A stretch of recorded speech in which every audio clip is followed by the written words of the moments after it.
So, hi and welcome everybody. This is Abhyuday Agarwal, co-founder and COO at LawSikho. I'm waiting for people to join in. This is a webinar on discussing why you are not getting the internships that you may want and what can you do to get through. Okay, and we will use this to look at how to get internships in any area of law. Okay, any area of law, any kind of law firm, we want to be able to use this method. Okay, I'm waiting for everybody to join in and start sharing about which college you are in, which year you are in. Have you so far pursued law firm internships where you're getting stuck? Okay, have you started applying all of these? And we're going to look at a lot of questions today. We are going to have a very interactive session. I have with me Astha from our team. She has helped in compiling this session and organizing it. We'll have a couple of members from the placement team also joining in about the second half of the session. I request you to schedule yourself till about 9 p.m. at least. And if there are a lot of questions, we may overshoot into more question answers. Okay. All right. So great. I'm going to read out some responses from some of you so that it helps us in framing the issue at hand today. Afrin says that she's from Rizvi Law College, fourth year BLS LLB, and most tier one firms have said that they give preference to NLU students. Okay. Arjun, I'm a student at NLU Orissa, find it difficult how to pursue internships as RAs under professors. Okay, Shreya Kamath, struggling with securing internships in any tier 2 or tier 1 firms. Okay, Ritik says that I'm finding it difficult to get a good internship. I'm a third year law student. Deepak Vashisht, I don't know about how to start internships and which field should I choose. Superb. So these are actually some of the important issues that we're going to deal with today. And I am just waiting for people to join in. People are still joining in. And so a lot of you have applied, okay, to law firm internships. Ayush from NLU Ranchi, you've applied to law firm for two law firms, but what has happened? You're facing a problem in getting internships. Saransh says not getting positive responses from HR. Shrishti Rungta, I'm not being able to get good internships. Yeah. Due to the college not being an NLU, it's difficult to get through the internships. Janvi says that. Okay, great. So you know that today our session is not it's not about NLUs at all, okay? And we will have this fully clarified by the end of this session, irrespective of which college you're in, okay? Whether you're from a top NLU or not from a top NLU, okay? It doesn't matter if you're from a regular college, not being from an NLU. It doesn't matter if you're not in the fifth year or fourth year, okay? None of these are going to matter. Okay, is this applicable to jobs, Ijaz? Yes, this is applicable to jobs also. Whatever I will discuss today will apply to jobs. Okay, and there is a process by which you get jobs, and that process needs to be followed. And internship or an assessment internship and an interview is a step in that process. Pranav, we'll discuss virtual internships as well. Remote internships we will discuss, okay? So I'm going to start now and I'm going to share a little about my own internship and interview experiences, right? And I had recently, a couple of days back, shared a post on my LinkedIn profile sharing that, in third year, I had like a really good stroke of luck where I was a batch topper in NUJS in 2008. I was in the middle of my third year. I'd come back home for Diwali, like 3-4 days of holiday. And I had shot off an email to the Luthra email ID. And I had said that I'd sent my CV there also, and I was a batch topper, and I'd had one or two internships in the litigation team of AZB. I had taken my dad's help in securing that internship in the second year. Okay. And, but Luthra, I had not had any influence, any network, no connections, okay, purely on the basis of merit. But then, yes, I did have a batch topper scenario. I had a top rank. I had some moots. I had a prior law firm internship. So those things counted. But I was overjoyed completely when I got a confirmation for that internship, right? It was like a complete delight. But that was 10, 11 years back. I had a few things going my way. Okay. But so today, however, scenario is different. There are a lot more law firms today than there were before. So looking at it like that, there are way more seats, way more positions to intern in a law firm. However, and many more practice areas. There are a lot of practice areas which didn't exist back then, like media and entertainment, competition law, technology, in the form that it exists. TMT existed, but pure play technology practice, the way it exists now, did not exist. IBC practice did not exist back then. So there are a whole new set of practice areas, a lot of new law firms which are there. So you have a lot more access uh, to opportunities at law firms, but there are 80,000, 90,000 law grads, law students every year who are applying constantly for internships. And if you talk to a recruiter, if you talk to somebody handling internship applications, there are two kinds of people who handle internship applications at law firms.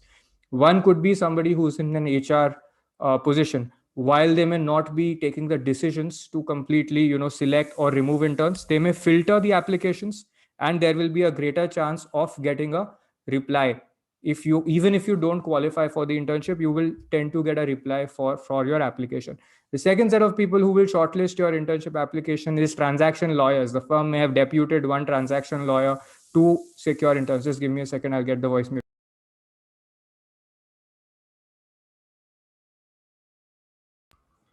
Yeah. So if a transaction lawyer is deputed for this, you understand they are going to be super busy. 10, 12-hour workdays are going to be regular. Working Sundays, working weekends are going to be regular.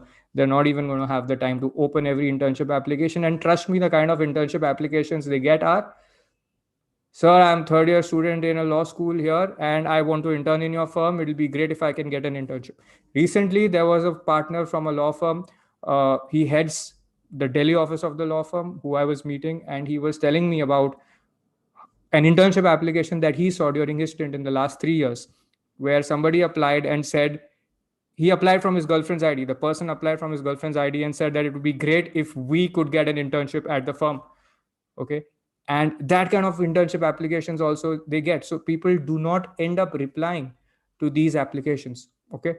So, so what is our agenda today? Why are we here? So we are here today because there's a lot more. So now these are the kinds of internship applications that I explained people are getting.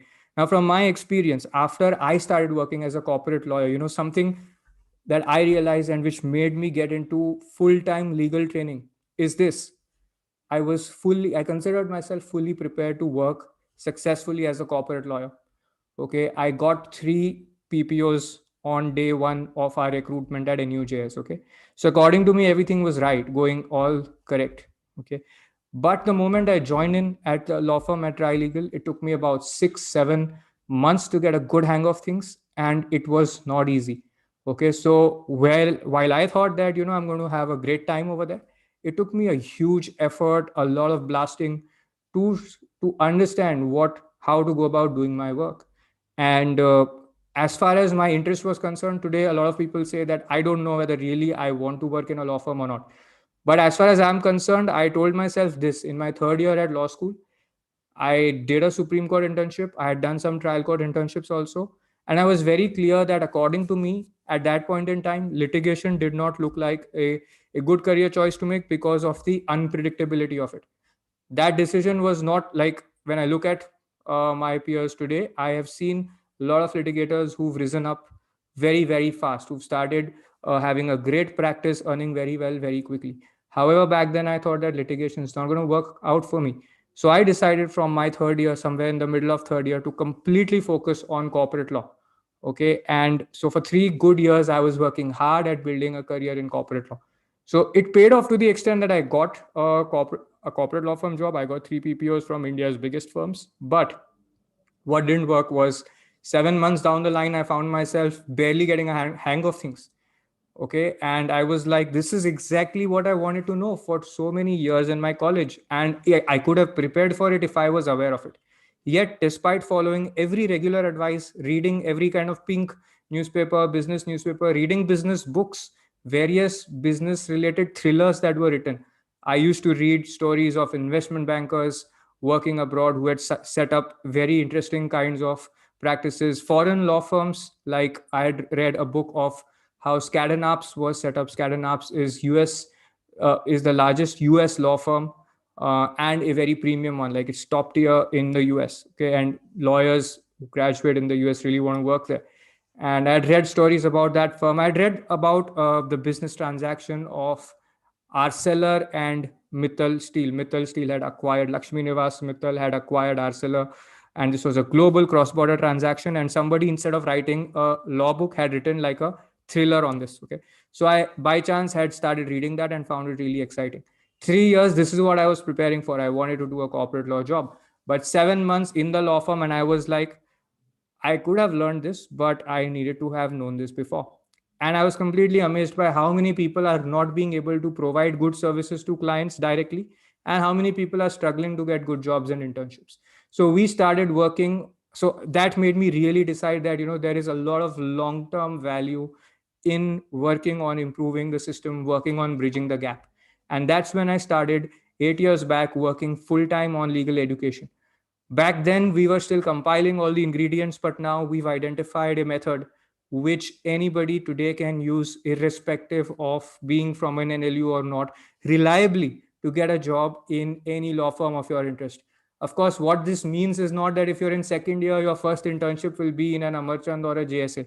That's not what I'm saying. I'm saying that the method is reliable enough for you to to build a pathway to an Amarchand or a JSA or a Luthra internship or an AZB internship. Okay, what is that kind of pathway to follow and how to go about it?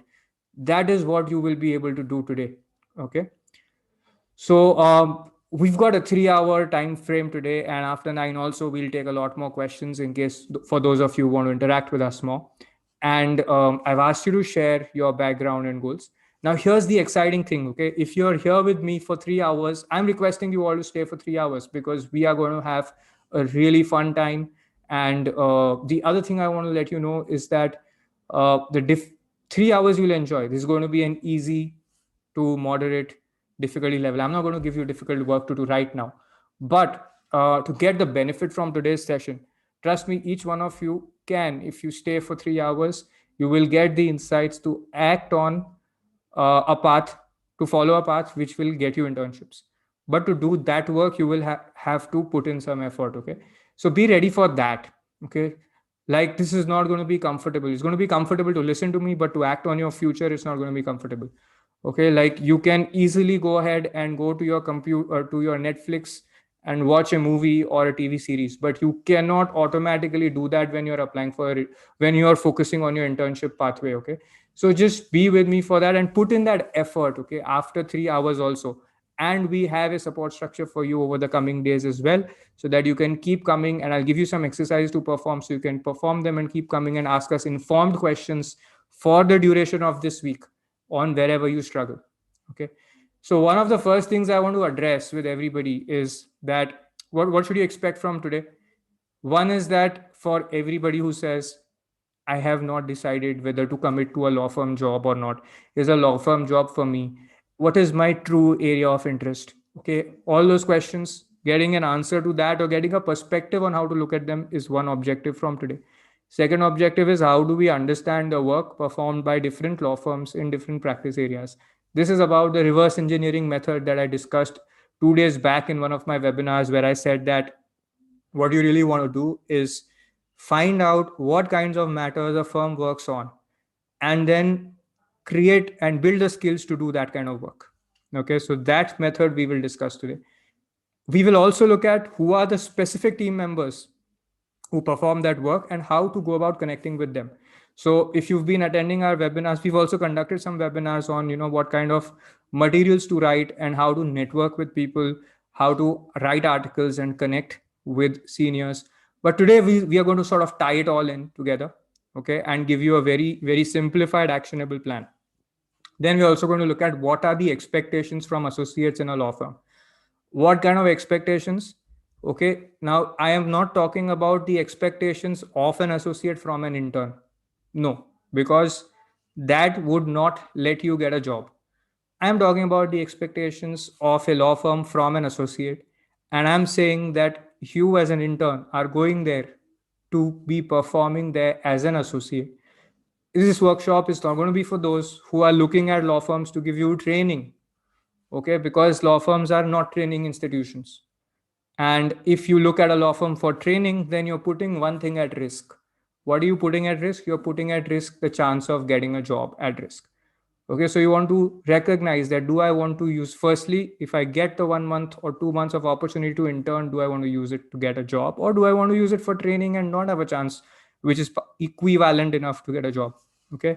And I think some of you have been attending our webinars earlier. So Ramanuj also conducted something on how to impress any lawyer uh, in the country, and he said that you are going to be going to a law firm to perform and not to expect to be trained. So is that clear for everybody? Like, you all can say yes to me in the message so that we can start from there. Okay, great. So anytime you think I'm going slow, let me know. Anytime I'm going fast, you think I'm going fast, let me know that as well. Okay, because I will need to adjust my pace based on your feedback from time to time.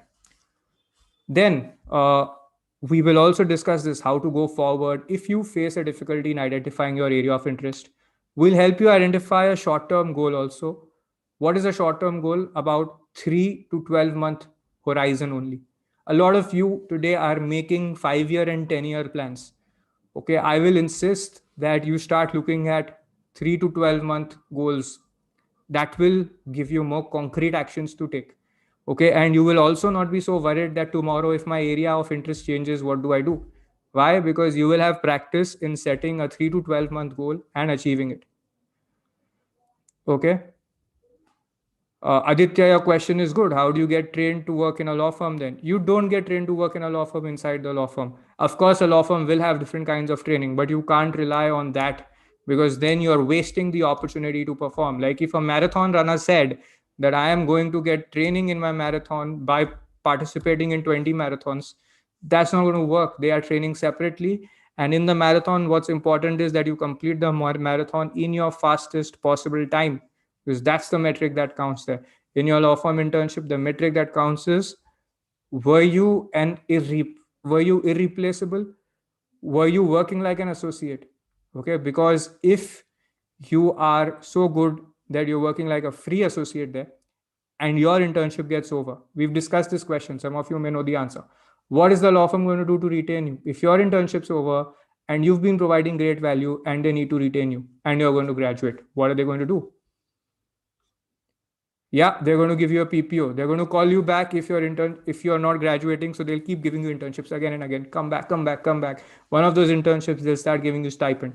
Another of those internships, they'll say, come sit for an interview after this. This is an assessment internship. Correct. Okay. And then we look at how to go forward in realizing your 3 to 12 month goal. Okay. First things first. Advantages of a law firm job. I think all of you know about it. Like, these are generic, and I'm going to say that you should personalize it to the kind of life you want to lead. Okay. For example, money, recognition, security, and growth. When we are in law school, usually we think that, wow, a 1 lakh salary is going to really set me up for life. Or, I'm going to be recognized as a stud by my, that was the language that was prevalent back in 2008, 2012, that I'm going to be a stud in my peer group. My parents are going to really respect me. Okay. So people are moved by the idea of a brand name, a tag, top law firm tag, the money that a salary offers. It's good, it's comfortable, lets you lead your life independently. You can live wherever you want, like you can rent out a place for your own self comfortably. Okay.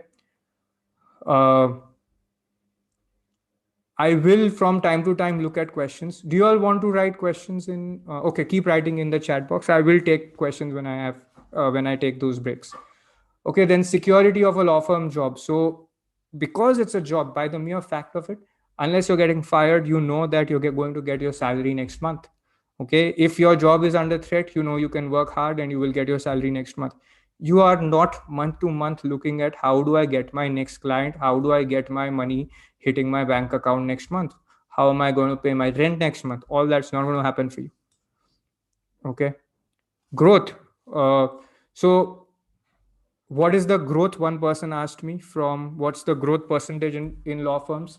So law firms hire in a variety of ways, Madhavan. Some law firms will have a very high starting salary, like 1 lakh, 1.2 lakhs. There was an article in the news that Nishit Desai is offering like a 18 lakh per annum package, and that was setting a new trend. Now, over time, depending on how you perform, if you're starting at that level, you could easily move up anywhere between 5 to 10 times. Okay. So from 1 lakh a month, you could move to 5 lakhs a month, 10 lakhs a month. That is possible. But 10 lakhs a month would take a longer time, like maybe 12 years, 10 years, 15 years. Okay. A lot of law firms make you start at a lower rate because they don't know how to assess your competence, but over time they increase it. So if you're starting at like a 30,000, you may grow to a 2 lakhs pretty fast. Maybe in 3-4 years, you may grow from 30,000 straight away to 2 lakhs. And in a regular firm, if in a firm where you start at 1 lakh with a regular 15% annual increment, in 3 to 4 years, you'll get to 2 lakhs. Okay. So different firms have different ways in which they have you grow. Okay. You could end up anywhere, after 15 years getting a 1 crore plus package per year. But what's important is the initial 3 to 4 years. What's the growth like? Because that's where you need to stabilize, right? Kshitij, yes, of course, you can start with a small law firm too. That's what I said, right? If you're starting with a firm which is paying you 30K per month, that firm also could in 4 years pay you 1.5 to 2 lakhs, which then puts you on par with something you would earn in a big law firm. Okay. So a lot of firms which are smaller have a more versatile and flexible system. Okay. So it is not necessary that you must set your eyes only at a top law firm. That is not necessary at all. Okay. And corporate lawyers, Rose, that's not true. Corporate lawyers can enroll in the bar council as an advocate, where you don't enroll if you're pursuing an in-house job. If you're a consultant for companies, then also it's fine. If you're pursuing an in-house job, then you can't enroll. Okay. So I'm going to just see which are the questions that I can address here, which are relevant to this portion. LLM is not advantageous to getting a corporate law firm job by itself. Okay. So if you're spending that 1 year and paying any LLM, if it's abroad, is going to cost you 20 lakhs plus, usually about 40 lakhs to 1 crore. Okay. And 1 year of time. Okay. If you want to get a job, the best thing is, even if you do unpaid work for 6 months to 1 year, that will help you get a job way more than an LLM will. Okay. So the reason you want to do an LLM has to be different. It is not to be connected with getting a job. Okay. So Siddhant, if anybody is doing LLM, guys, I'm not here to insult or say undermine the value of the LLM. Okay. I'm talking about the purpose being different. An LLM is great for academic purposes, and you definitely learn a lot about how to go about research. Apply that to the practical skills that are needed for working in a job, and you can increase your chances that way. Okay. Okay, so questions are being asked about how to approach law firms so that they reply back. So I'm going to jump into that. Anybody has issues about the disadvantages of a law firm job? Or should I skip this? You all know about the disadvantages? Ramanuj conducted a webinar on that in detail, but I'll tell you about one disadvantage, which is very, very important. Okay. If you want to be, which is long working hours. And this is the one that most people have a struggle dealing with. Why does it happen that, so look at this, okay? Any job you work in, the moment you decide to work as a lawyer, any job you work in will require you to perform at least 8 to 12, 13 hours of work every day. Okay. The problem is not that most people are able to pull in that kind of work. If you want a chill life, you want to work 5-6 hours a day, obviously being a lawyer may not be for you. But if you are able to work for 8 to 12 hours a day, then you can work in a law firm job. The long working hours happens when you are having regular 16, 17-hour working days, no weekends, 3 weeks you've done this flat, occasionally all-nighters. Okay. Now, why does this happen? This happens most to junior associates who are in their first 2 to 3 years of work. In some cases, there's a genuine overload, but that keeps going up and down. So people are able to manage that. But in your initial years, 1 or 2 years, you're going to have the worst time with this, because usually it is this 3 hours of work will end up taking you as much as 15 to 20 hours comfortably. Okay. Why? I'll tell you. There's a certain kind of work that an associate does. There's a certain kind of work that a senior associate does. When a law firm hires an associate, they will give you that work that an associate is supposed to do, but you will not know how to do that. Therefore, you will keep asking your senior, who is doing 5 matters at a time. A senior associate will be doing many more live matters than many more active transactions than an associate. Okay, so you will have way more. You will have lesser transactions to work on, but you will have a strain on the SA's time, on the senior associates time. They will not have time to give you thousands of clarifications and guidance. Okay, so if you don't know how to do the work and you don't understand the scope of their briefing or what the client wants, this is usually a big problem, because we learn how to read statute and case law, but we don't read how to advise clients and how clients can basically move forward in their business with the advice of corporate lawyers. So that part we don't learn. So most of the times you'll find yourself stuck, and you will want to know from the senior associate that how do we go about this. This is in addition to not knowing the law and then not knowing how to deliver the service. So all three add up together. And when you don't know this, you either end up going in the wrong direction, because if you ask the senior, they'll say, do what you can right now, I'll review it when I can. They are completely, like, they're very busy. So when they have to deliver it to the client, at that time they'll come and look at your work, and then they'll be like, boy, something else was needed, what have you done? And you'll be like, but I came to you and I don't know how to do it any better, and I thought this is what was needed, and you said you look at it later. Okay, and so they look at it later, and then they may blast you, but in any case, whether they blast you or not, you will have to do it again. So this will happen for a good 2 to 3 times for every transaction. Okay, and it also means that the time between when you did the work to the time between when you got the feedback, okay, there could be 2 to 3 days lost between that, when you were wondering and anxious and working to get the work done. Okay, so this is how 3 hours of work will easily spill over multiple days and 15-20 hours of work. This is the number one cause of long working hours. Check with any lawyer who has worked for 5 to 10 years. They've got their work a lot more under control than an A1 or A2. Not because they've got juniors to work, but because they have learned how to do the work and organize their work, because they've understood what clients want, what are the skills needed. So if there are a lot of transactions going on side by side, they'll be busy, but it's not going to be the way an associate feels in the first couple of years. And in fact, there was like a track record when in our batch, which graduated from NUJS, we were doing accounting. About 32 people had got top law firm jobs, and 24 had quit from our batch. Okay, after the first year. The next batch of NUJS, that hadn't happened. Like 80-90% or more had stayed on in their jobs. But I am saying that a lot of times the long working hours makes people misunderstand what it's like to work in a law firm. Okay. Apart from that, there are 3 other aspects which I have written about, which is lack of autonomy as compared to an independent practitioner. But it's only important if you are considering independent practice to be your first career option. Most people want some form of organized process, systems, and institution to associate with before they think of independent practice. Okay, so lack of autonomy is not a major problem. Flexibility also is not a major issue. Hierarchical structure in certain big firms can be an issue, but this varies from team to team. And hierarchy has a good side to it as well, especially in your initial years, because that's when you don't have unspoken expectations hanging on your head. So the hierarchical structure is a good thing as well. In big firms, because the transactions can be really complex, that's where the hierarchy is needed so that people can organize their work. In smaller firms, you will have smaller teams. You will directly work with a senior associate, and there'll be a lot more communication, because the transaction value will be smaller and one person will be looking after more aspects of the transaction. There may be a bigger opportunity to bond with your senior.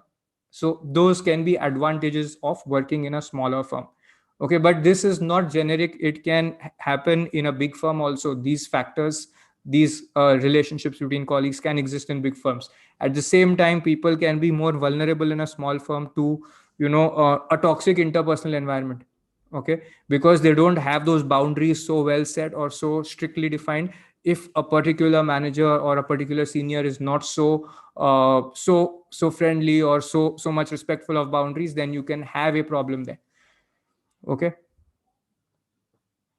what are the questions? Is this relevant to a practicing lawyer who wishes to go into law firms? Yes, it is relevant to that. There are parts on how to go about getting a law firm job now, which is what is relevant. Okay. So I'm not being able to read all the questions on the fly. Would you all like to Somebody will need to consolidate the themes and send me a consolidated themes. Okay.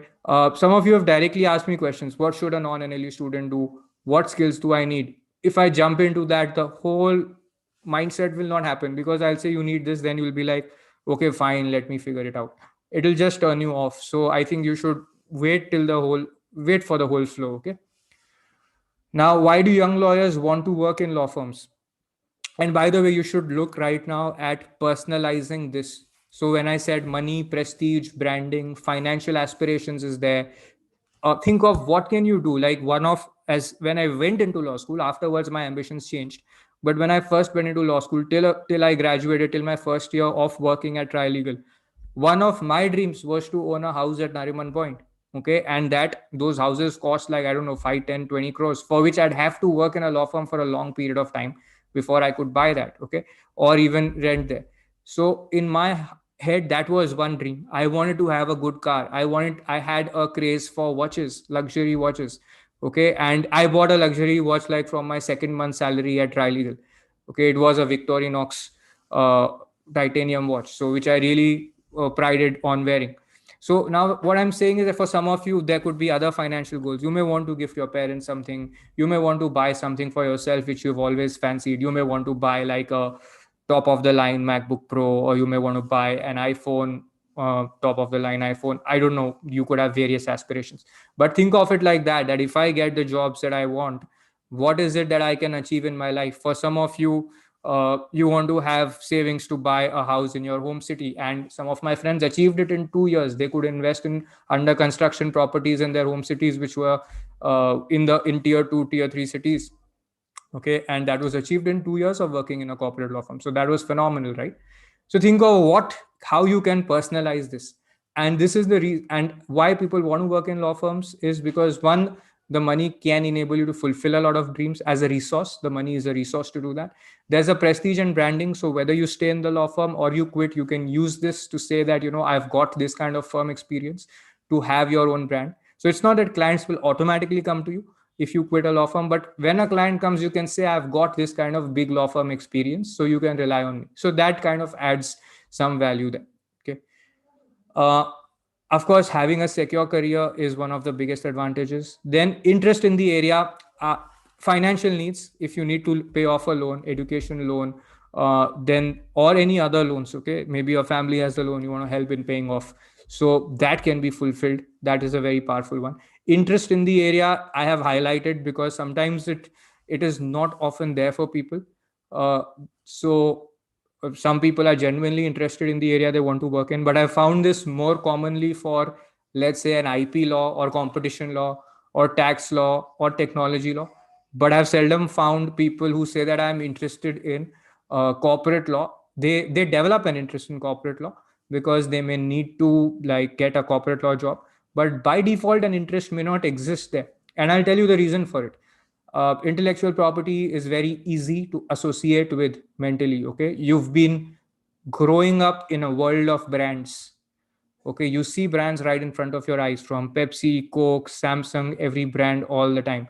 But you don't see brands, you don't see companies in action. You see companies' names on letterheads and invoices, but you see brands way more. And that is where, your interest by default is there in litigation, is there in intellectual property, but often is not there in in corporate law. Okay.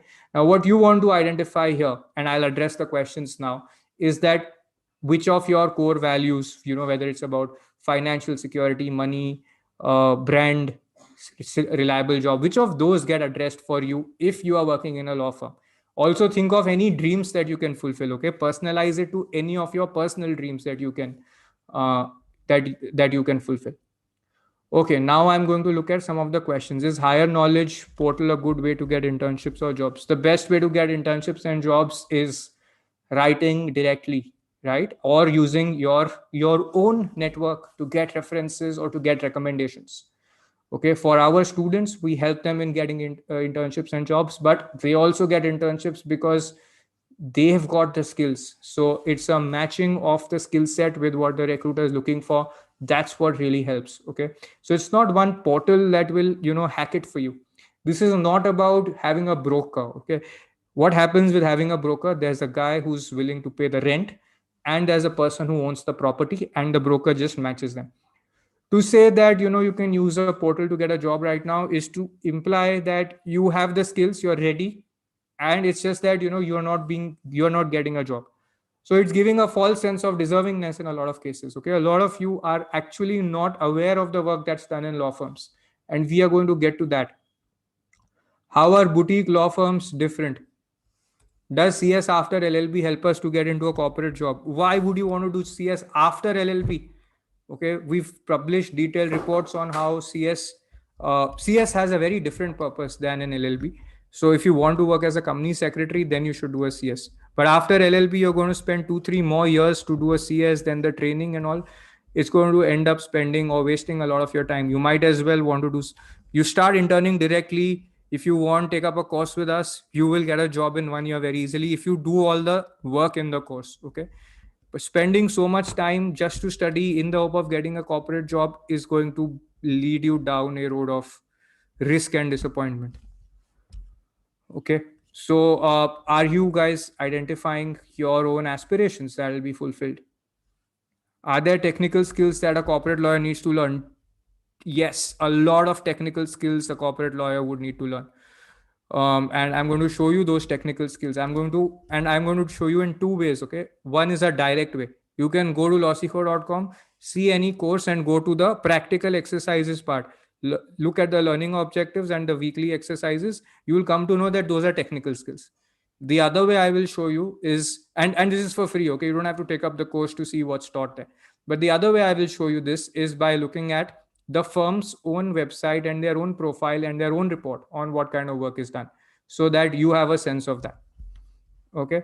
What's the right time to shift from a small law firm to a big one? Is this something you are currently facing, or is it a question without having a job? How are boutique law firms different? Boutique law firms are usually, okay, so I'm going to come to that, but boutique law firms are usually focusing on 1 or 2 areas of law. They have a very laser sharp focus. A full service law firm is going to have like 5, 6, 10 practice areas. Boutique law firms will not have that. How are they different? So how are they different would mean like, so there are different kinds of boutique law firms. Suppose you have the important thing there is that there's a niche area that you're working in. Okay. And if you are working in areas such as technology, competition, then you will have a comparable practice in a boutique law firm also, and you'll have a comparable practice in a top law firm also. Sometimes people prefer working in boutique law firms for those. And boutique law firms may do a lot of different kind of work than the transaction related stuff alone, or then the heavy focus of transaction related matters, which big law firms do. Okay. PPO is a pre-placement offer. Corporate litigation firms would pay anywhere between like 30,000, 25,000 a month starting to 1.25 lakhs a month starting. Okay. So guys, anybody interested in thinking of this? What's the best thing that could happen to you if you work in a law firm? You all want quick answers right now, right? Okay. Sparsha, where will you buy a house? I'm not discussing how to get a job in Netherlands or European countries after BLLB. You'll have to qualify there, except for if you are practicing in technology laws, and there are certain cross-border streams which you can work on, in which case you could relocate to a foreign country, but you will be still doing a lot of India-focused work. Okay, and these are not structured markets. So actually, this takes me to one of the questions here, okay, which I've planned. Are you asking the right questions about your career or about working in a law firm? This is the conversation I want to have with you right now. Some of you are asking me questions about Netherlands, CS after LLB while you're currently studying LLB. Maybe do you have already a job if you're asking me how to get to Netherlands or EU, or are you saying Indian jobs don't offer me the opportunity so that I can go to EU? You tell me that shortcut. What are you actually saying? Okay, because it's very important to identify this, that if your first priority is to graduate with a great job, is that your first priority, or is it your first priority to find your true area of interest, or to simply move out of India? Because those are harder things, rarer things, and you run the risk of not graduating with a job if you focus on those questions. Okay. Like Ramanuj recently shared some text with us, some content, and where he had written that for him, the first priority was this: he had to pay off his 3 lakhs or 2.5 lakhs education loan. So for him, what was important was to get a job which enables him to pay that off. Now that's a clear priority. Okay. That means that he has to graduate with a job which enables him to pay that off. Right. For me, it was my priority to get the best job, the most high paying job available in India. Okay. So for me, that was the priority. Now you want to think of it like that. You don't want to question this, that without having the skill sets to get one job, you're thinking of going in 2-3 different directions. Okay. Now this is my advice to you. But what you want to check is, am I asking the right questions about graduating, about my career, and about working in a law firm? Okay. Because trust me, if you choose the wrong area of interest, you choose the wrong firm, anything you do, it doesn't matter. You can correct it. But if you are not asking the right question, no, you will not even go in the right direction. You will find yourself lost. Okay. Simran, you can work in IPR without having an engineering or science background. Apart from patent registration work, you can do all other work. Okay. Companies, no, most companies and law firms don't ask for it. Sorry, that's not correct. Okay. Okay. So what skills are needed, Shreya is asking. And HVT. So this is about getting internships in any place in India. Vacation schemes, number of jobs is very, very limited. Okay. So I'm not going to discuss that right now. I'll discuss that post 9. Sammanika takes a short conversation on that. Okay. So I'm not going to discuss the vacation scheme bit. Okay. Now let's jump into this. What's the law firm landscape and role of an associate? By the way, you should know this, that if you make a mistake in choosing the right law firm, or in choosing your area of interest, or in choosing whether to work in a law firm at all or not, you have a lot of backup options. You can always move to another firm or start your own practice. You can move to a company as an in-house counsel. You can work if you are interested in, if you find yourself being interested later in public policy or regulatory work, then you may even move to those teams, of a law firm or of a company. Companies like Facebook, Google, they have regulatory policy and public advocacy teams. You could always move to those as backup options. Okay. So even if it doesn't work out for you, there will be future options that this will open. It will open doors for you. Okay. What are the types of law firms? So now somebody asked me, what's the difference between a boutique and a full service law firm? So if you are interested in your area of interest, you can only work in a boutique law firm in that area, and in a full service law firm. You don't have third options, right? So your types of law firms are listed here: full service, litigation, corporate, technology, IPR, tax, competition. There are many more categories, but these are the most common ones. Okay. Like there may be white collar boutiques, okay, only doing white collar and criminal litigation work. Okay, so Sudarshan, where do you keep? You can follow LawSikho's YouTube channel. You can follow blog.ipdas.in. We keep writing a lot on this. A lot of free content is there. If you want to take structured guidance, then you can take up a course on one area like M&A or contract drafting. That will help you. Now, some of these courses are also co-certified by by NSDC's professional skilling arm. Okay, it's a Government of India recognized certification, so you can take a look at those as well. Okay. So you can work. Why are you all asking me questions about working for companies? If you're in a law firm and you get a job in a company and it's an exclusive job, you'll have to surrender your license to practice. Otherwise, you can be a consultant. Okay. As simple. Now let's look at this. How do we do the reverse engineering part? Please focus on this, everybody. No other questions right now. You want to look at this. Okay. Because if you can't do this, then you are not going to move forward in your career. Guaranteed. Okay. So look at this. I am going to the website of Cyril Amarchand Mangalas. And what are we going to do? We are going to look at practice areas in a law firm. This is your number one source of reverse engineering to target getting a job in a law firm. Look at the number of practice areas here. Right. Now you can click on any of these. Click on corporate. I'm going to show this to you because this is usually very important for people. Okay, now you have names of senior partners on the right hand side. Okay. Don't write to them. Okay. Often they will not look at the junior most levels of hiring. We are not going to write to them right now. Okay. What we're going to do is we're going to look at this. Let's see. Yeah, India has a complicated exchange control regime. So, exchange control work is done. Somebody asked me, what's the work done in M&A? Okay, extensive experience working with foreign investors on their India strategy, guiding them through the regulatory framework for foreign investment.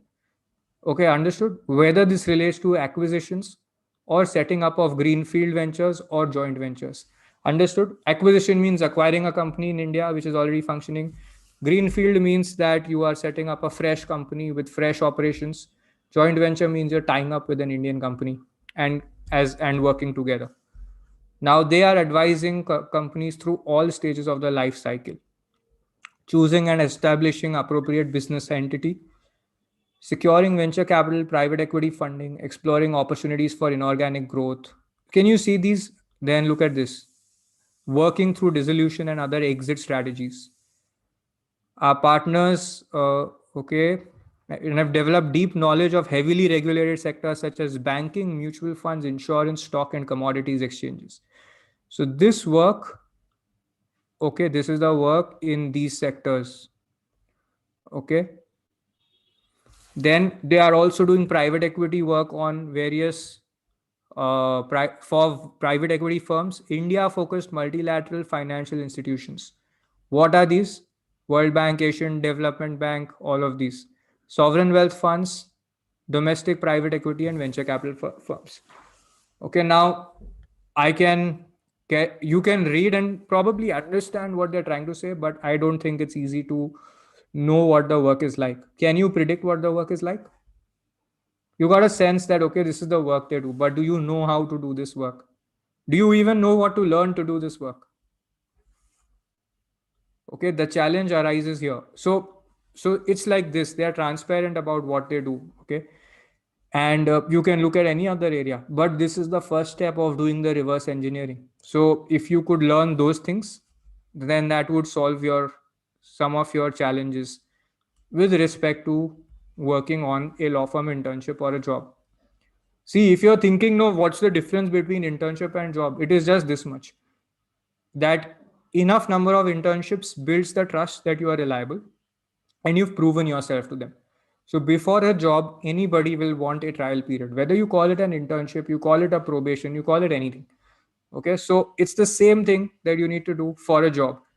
Okay, whatever you need to do for an internship is basically the trial for a job. Of course, in a law school, in your second year or third year, if you do really well, you'll get a call back. You'll not get like a job right away because you've not even graduated. That's the only difference. Okay, banking and finance. Look at this. Securitization of various types of loans, including mortgages, vehicle finance, corporate and personal loans, hire purchase leases, debt restructuring, joint lender forum, restructuring, corporate debt restructuring mechanism, court approved schemes, negotiated settlements, recovery proceedings, bankruptcy proceedings, security enforcement, both contentious and non-contentious, derivatives products. Okay, so you understood what this practice area does. You can look at any area, competition law, employment law. Okay, that will tell you what work they do, the people who work in it. We look at another website now. Okay, we look at maybe Nishit Desai's enforcement work, merger control work, competition audit, compliance. This is competition law work. So this is one way to look at it. Then I'll look at another one. I really admire the website here. So there are two ways in which they've classified their areas of practice. Okay, one is on the left hand side. This is how lawyers look at things most of the times. On the right hand side is how businesses look at things. So if you look at 5G, whether it is tax, whether it is M&A, whether it is technology, all of that lawyers will do to service the 5G sector. They may pull in lawyers from different practice areas here. Okay, so now let's look at somebody who wants to look at international dispute resolution and investigations. Okay, so look at what they've done. foreign seated arbitrations. Okay, Indian company against one of the world's largest communication services group in a multi-million-dollar Singapore International Arbitration Center arbitration pertaining to earn-out and non-compete issues. Okay, so there's two categories: foreign seated arbitrations, India seated arbitrations. And look at this, one of the biggest real estate investment fund for an exit dispute against India promoters.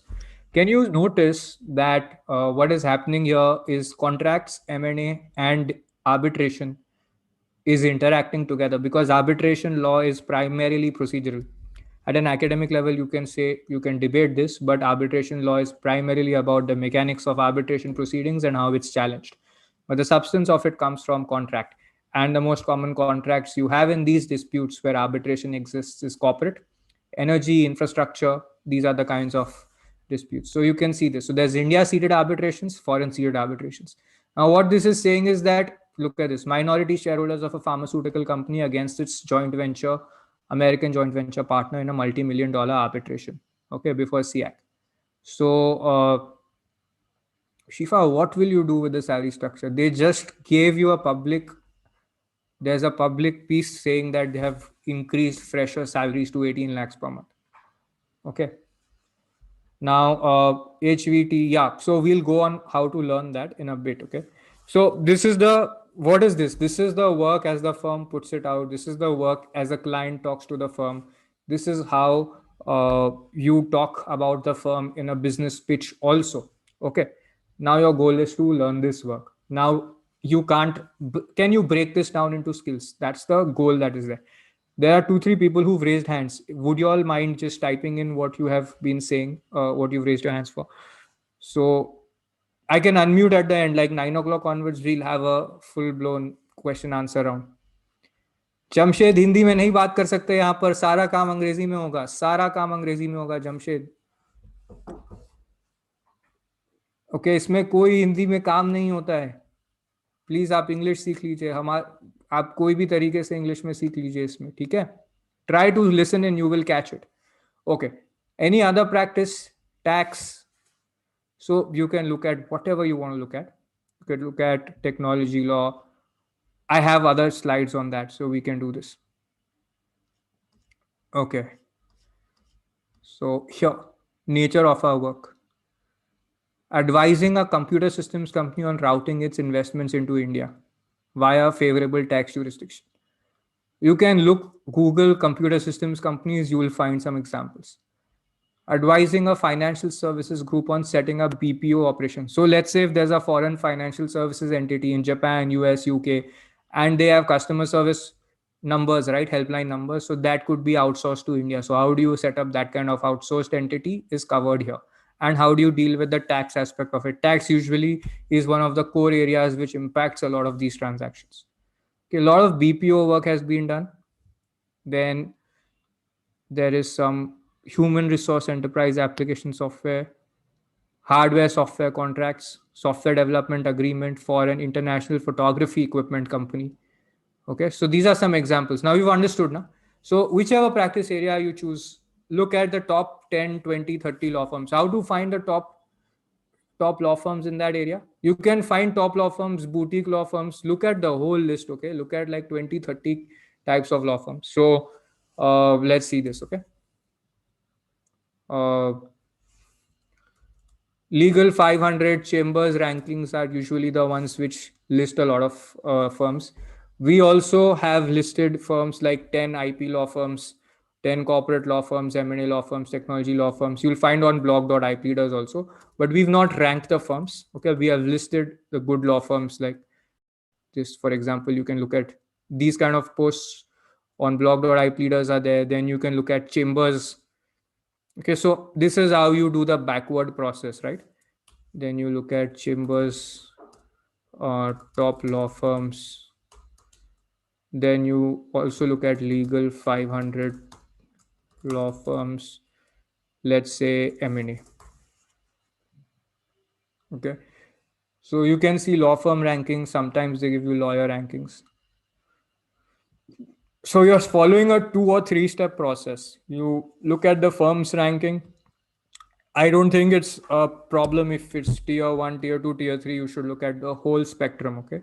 Tier 4, tier 5, go till the whole spectrum and see what kind of work they've done. And trust me, at a level of a junior associate, from bottom till top, there will be the fresher level skills, a lot of stuff will be common. Okay, so if you prepare for some work that is done by a tier 5 law firm, you can still get a tier 1 law firm job. Okay. Then leading individuals are mentioned here. Do not reach out to leading individuals, because should, like, if a partner level person reaches out to them for a partner level job, it's a different thing. Okay, but you want to find the right people who are hiring associates or freshers to reach out to. Okay, you want to reach out to their appropriate recruitment committee. Okay, so I'll get to that in the next step. Okay, so first thing is that, so you look at these rankings, you can look at Chambers rankings also. I looked at Legal 500. You can look at Chambers. You can look at blog.ipdesk.in. So are you all clear about how to find out law firms in any area of interest that you want? So India dispute resolution.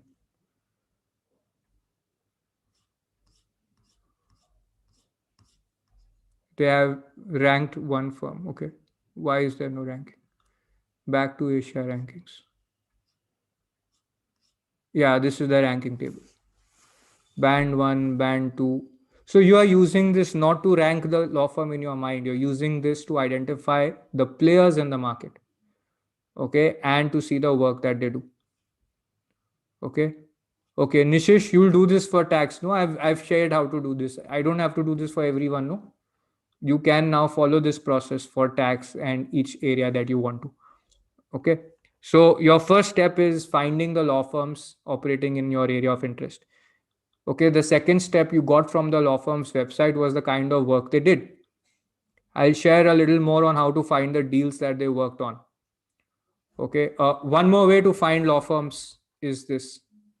So deals, another ranking tool or another website, India Business Law Journal has this publication called Vantage Asia, and you can find the rankings for every year for deals.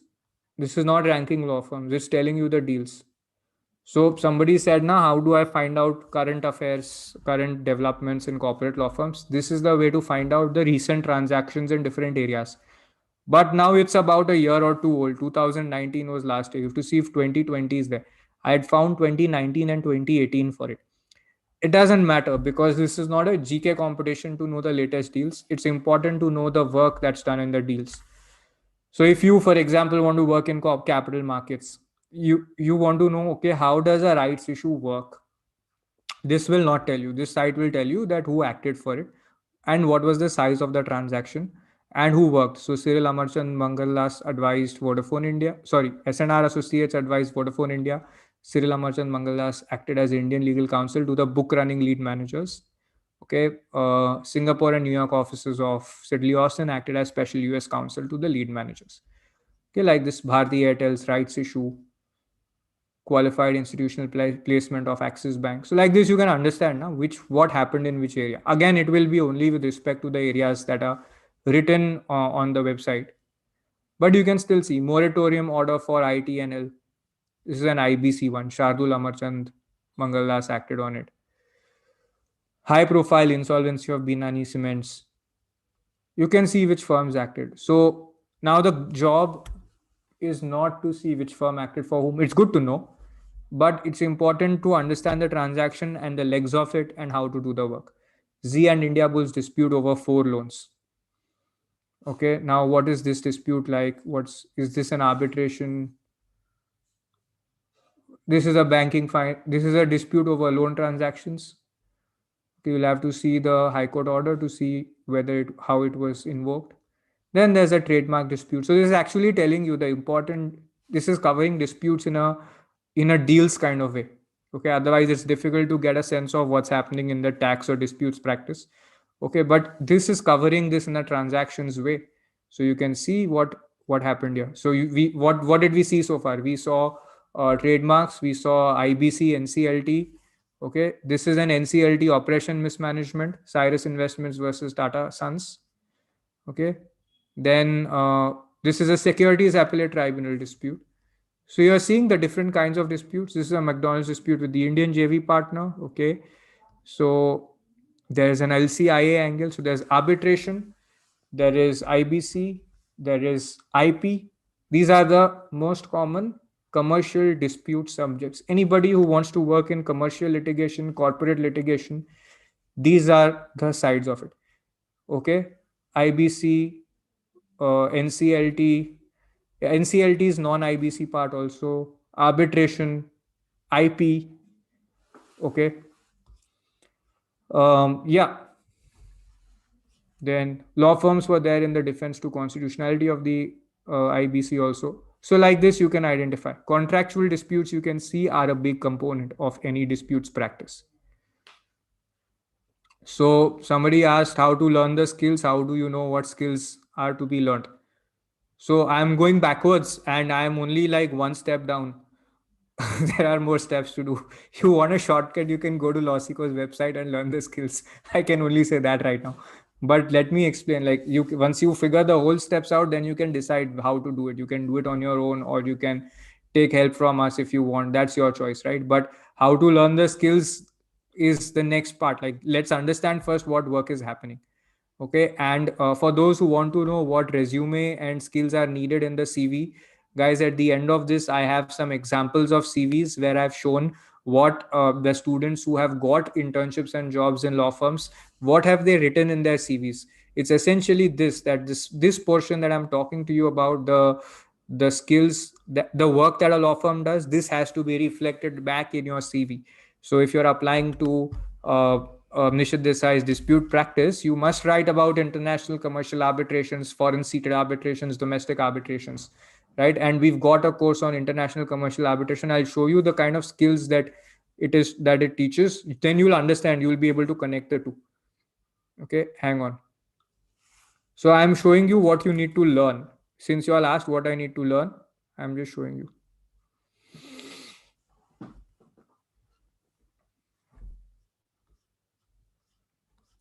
So there is this will tell you what distinguishes a successful arbitration lawyer, but I'll take you through exact exercises.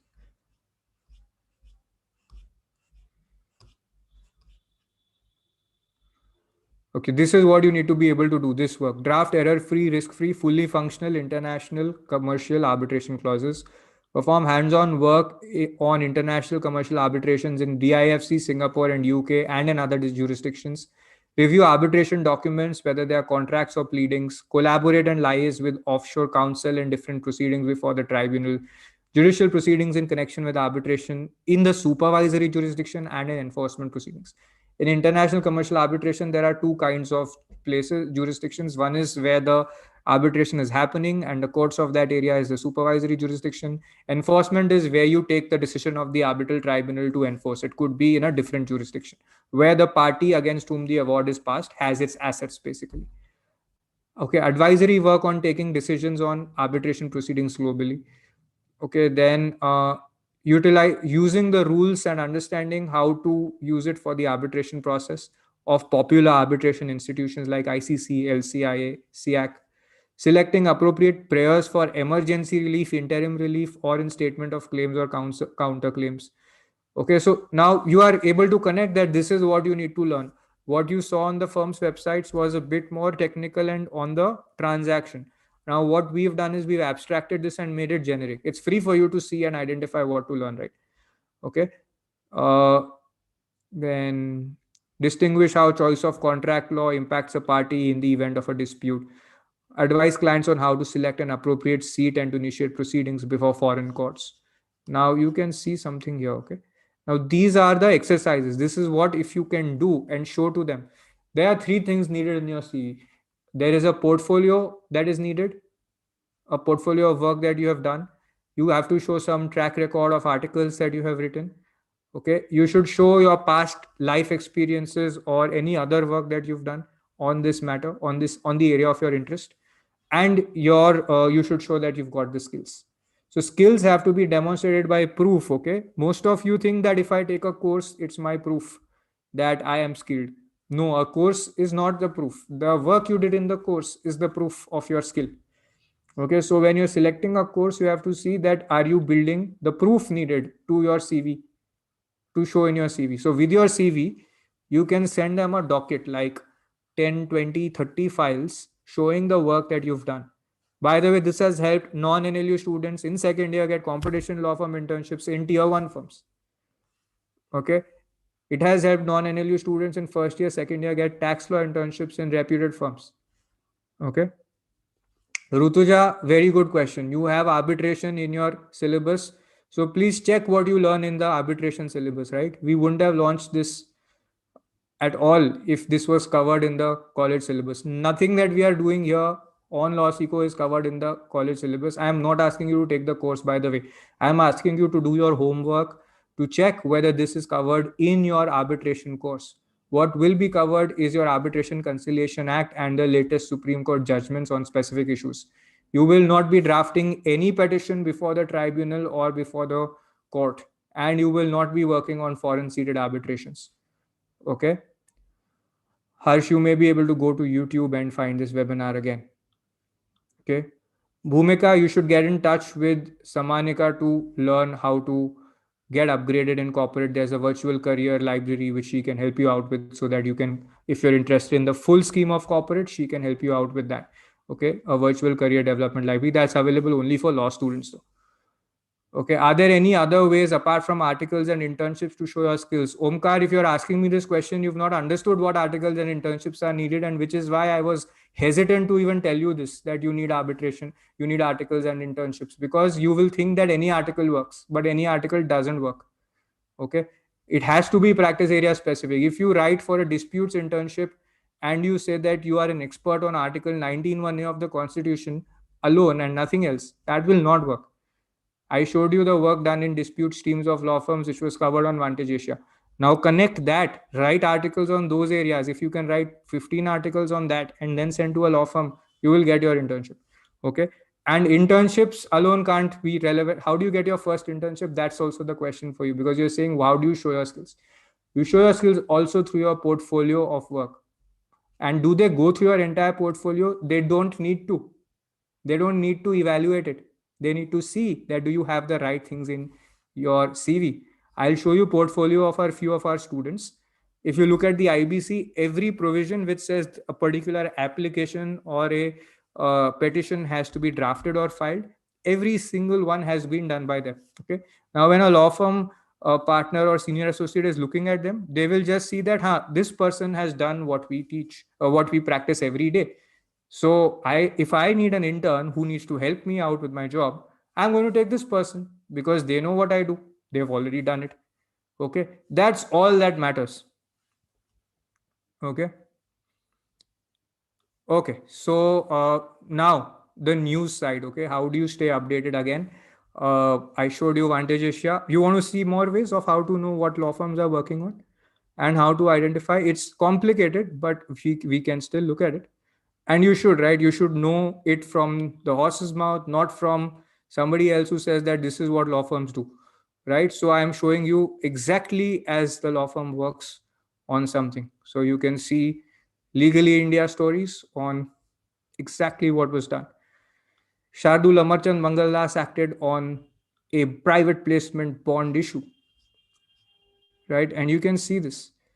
So there was an approval of issuance of listed, secured, redeemable, non-convertible debentures. Most people don't know what this means. Okay, in your law school, you don't learn this, right? Corporate law course, securities law course, you don't learn this.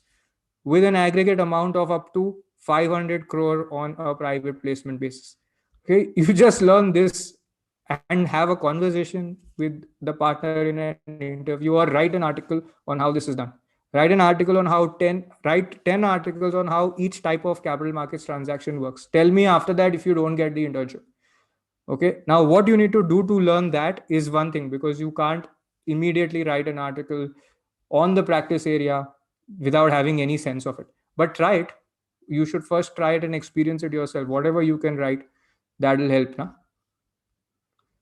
Okay, so this is about AZB helping Everstone Group to buy Sahyadri hospital chain in Maharashtra.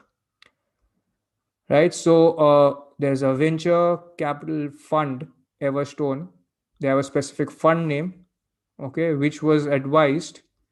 Deal value, everything is confidential. Everstone Group signed an agreement to acquire a controlling stake in Sahyadri Hospitals Limited, the largest hospital chain in Maharashtra. The combination of primary and secondary capital outlay is expected to increase the bed count significantly.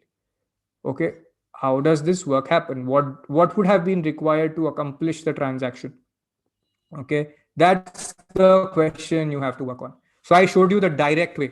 You can try follow Legally India and find out all the updated transactions. New case law you want to find, then you can look at obviously live law, but we want to look at the players and the deals, the matters that are being worked on. Okay, we're not looking at judgments in the way they are expounding law. We're not doing that. We're looking at what is the work done in the law firm.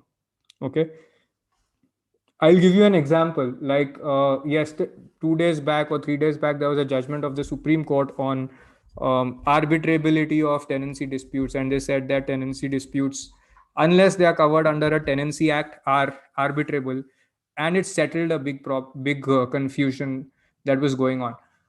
Now we're not looking at that. We are looking at, you can't just focus on this one topic. You can look at, okay, 20 other types of commercial disputes. Are they arbitrable or not? Are there problems that clients face because they are not arbitrable?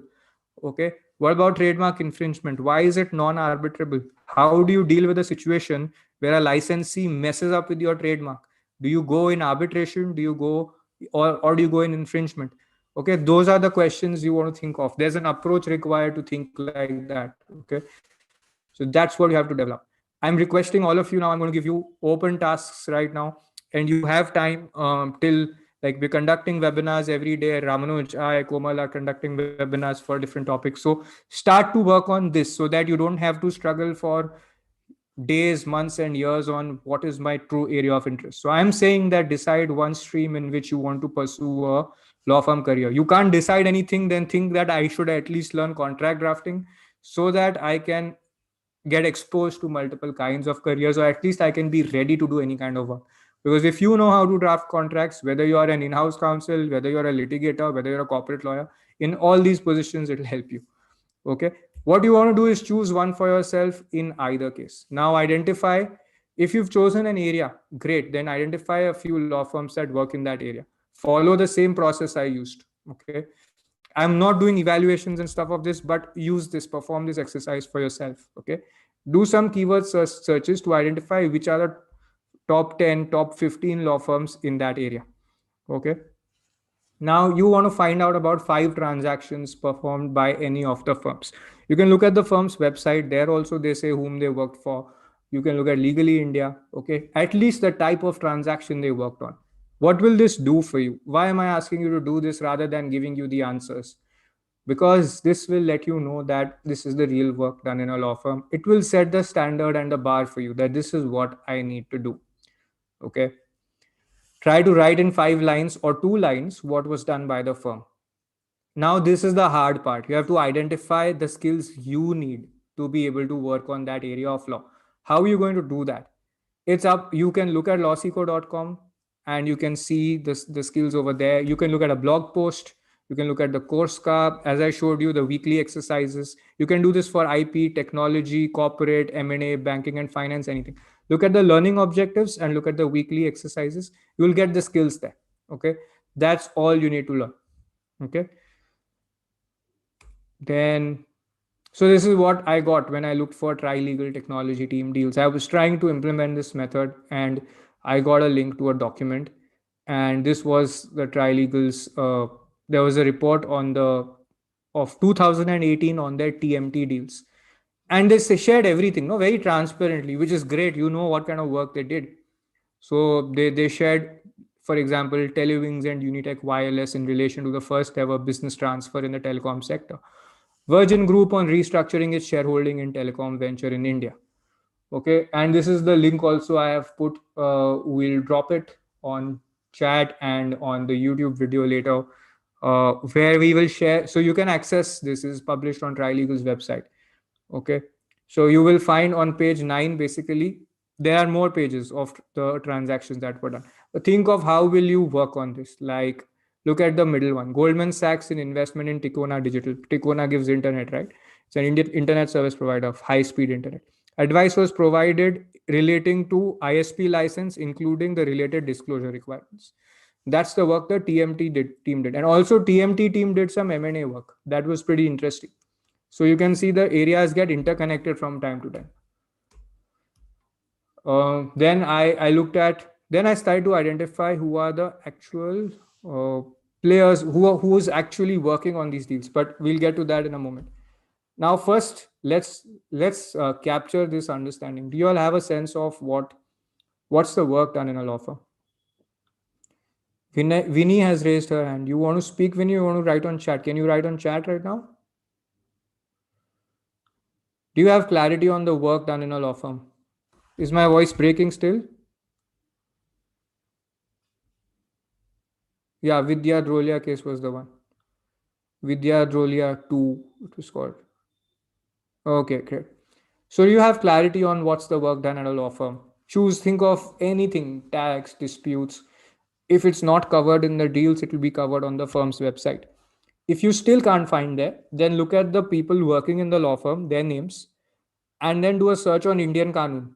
Okay, you can search on, like, you can type the name of the lawyer. I'll show you the format.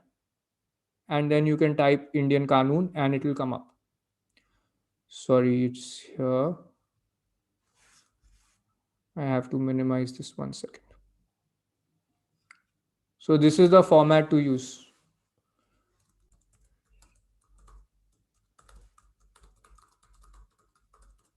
So Shardul Shroff has had his name reported on several judgments. Okay, so here you got LIC versus Escorts Limited. Okay, so this is one way. This is an older judgment, but 1985. So you can use a lawyer's name who's working in a firm and identify which cases they acted on.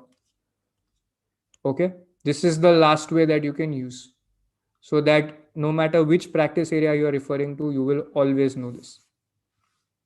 Okay, now jumping to, so you've got a sense now of the work that's done in a law firm. It's not a mystery anymore. Pankhudi working, so look at the CCI practice of various competition practice of various law firms. What is the work done inside by CCI? CCI hires interns and research assistants. They would give you various kinds of research work, maybe research for understanding the market structure, preparing reports, all of that. But if competition law firms do a different kind of work, right? There are ways to use your skills on both sides, but the work in a competition law practice is not the work that CCI does. Okay. Now, what's the role of the team in a law firm? This is very important, because for most of you, what happens is you think that I had a great internship. I speak to people like in good colleges, good rank, great law firms listed on their CV. And I say, okay, and then they say that I've been applying. I'm graduating in the next 2 months. I've been applying to law firms for a job and I have not got any job. Can you tell me what's the matter?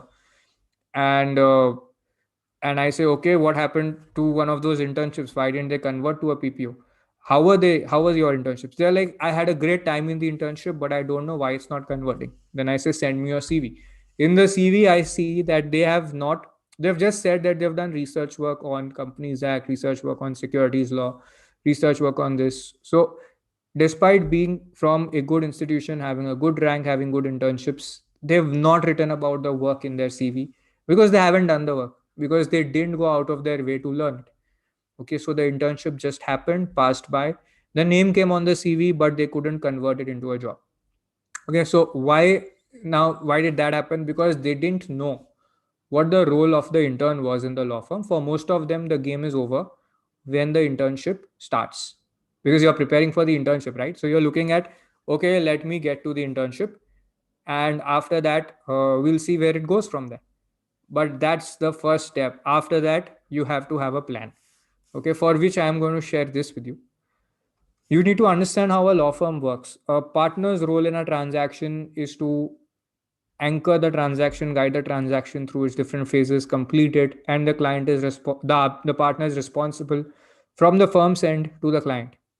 A senior associate's work is to actually, supervise and ensure that different parts of the transaction are happening. In some parts, the tricky parts, the senior associate will be doing it himself or herself. The senior associate will definitely be reviewing everything. The partner will be reviewing a lot of the stuff of the senior associate. The senior associate will be reviewing all the work. An associate will be hands-on executing one or more legs of the transaction. Okay, and an intern will be assisting the associate. Now, the problem is this: if you prepare to be a good intern, you will only know the assisting work. You will not know how to be an associate. You will not get a PPO then. So, you've got to prepare to be an associate before you get the internship, so that when you are as an intern, you are actually assisting the associate like an associate. So, you are able to independently take on some of the tasks that an associate gives you, so that the associate can do more and save his or her time. Okay, that's when it works. So your performance needs to demonstrate that you are one level up. Okay, so you're not the intern, you are an associate. And this is how it works across the law firm. So if you think of the people who become partner, it's not that they first become partner and then they learn how to be a partner. It's like this, that they've been an SA or a PA, principal associate, and after being that for years, or a year or 2 year, 3 years, they have been performing like a partner would, and then they get the designation. Means what? You qualify first, you learn the work, do the work first, then you get the role. A lot of us as interns, we expect the reverse. We think that we need the opportunity and then we will prove ourselves. No, you have to be prepared to the next level. Only then you will get the opportunity and you can utilize it. Okay, without this, don't expect to get a law firm internship or leverage it. Okay, now you should think at this moment, what are the areas you'd struggle at if you worked or interned as an associate? What would you need to demonstrate in your CV? Okay, what would you need to demonstrate in your applications and interviews? So it's the same for your CV, for your applications, for your interviews. What do you need to demonstrate and where would you struggle? Simple question, right? And this is not a mental state that I'm smart, I'm confident. It's not all of that. It's not about NLUs, it's not about having connections. It is simply this, that what is it that is needed for the job? Do I have the ingredients? Proven track record, is it there in my CV? That's all. And there are ways to show it. In a CV, you'll show it differently. In an interview, your body language, your communication will explain that. But it's not a communication skills interview. It's an interview where you demonstrate that you've done the work and what your learnings were. Okay, now I'm going to give you some example of the kinds of work that's done in an intern that's done in a particular practice of law, but we've already done that. So I'm just going to show it on the screen for like 5 seconds and move on. In IP, for example, there's registration and allied services, IP prosecution work. There's offshore, like US IP prosecution work done a lot by Indian lawyers at the back end for US law firms. Okay, or for independent US lawyers. Indian lawyers do this at the back end. A lot of support services they provide. IP contracts, monetizing and licensing work is there. Media entertainment work is there. Enforcement work is there. Infringement and passing of litigations. And most of us don't study IP law like this. We study like, okay, this is copyright, this is trademarks, this is the criteria for registration of a trademark, but the work we don't learn. This is the case law, and then we move on. Okay, so see how theory branches off somewhere else and practical work needs to go somewhere else. Okay, then technology law has a different kind of work similarly. And if you see what's written online, you will identify that what's written on the slide, you'll identify we don't study this. If you've studied, anybody has studied IT Act, if you studied IT Act or cyber law somewhere, tell me if you learned about these things. Did you learn about technology contracts that I've written on the screen? Software development, software licensing, e-commerce, cloud computing, software as a service, platform as a service agreements, IP licensing advisory on open source licensing, data protection work, domain name disputes, legal action against cross-border IP violations, online gaming, structuring, advisory and contracts, emerging technologies related work, drone laws, fintech. We've not learned all of this. And this is the work done in technology law team of a law firm. Okay. Commercial law has a branches, okay, M&A work, commercial contracts, banking, finance, securities, capital markets. Okay, and we've done some free webinars. Ramanuj has done them on what work do you do as a corporate lawyer, what work is done by a mergers and acquisitions lawyer. You can see the link on screen. We'll also drop it on the comments, on the description box in YouTube. Okay, and we'll share it on the chat box as well, so you can make a note of these and see these later. Okay, now look at dispute resolution. For everybody who wants to get into litigation and dispute resolution, insolvency process, whole insolvency process has been there. Non-insolvency related NCLT work has been there. Recovery litigation is there. IP, what is recovery? Any loan banking default. So this is at the DRT, could be under SARFAESI Act or otherwise. In some cases, there is arbitration and civil suits also. Then there's IP infringement litigation and other work, litigation at civil and criminal courts, arbitration. This is the heart of a corporate dispute resolution practice. Other side of corporate dispute resolution is the criminal law side, which has white collar crimes. Okay, not getting into that right now. Okay, but moving on. So categories of legal work and arbitration. Rutuja, you had said that you will be studying arbitration in college. So check whether you will be studying these things which are listed on screen. Okay. Drafting of the clause itself, pre-disputes documentation, initiation of the proceedings. Okay, not section 17 that they are initiated with. Section 17, or which one is it, that says that when you issue a notice of commencement of arbitration, proceedings initiate. Not that. The drafting of the notice, following the steps to go to the court or the arbitral institution to get the arbitral tribunal constituted, interim measures, those things you have to understand. Okay. So tell me, is it a mystery that what's the work done in a law firm? It's clear now, right, to a lot of you? Yeah. So now let's look at the next step. You want to start thinking of what my next short-term goal is going to be. I'm going to give you a simple rule of thumb. If you are a student, look at getting at least 5 internships in one area to get a good law firm job in that area. 5 internships, 1, 2, 3, 4, 5, and then. So if you have vacations every 4 months or every 6 months, then you want to start earlier, like in the third year, second year. And whenever you start, you remember that you have to perform to the next level, one level up. So you have to be prepared for that. Okay, so before your first internship also, you should have some level of preparation.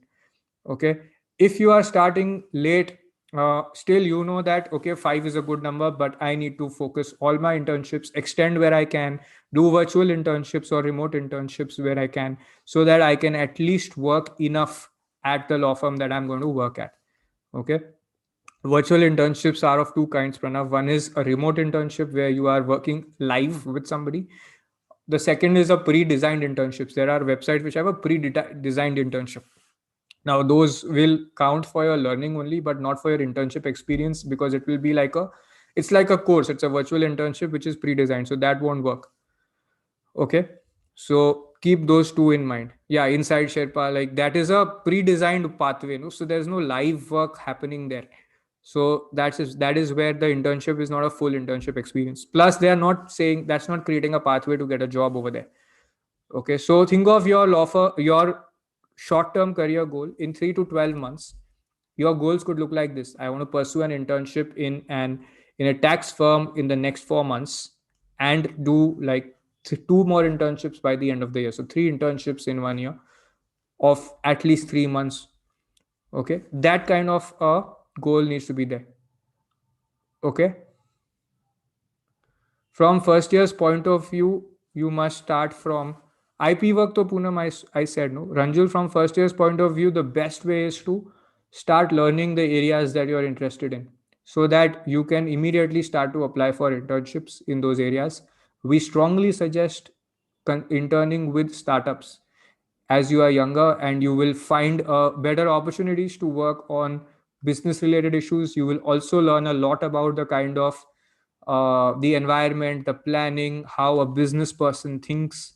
Okay, that will help you uh, work as a corporate lawyer later. In many ways, you will be working as a miniature partner in a startup. Why? Because look at it this way: when somebody says that I have a tech developer, the epitome of that is that if a IIT student is working in tech. Okay. Now, similarly, for an IIT or for any startup entrepreneur, if they have a law student with them, they are like, this is my lawyer. Okay. For very early stage startups, that's the case. Okay. Not startups which have got 2-3 rounds of funding, then it doesn't happen. But still, they will be happy to have a law intern who is contributing. But if you go there unprepared at a startup, you will not be able to contribute. You might even freak out and run away. But if you go prepared with learning, then you will be able to do well at a startup. Okay. It's harder to get internships in in-house teams unless they have structured approaches. Like banks, in NBFCs, they have bigger demand for in-house work. Like, ICICI Bank, for example, has a bigger pool of lawyers, huge pool of lawyers they have. Okay, so you have to look at which are the places in-house that will have internships. So I am talking of startups. Okay, that's not exactly in-house. The way we think of in-house, that's not like that. Siddhant, there are many ways. There is a video of Ramanuj saying on how to get internships with startups. There are multiple YouTube videos on lawsikho.com, on LawSikho's YouTube channel. But every startup is happy to have an intern. You just find which city are you in, find Google startups in your city. You will find the names, call the founding team members and say that I want to intern for free for 1 month and help you out. I'm a law student. I want to help you out whichever way I can. I want to contribute, and they will be happy to accept you. Also, tell them some research that you've done on the startup and where it operates. Okay. Anuj, is a specific area of law better or a mixed bag better? Mixed bag is what you end up with if you follow your college's curriculum, right? Mixed bags don't work because what are you ready for? Then it's not clear. So one area is always better than a mixed bag. What about Ijaz? What is the question? What about a practicing lawyer who's into disputes and IP? So you look at the work they do, right? And if you want to shift to, you can look at the IP practice of law firms. You can look at disputes practice of law firms and see how to move there, Ijaz. So maybe you do disputes and IP, and maybe you can add NCLT, you can add international commercial arbitration, and that will round up your CV to get a disputes practice job in a law firm. That is one way. Another way is to shift your practice area into corporate, and you can learn about corporate work like M&A transactions and all to move into that side. So both options are there. You can also learn a lot of IP and move into the IP side and do disputes plus transaction work in IP. Okay. Data protection, does it go well with IP and competition law? Definitely. Data protection goes well with IP, competition, and technology law. So did you all write down some short-term goals for yourselves? Can we give practical exposure, Siddhant? Yes, actually what happens is that in any course you do with us, you are performing the work that is done by those law firms. I'll show you how that reverse engineering works. I'm giving you the approach, right? That if you do the reverse engineering, you will be able to get through the law firm. Now, how we help our students is that we have done some homework for that. So we boil those down into the skills and then we train students on those skills. Okay. So that is how it works. And so essentially before you apply to M&A firms, if you've taken our M&A course, then you'd have done like 100 different tasks. Okay. You'll have 100 different skills that a M&A lawyer needs to have to do M&A work in a law firm. Okay. Whatever skills in 1 year, you will have skills that somebody who's working for 2 years in a law firm gets. Okay. If you've not done any corporate work and you want to do it after graduation, the thing is that you want to make the most use of any work opportunity, right? So somebody says, come here, work with me for 3 months or 1 month. I want to try you out. So you want to go there prepared. So you want to directly learn the skills to cut down on time and start learning. Okay.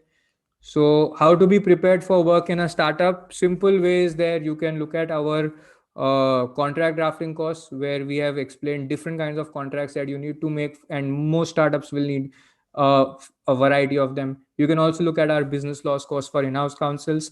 It covers different kinds of legal work that you need to do for a startup on different areas, ranging from corporate related work, investment related work, registration, compliance, IP, technology, disputes, all of that work. So business laws for in-house counsels is actually structured in a way that you can work for a startup also, and you can work as an in-house counsel of a company as well.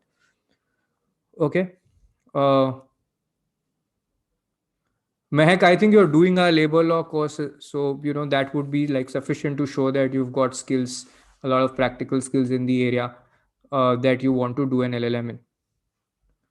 If you've not studied, so what is our existing level of preparation? I'm going to keep firing questions at you so that you can keep interacting with that.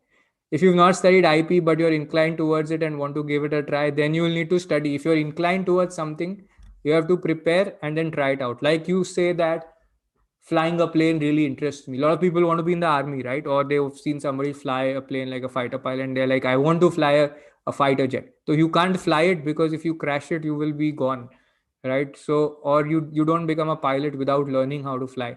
And that's done on the ground in simulation. So you've got to do that, push deep, and then you can move ahead. Okay. Deepak, you want to do tech law specialization and you've got into faculty of laws 3-year LLB. So, you know that rule that 10,000 hours, if you give to something, you will be really good at it. Malcolm Gladwell covered it in popular work, but it has been written by scientists earlier. And he says that that's the reason that Beatles and everybody really succeeded. Everybody who's really succeeded at things, like you could look at Bill Gates, you can look at Beatles. So 10,000 hours you want to put in to be really successful. Now, if you're in third year, you want to start as early as possible. This is the best time you have to learn. Every working professional who studies our course always says, why didn't I do this earlier? Then they say, I'm having trouble managing it with my job and I want to do the course so that I can upskill myself and get a better job.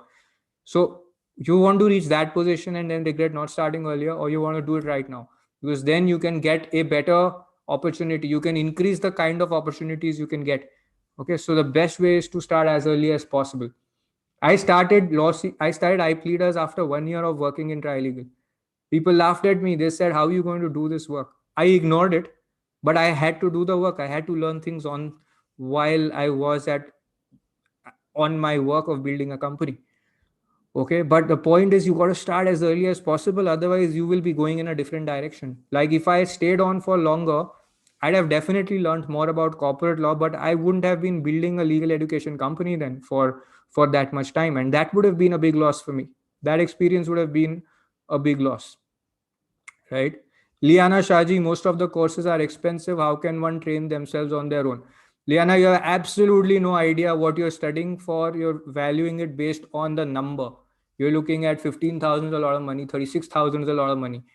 Okay, you're just looking at the number, but you have to look at what you get in return for that. Check your college fees, check how much you pay for LLB every year. Most private law schools are charging you 10 to 15 lakhs, excluding your personal living costs.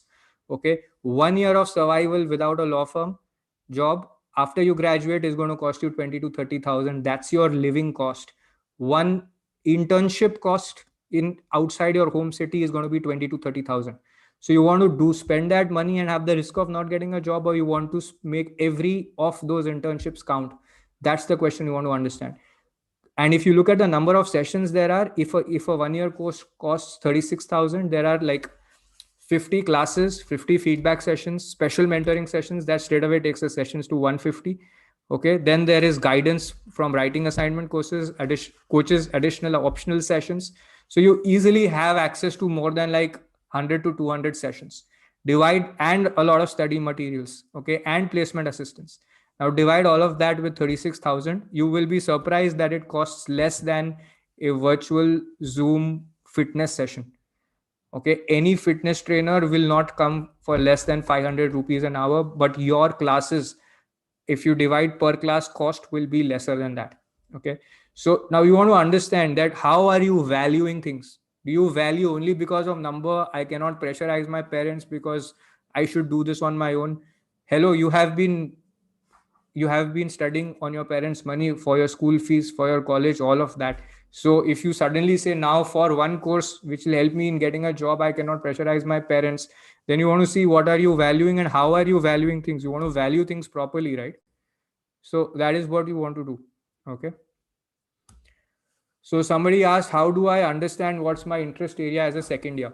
So I will share with you what I did in my second year. Okay. In my second year, I did a moot in international refugee law. I wrote a paper on international space law. I did a internship in a law firm. I did intern in AZB's litigation team. So there, I did exactly what I advise now that you don't need to do. I was literally touring every court. So I was asking the senior I was asking my senior that, sir, whenever you have a hearing in any court, please tell me. I'm going to be right there in the morning. Okay, so whether it was DRT, Consumer Forum, Civil Court, Criminal Court, High Court, any forum in Delhi, I had toured everything.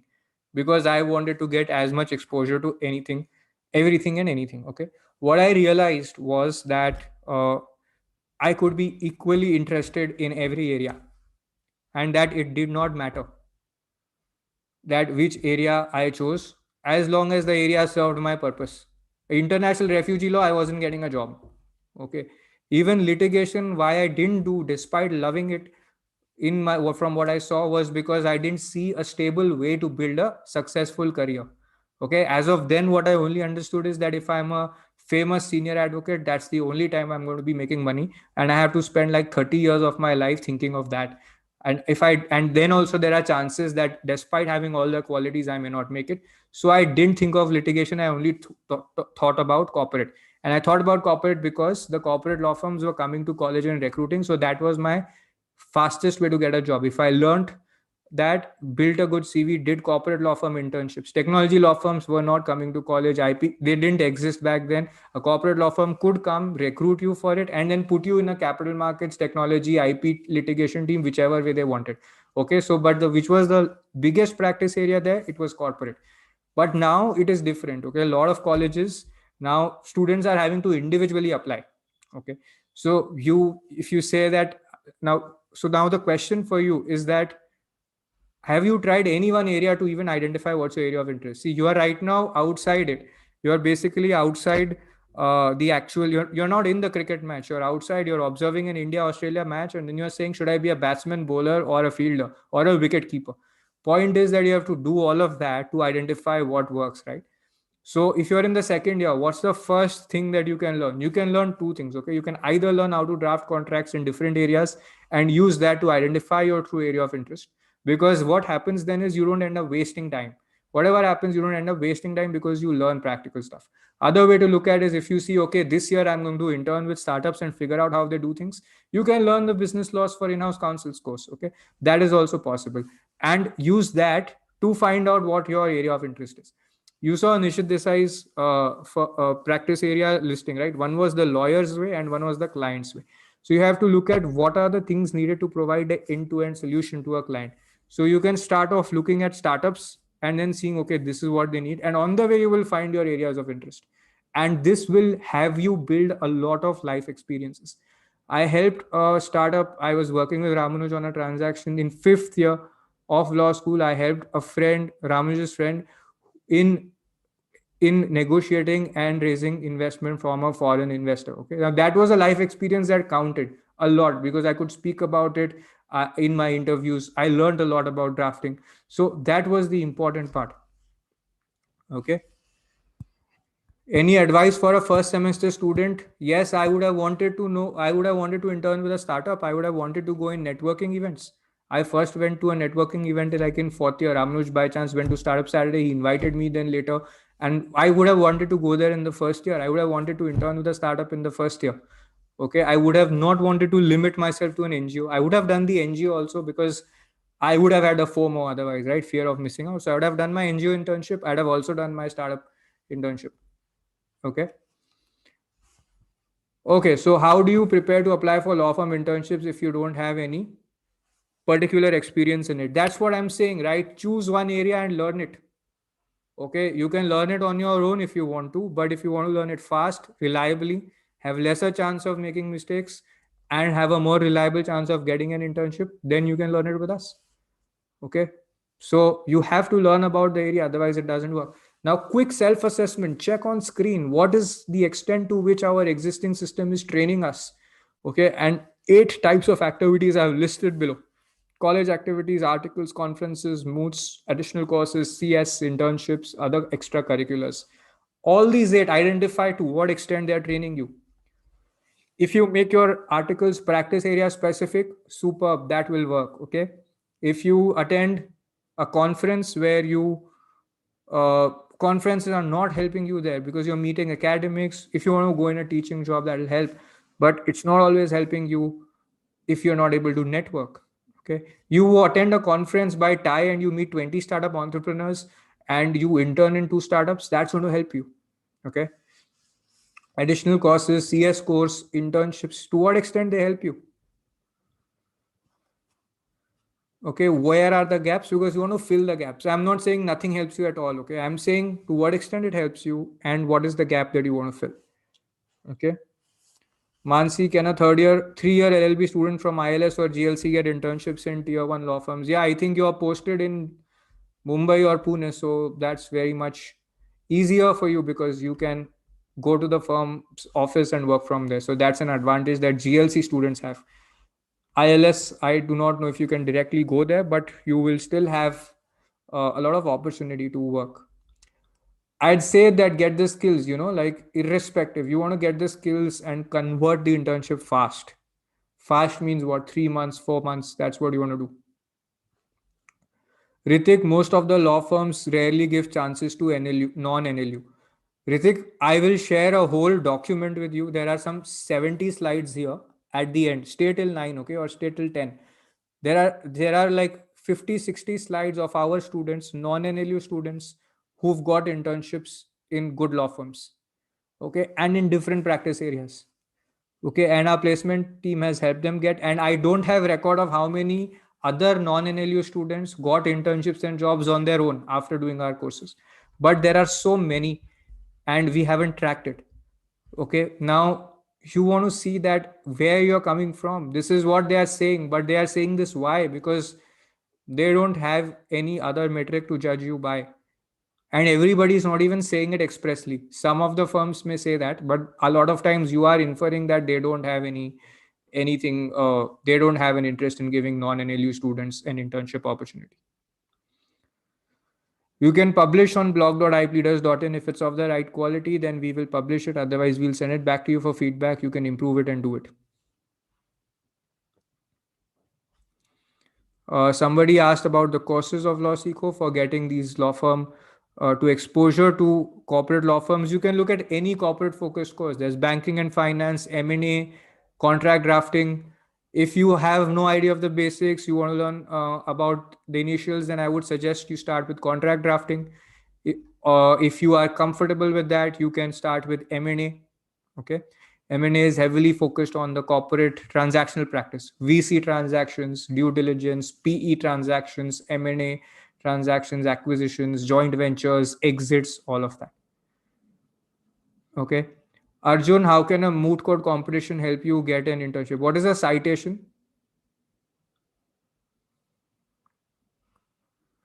So Ritik, you have to build your contacts. Look at this, okay?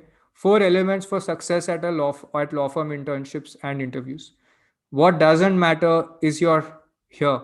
You just said this, Ritik. NLU, non-NLU background doesn't matter. Being a second generation lawyer is irrelevant. Law school history and performance is also irrelevant in a lot of cases. And what matters is on the right side of the slide. Okay, relationships, skills. Yeah, so how to build a good CV? Very good. Your skills are abstract, but when your skills are backed with a portfolio, like I drafted an NDA, I drafted an investment agreement, I drafted a technology license, I drafted a franchising contract. If you write all that in your CV, then it becomes a good CV. If I write about if I write about franchising models followed in the hotel industry, if I write about how non-practicing entities work, what's their business model and how to safeguard from them, that's adding up, right, to a particular kind of CV. That's what you got to do.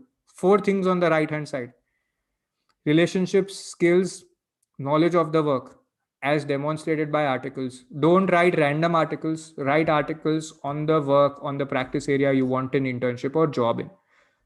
Prior real life experiences. Okay, this is very, very interesting. This goes very creative and out of the box.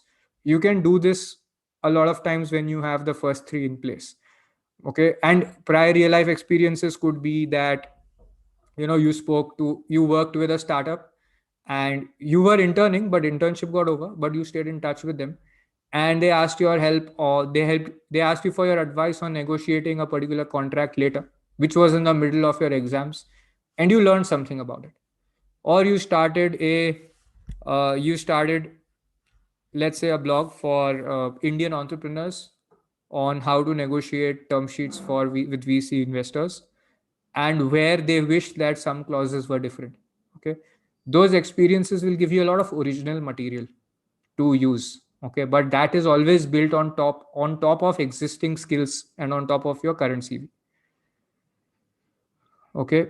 Arjun, I had some really great moot court competitions on my CV. I had gone to 𝘵𝘩𝘵𝘮. We were semi-finalists. I went for international round on Oxford Prize Media Law competition. We won from NUJS side. Also won a corporate law moot at NLU Delhi. But in my Ashurst interview, Ashurst is a Silver Circle UK-based international law firm. Okay, I couldn't, like, despite having won that moot court, I couldn't even describe the problem in the interview. Primary reason being that interview is 10 to 15 minutes. Problem was 4 pages and super complex. Okay. So unless I understand it like a transactions lawyer, as a mooter, I can argue, but as a mooter, I can't frame the problem. And the moots didn't help me get shortlisted. What helped me get shortlisted was my prior internships and my corporate law work that was there in the CV. Okay, Gayatri, you can apply to the high pleaders team, to our.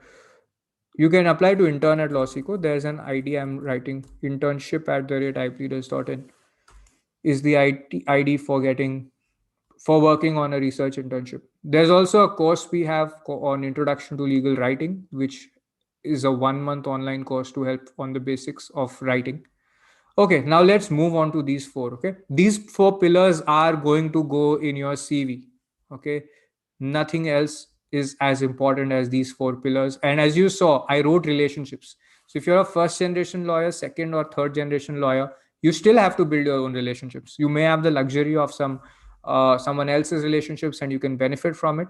Like, I could get help from my dad because he was in AZB at that time, and I could get his help in getting an internship at AZB. Then I never applied there for a job because I felt that it would be mixed up with the fact that he's already in the firm, and then I did not want that kind of favor there, so I didn't apply there for a job. But the question is that, irrespective, you'll have to build your own independent network. Networking works, and what works about networking is the value in the relationships that you provide. So you have to learn independently, even as a first generation lawyer, on how to provide value.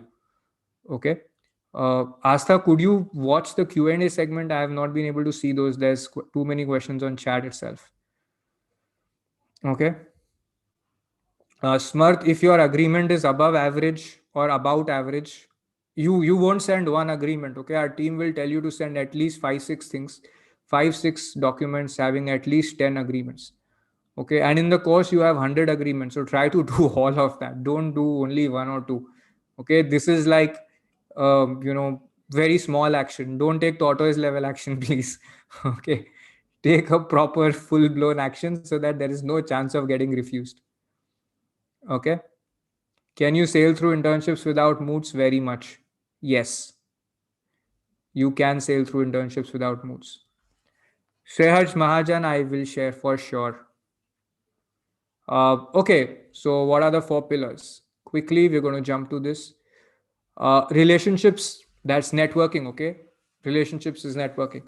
Now, these are not your family's network, not your LinkedIn connections, inactive ones, active ones, not your LinkedIn connections. Okay. Not your faculty, not your visiting card compilations, because this is basically dead network. Okay. You want connections in the areas where you're looking at benefits.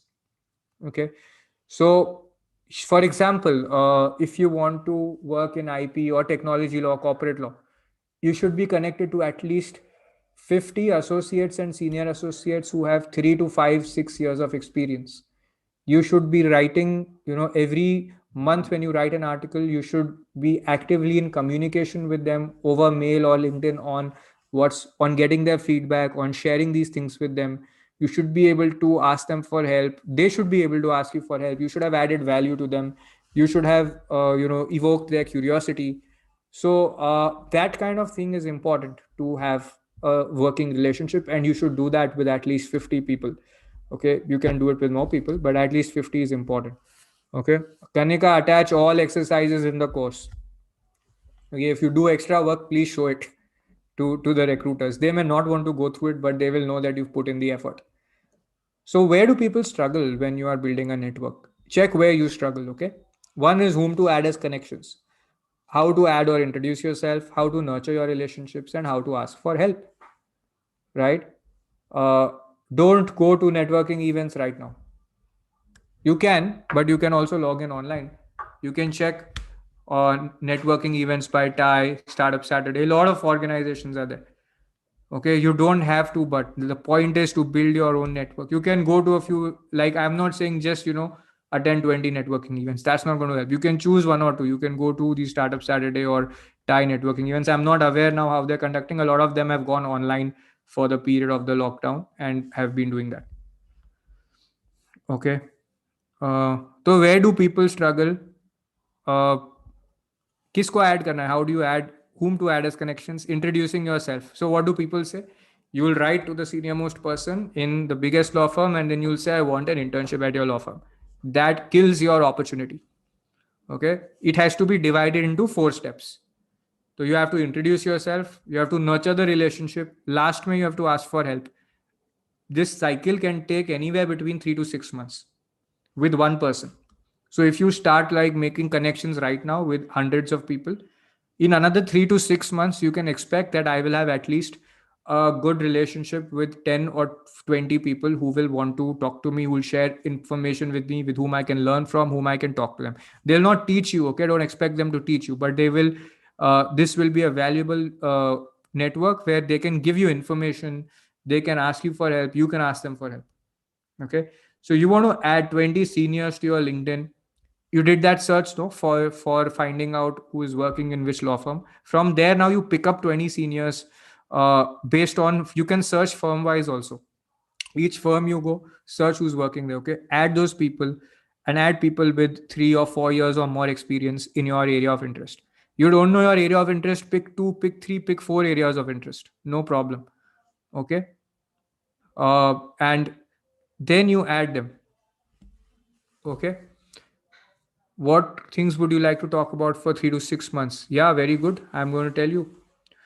So when you add them, you can look for people based on company search on LinkedIn. This slide will show you how. Okay. You can click on the firm, you can follow, you can comment also. Ramanuj took a detailed session yesterday where he showed how to comment, right? Then, so how to interact, engage, write articles relevant to your seniors who are connected to you. He showed you all of that yesterday. So you have to keep doing that. Now I'll show you how to introduce and examples. Okay, so this is what came up on my LinkedIn when I was looking at whom to connect with from JSA. Okay, so LinkedIn will give you these opportunities. When you connect, you add a personalized note. Okay, so think of what can you share with them and what would they be interested in responding to you for? Why would they be interested in responding to you? If you want an internship, clearly you want a favor, they'll not be interested in responding to you. But if you make them curious about something new, something interesting, they may want to respond. Okay, so you want to send a message to open some kind of communication with them. There are tasks we've written. So this is a task for you. Think of a message that you can send to them. And in the subsequent webinars that we are organizing in the coming week, you can tell us what happened after you sent the message. So a standard kind of message is the last line could have, can I share them with you for your inputs or for some feedback? But what are you going to send them? What you want to send them is something that should be useful for them or should be unique so that at least they want to open it. And maybe it will be useful for them to do in their own work, or it may be useful for them to give to interns, or it will be useful for them to give to their own juniors. Okay, that level. So look at some examples on the screen. Post lockdown, investment in healthcare and technology companies increased. Sector specific due diligence is necessary before the transaction, and I have prepared 2 of them, 2 DD checklists. Can I share them with you for some feedback? So somebody will be tempted to open this.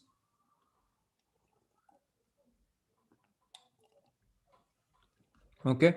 Kanika, if your article is published, then it would be of the quality standards that we have. Send a message to another one. Corporate M&A team, what can you send? How to review an SSA for young lawyers based on your study of over 20 templates. Couple of law firm partners found it very handy. Can I send it across to you for inputs? This is one example. Another example. I've prepared a handbook for young lawyers to improve accuracy when they undertake employment-related diligence of an investee company. Could I send it across? I've prepared a 10-page guide on how to negotiate the reserved matters clause from the perspective of a company promoter. Would you like to take a look? I would be grateful if I can have some feedback. Okay, so this is one way of sending value adding messages. Aishwarya, same stuff on screen. Whether you're in first year or fifth year, you are training to be an associate without even being an intern. Okay, every level of prep has to be done beforehand. Lots of examples are there. You can read it on screen. Okay, if I read it out aloud, it will take very, very long. But let's say in capital markets, okay. I read that you worked on this recent bond issue by X company. You saw na some bond issues on Legal India and several others. I've prepared a free video library for capital markets work that freshers and interns at a law firm can use to be more productive. I'd love it if you could take out a few minutes and share some feedback. And sometimes LinkedIn doesn't allow you to send a link when you're connecting with them, right, in your first message. So you can say that, so if you say accept this message, then I can send you the link, otherwise I'm not being allowed to. Okay, so simple, done. They say yes, and then you send that link. Send. Then IP mein kya karna hai? You can say I have prepared a free glossary on a lot of stuff you can prepare. So the trick is free glossaries, checklists, guidebooks. Okay, a lot of these video libraries you have to prepare. Okay, and imagine that they can give it to their interns or their juniors. Imagine that they may want to get help from it. So employment section in a diligence report is usually very problematic because of the volume of laws and compliances in the labor area. Okay, so if you prepare a checklist, then it's very useful. You prepare a stamp duty checklist, then it is very useful. So these are the things which are very high value. Another one, I prepared a guide for patent monetization for Indian inventors and businessmen, and your name has been cited in patent cases before IPAB. I want you to send it across for a quick review. So what are we doing here? Can you see? We are personalizing it. We are saying that your name was cited in the patent cases before IPAB. So I went through that, and then accordingly I prepared something which was relevant for Indian inventors and businessmen, and I want to share it with you. He may want this kind of work for his clients, by the way. So this, what you prepared, could be used by him for business development work for his clients. So what are you hinting at? If the person's thinking that they need help from a junior, they'll be like, okay, hey, can you do this kind of work regularly for me? Okay, that is the kind of connections that person will make.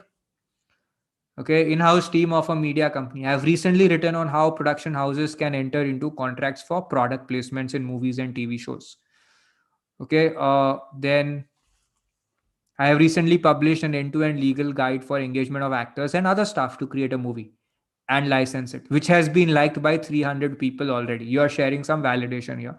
I want your feedback on it as well as an industry person. Can I please send it across for your quick review? Okay.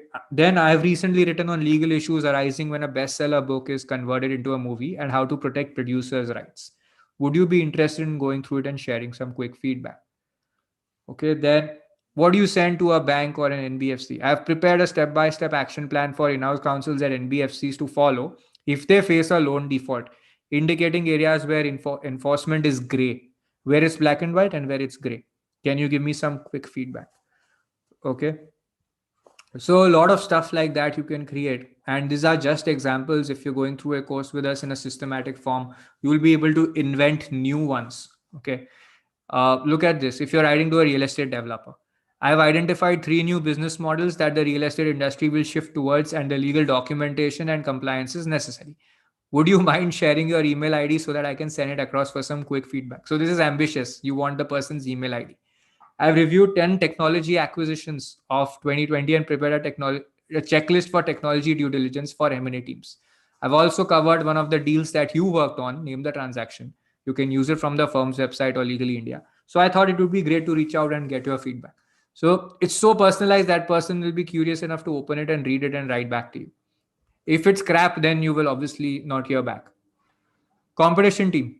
I have just written an article on the common mistakes to avoid while applying target-based exemptions or the parties test of CCI. I've recently identified a couple of unique ways in which CCI determines an appreciable adverse effect on competition in large M&A transactions. By studying its decisions in the last 2 years, I'd love to hear your feedback. Could you please share your mail ID so that I can send it across? Right now, did you notice that your work is influencing your networking? I don't think a lot of people know this. This is like such a secret. People have no idea. They think that networking stands on itself and it's based on the money you have, the relation, your parents' network, your inherited network, second generation lawyer, NLU, all of that. But networking here was transparent, equally accessible to everybody based on the work you did. Also, it was not generic. It's not one of the regular articles one writes. Okay, you saw that it is completely focused on the practice area, right? Snehashri, they have their personal assistants, so they are the ones who are reaching it, right? Isn't it having high chance of getting rejected? Snehashri, everything has a chance. There's a probability to getting selected and getting rejected. And you're playing around with that probability here by being higher value so that the probability is in your favor and not against you. Okay. Nothing is foolproof. But when does that stop us from doing the work we need to do? Tomorrow you may go out and there may be an accident on the road, but you never know all of that, right? You operate from a point of view where things are determinate and certain, but that's not reality. But that doesn't stop you from making life predictable. So start upskilling. Okay, by the way, if somebody has a personal assistant to look at mails, higher chances that they will respond. Okay, you can follow up twice and say, can sir, I'm with new material, and say that I'm very excited to receive your response. And the personal assistant will have an intention to contribute to the senior, which is why they are likely to look and say, sir, there's one law student who constantly sends very interesting stuff which I have not heard others do. So do you think you should look at it and send a response? Then he'll say, okay, what's the work? Open it, show me what this person sent. So your chances actually increase, they don't decrease. Nasty. Are you all with me on this? Okay, Pranav, abhi you have opened communication, boss. What do you want? Okay, what does this show to the recipient? Research on the legal issue, interest and curiosity on the recipe on what they are doing. Okay, and relevance to their work. Sometimes you are showing validation also. When you said that 300 people liked this, somebody else already appreciated this. That is when you are. That is when you are showing validation. So you want to show all of this. Okay. Sai Suvidya, what are you saying? At what point do you ask for an internship or a job? Just resist that temptation. Okay, eat a chocolate if you want. Don't ask for internship and job at this point. You will waste the hard work you did if you do this. Okay, so what is this not? Okay, you said exactly at the right time. This is not a vague communication. This is not a request for an internship or a job. Okay, so how do you nurture this? So if you're lucky, they'd have sent you a reply back. If you're not very lucky, if you write to 50, 60 people, a few of them would reply back. You have to see on their LinkedIn profiles whether they are actually checking their LinkedIn, how frequently they are posting. Okay, Ramanu showed this yesterday, but basically if you're just using LinkedIn, you check the person's activity and posts. If they have posted every day or every, even twice a week, that chalo, this person opens their LinkedIn account. Okay, but if that's not happening, then that chances of getting a reply are also feeble. Okay, Sammanika from our placement team is here. You can all say hi to her. Sammanika, you can say hi and then I'll continue. You're muted, Sammanika. Hi, good evening, everyone. Sammanika here. Most of you know me. Those who don't, I am heading placements at LawSikho. A lot of you have connected with me over LinkedIn, and ever since I cracked, I got recommended for Indian Army JAG. There have been too many questions, so I'll make sure I address some of them as well in today's session. So once Abhyuday completes, I'll be taking 1 hour just Q&A with you guys, where we will be covering all the questions related to internships. I'll be answering all your doubts and queries related to that. And post that we have a special secret for you. Since Christmas is here, I'm all Christmassy. I'm looking like that right now. So I'll be making some special announcements for you guys as well. So stay tuned. So guys, stay till the end. There are 100 people who left, but they'll miss the special announcement. Okay. So how do you nurture? Now, if you get a good response back, then you can send them the article. By the way, if you've not written something, then also sometimes you need that kick from somebody saying that, "Arey, tomorrow is the deadline, project submission deadline, exam. So now I have to study, right?" So if you feel that you are that kind of a person, then you can write the message that I've written here and write it without doing the work. When they say yes, send it, then you know that your method has worked, and then you got to get the real deal in, learn, write that thing and send it. Okay, so that will at least prove to you that you've done something right and that the method is working for you. So that will build your confidence. It'll encourage you to do the work. So send your work to them, thank them for their feedback. You'll have to follow up a lot. So when you're following up, don't say, sir, did you read it? Sir, did you have an opportunity to read it? Sir, sorry to bother you, but did you have an opportunity to read it? No. You will write about new developments when you follow up. When you say, sir, I also wrote this recently. The article I wrote has got comments from 20 people and they are really excited about it. I would be happy to read your views. Then you can later say that I'm going to publish a story on what happened when I published this article and what top practitioners or what young lawyers are opining about this area of law. And I need your views so that it would be great if I can also capture your views in.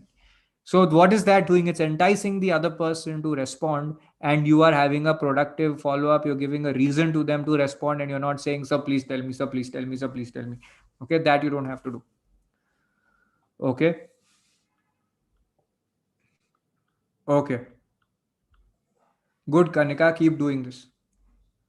How to get in-house counsel internships? Sambhavi, I told you that you saw the messages, no, for in-house counsels in media teams, banks, everywhere. Use those messages. Okay. Okay. Now you will write something new. Then you will share it again with them. What else can you do? So you can invite them as a guest for a webinar that you're hosting, right? And for example, one of our team members, he's still in third year of law school, not from an NLU. He's got some of the senior most lawyers to have webinars with us. That's so fantastic. Okay. And people say yes to him. Okay. And you see all the big respected lawyers who are there in our webinars, a lot of them have been invited by that third year student. Okay. Not us personally doing it. Okay. So here's something you can do. You can invite your role models for a webinar or a closed event that you are hosting. I'd say do it on YouTube. But if you want to do it just on Zoom also, you can do that and offer to help them further with personal projects. Every law firm associate is super busy. If you can, and they want to contribute as well. So if you can help them with their research work, writing a book, or prepare a guide for their trainees, a lot of this stuff will be incredibly useful for them. Okay, then how can you help them further then? Everybody, now you will understand this, that every law student who applies to an intern for a senior will be like, give me an opportunity, I'll contribute. Give me a chance, I'll contribute. But you don't have a chance. You have to right now contribute. Okay. So you have to keep thinking that what will make my communication relevant to them. Usually it's going to be your technical knowledge and then how you help them use it. Where will they use it? They'll use it in three places: with their clients, with their juniors, and with their interns. Always think of that. How can I help them use something with their clients or with their juniors or with their interns? So your homework, build relationships with at least 10 seniors in the next 3 months in your area of interest. Okay. I should make it 50. Okay. 10 is very, very low. Go for 50. Okay. And building meaning start building. At the end, you will ask for help. Not right now. Don't even ask for help right now. But I'm giving you a preview. If you misuse it, you are digging your grave. I swear on God, if you misuse it, you're digging your grave. Don't do it.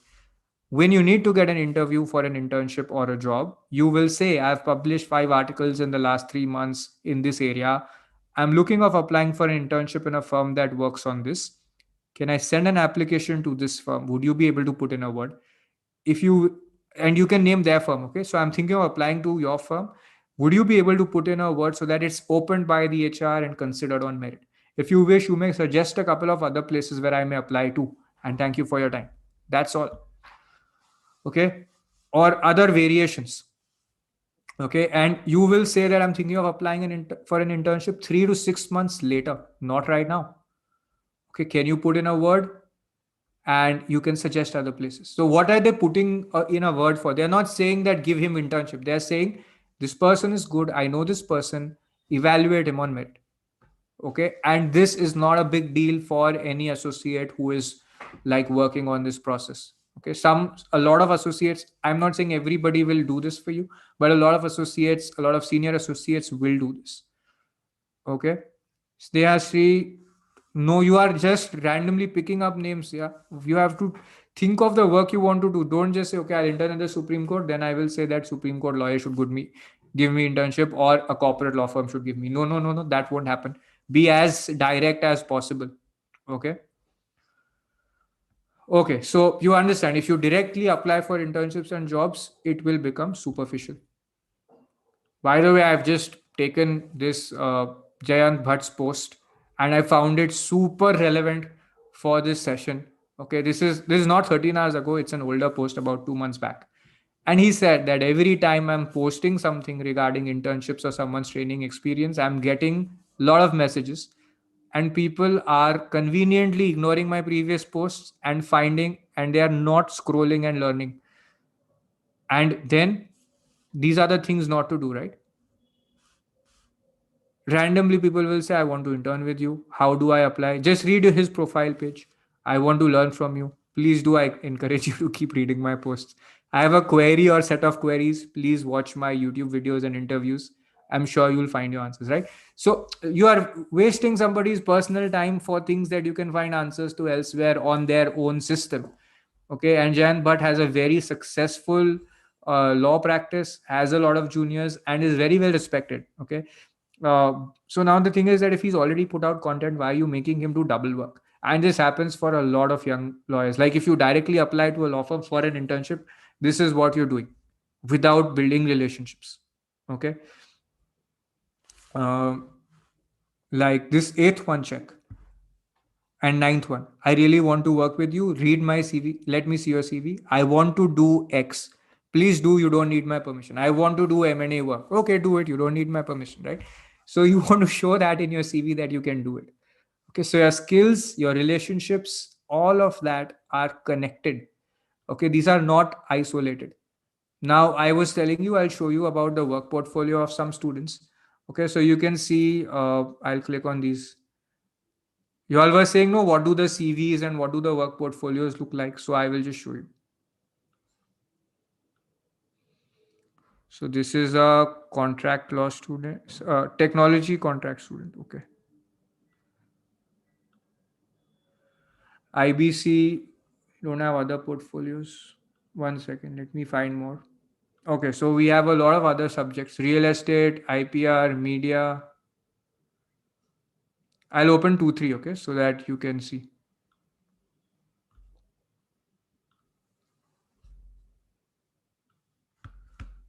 So what do we do now? We actually encourage students to send their portfolio. Like these files are sent as attachments along with their application, and what exercises they did are written in the CV. Okay, so let me show it to you. It's not previewing.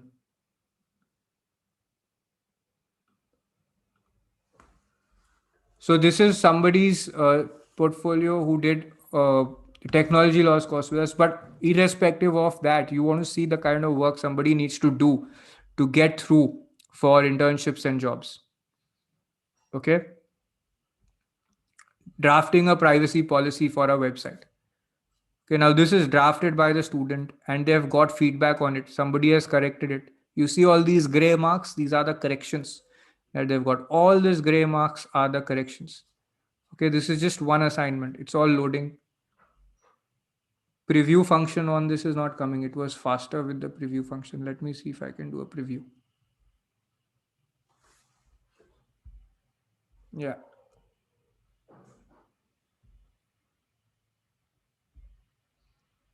So you'll see the topics, okay, for everything they did. Now look at the number of files there. Imagine sending this to a recruiter with your CV. So every entry in your CV is substantiated with documents showing what you've done. This is exercise on applicability of takeover code and understanding transfer of control. Okay. Detailed exercise, corrections in red line. Okay, and this is a mock of an advice that you have to give as a corporate lawyer working in a law firm. Okay, and there's a fact situation in light of which this is being given. So it's not abstract. You're not just referring to the section. You are actually looking at the facts and then applying the law. And you're looking at it as as a advisory work. After that, then you will also do drafting work. So there's advisory work, there's compliance related work, there's drafting work. Okay, now this is a structure document. They have identified something about demergers and decoded the structure of a specific kind of scheme. So the student wrote it on and pasted it by hand. Okay, then even business aspects. How would you explain the rationale to investors and creditors? Okay, and they've taken some published schemes. The Geo Digital Fiber and Geo Infratel scheme was taken for study. Okay, how is the preference capital structured according to the scheme? Okay, then yeah. So like this, there are about 20-30 exercises. In a month, in a year, you will do 100 exercises. That's 50 files you will have, 2 exercises in one file. Imagine sending that to somebody. So this is an amendment of a shareholders agreement which he drafted. After any M&A, any investment transaction, where a venture capital investor or a private equity investor is investing, you have to amend the articles of a company. That's a real work done in a law firm. So somebody asked me, how do I know that? This is how this person did it. So now if she applies to a law firm, they will believe that she knows how to do it, and she can talk about it. She'll explain how she did it. Also, there's an ESOP that she drafted, a stock option scheme. So this is real work. This hasn't been done by people in college. So when somebody sees it, then they identify that yes, this person has more skills and is fit for the job. So I won't have to break my head training the person, and they may be able to contribute. Shubhodeep's was separate. So Selvi was from M&A course. Just showing other portfolios. So you want to see more portfolios or you want to see CVs now? This is Chandan's.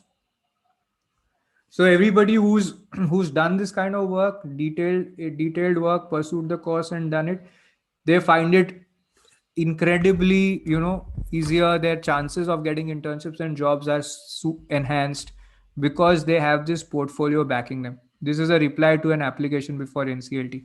So this has 2 exercises, but I can't show you because of paucity of time, so I'll just keep scrolling. This is a drafting of a proof of claim for a financial creditor. This has to go to the IRP, to the resolution professional. Then a demand notice. Okay. So IBC has prescribed formats, but in a real transaction, you have to do a lot of additional work. And you can see that people make mistakes and they need corrections to be given. So then deciding which is the best forum to go to for a dispute. Should you go before NCLT or should you choose a different forum? Should you choose DRT? Okay, all those advisory work. This is pre-litigation advisory work that is there. In a real disputes practice, you'll do it.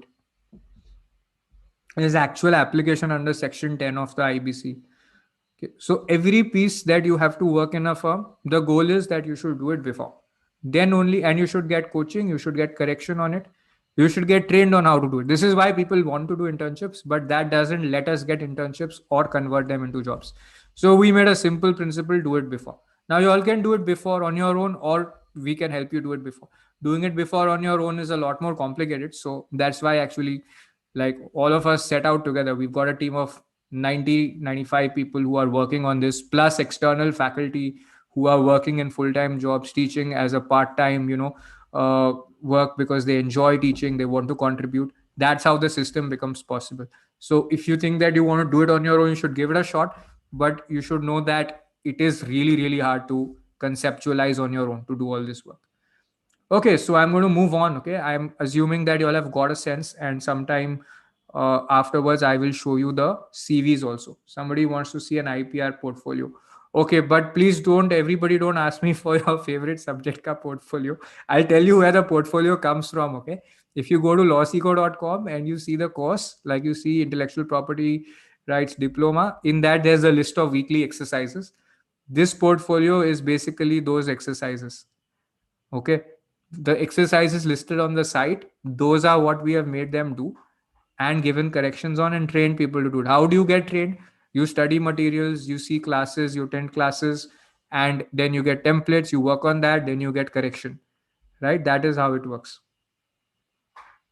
So some of these are media and entertainment related in the IPR course. Okay, events, advice, or this is some work on celebrity services related agreement.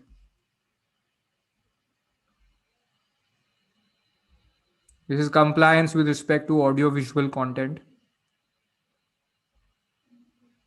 So question is not written here. Answers are written here. Okay, so in what happens in the media and entertainment space is that the whole episode or whole movie script has to be reviewed by lawyers and various kinds of legal concerns have to be pointed out beforehand. This is one on satellite exploitation agreements. Okay, so they have drafted clauses. You can see pay TV, web TV, broadcasting, IPTV, VOD. So like that, it gets technical, and this is what will enable you to do your networking properly. Okay, then more clauses here. Okay, how the license is negotiated. This is commercial plus legal. License fee is the most important clause because it's telling the parties who makes how much money. Talent management agreement. So this is a portfolio from the media and entertainment segment. There'll be other stuff also.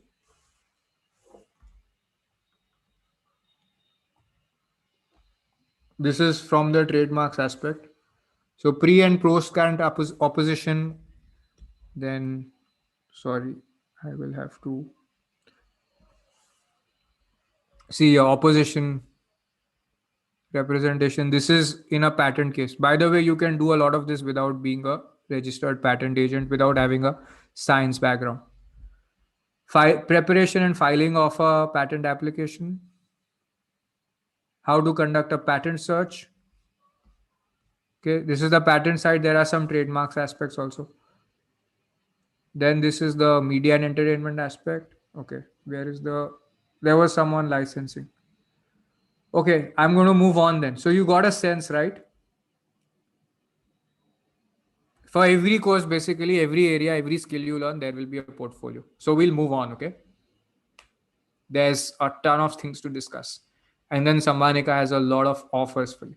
I think I'll jump to, so this is what the portfolios look like. Practice area specific articles, I was saying, no, that you can't write any article. It has to be on that specific area. So look at this, a fourth year student, not a national law school student, okay? Look at the kind of articles that are written. Okay, 10 must have clauses in an LLP agreement that are not prescribed by default under the LLP Act. For many people, to think of this topic is itself very difficult. Next is writing the topic. That is also difficult. Second, how will you draft the terms and conditions of a food delivery app? Then what is practice area specific? How can you prevent the other side from arguing that they did not receive a notice under the contract? Very specific, contract and disputes. Change of control clause in contracts. Which aspects of shareholder agreements must be included in amended articles of association and which must be left out? Fourth year student writing this, do you think an associate will be impressed? Quick question. Do you think an associate will be impressed?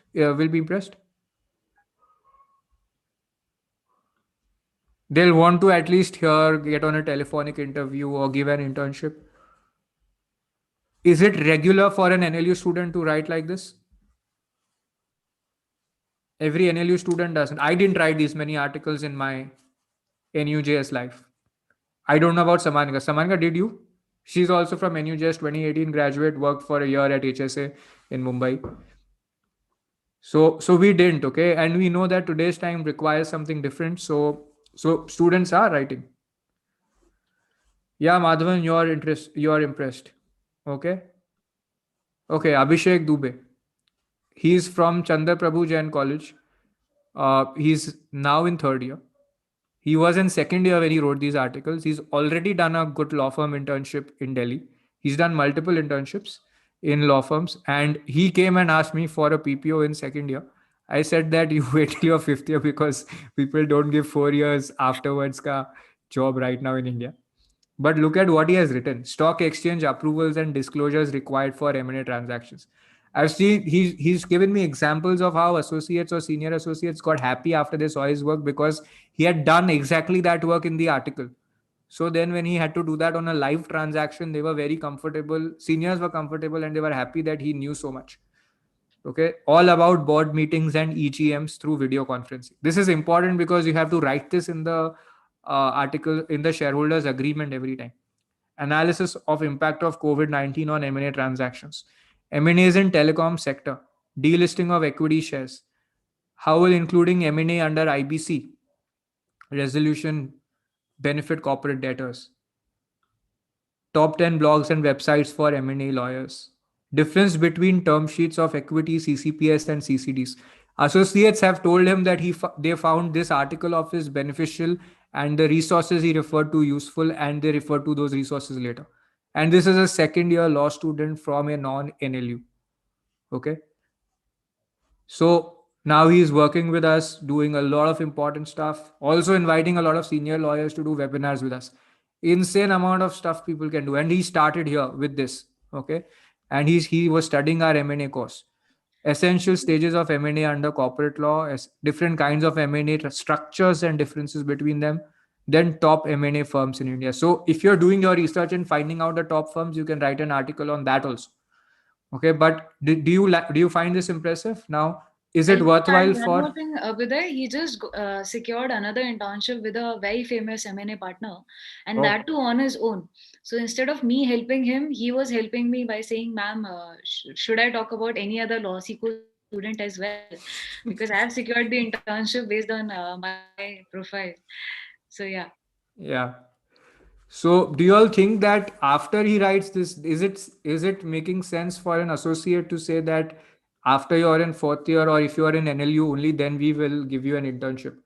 Will it make sense for anybody to say that, or will it be in their interest to give him a chance?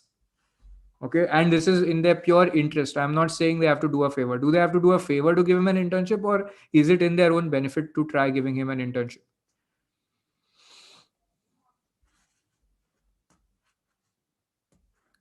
What do you all think? Why don't you all let me know on chat? Yeah.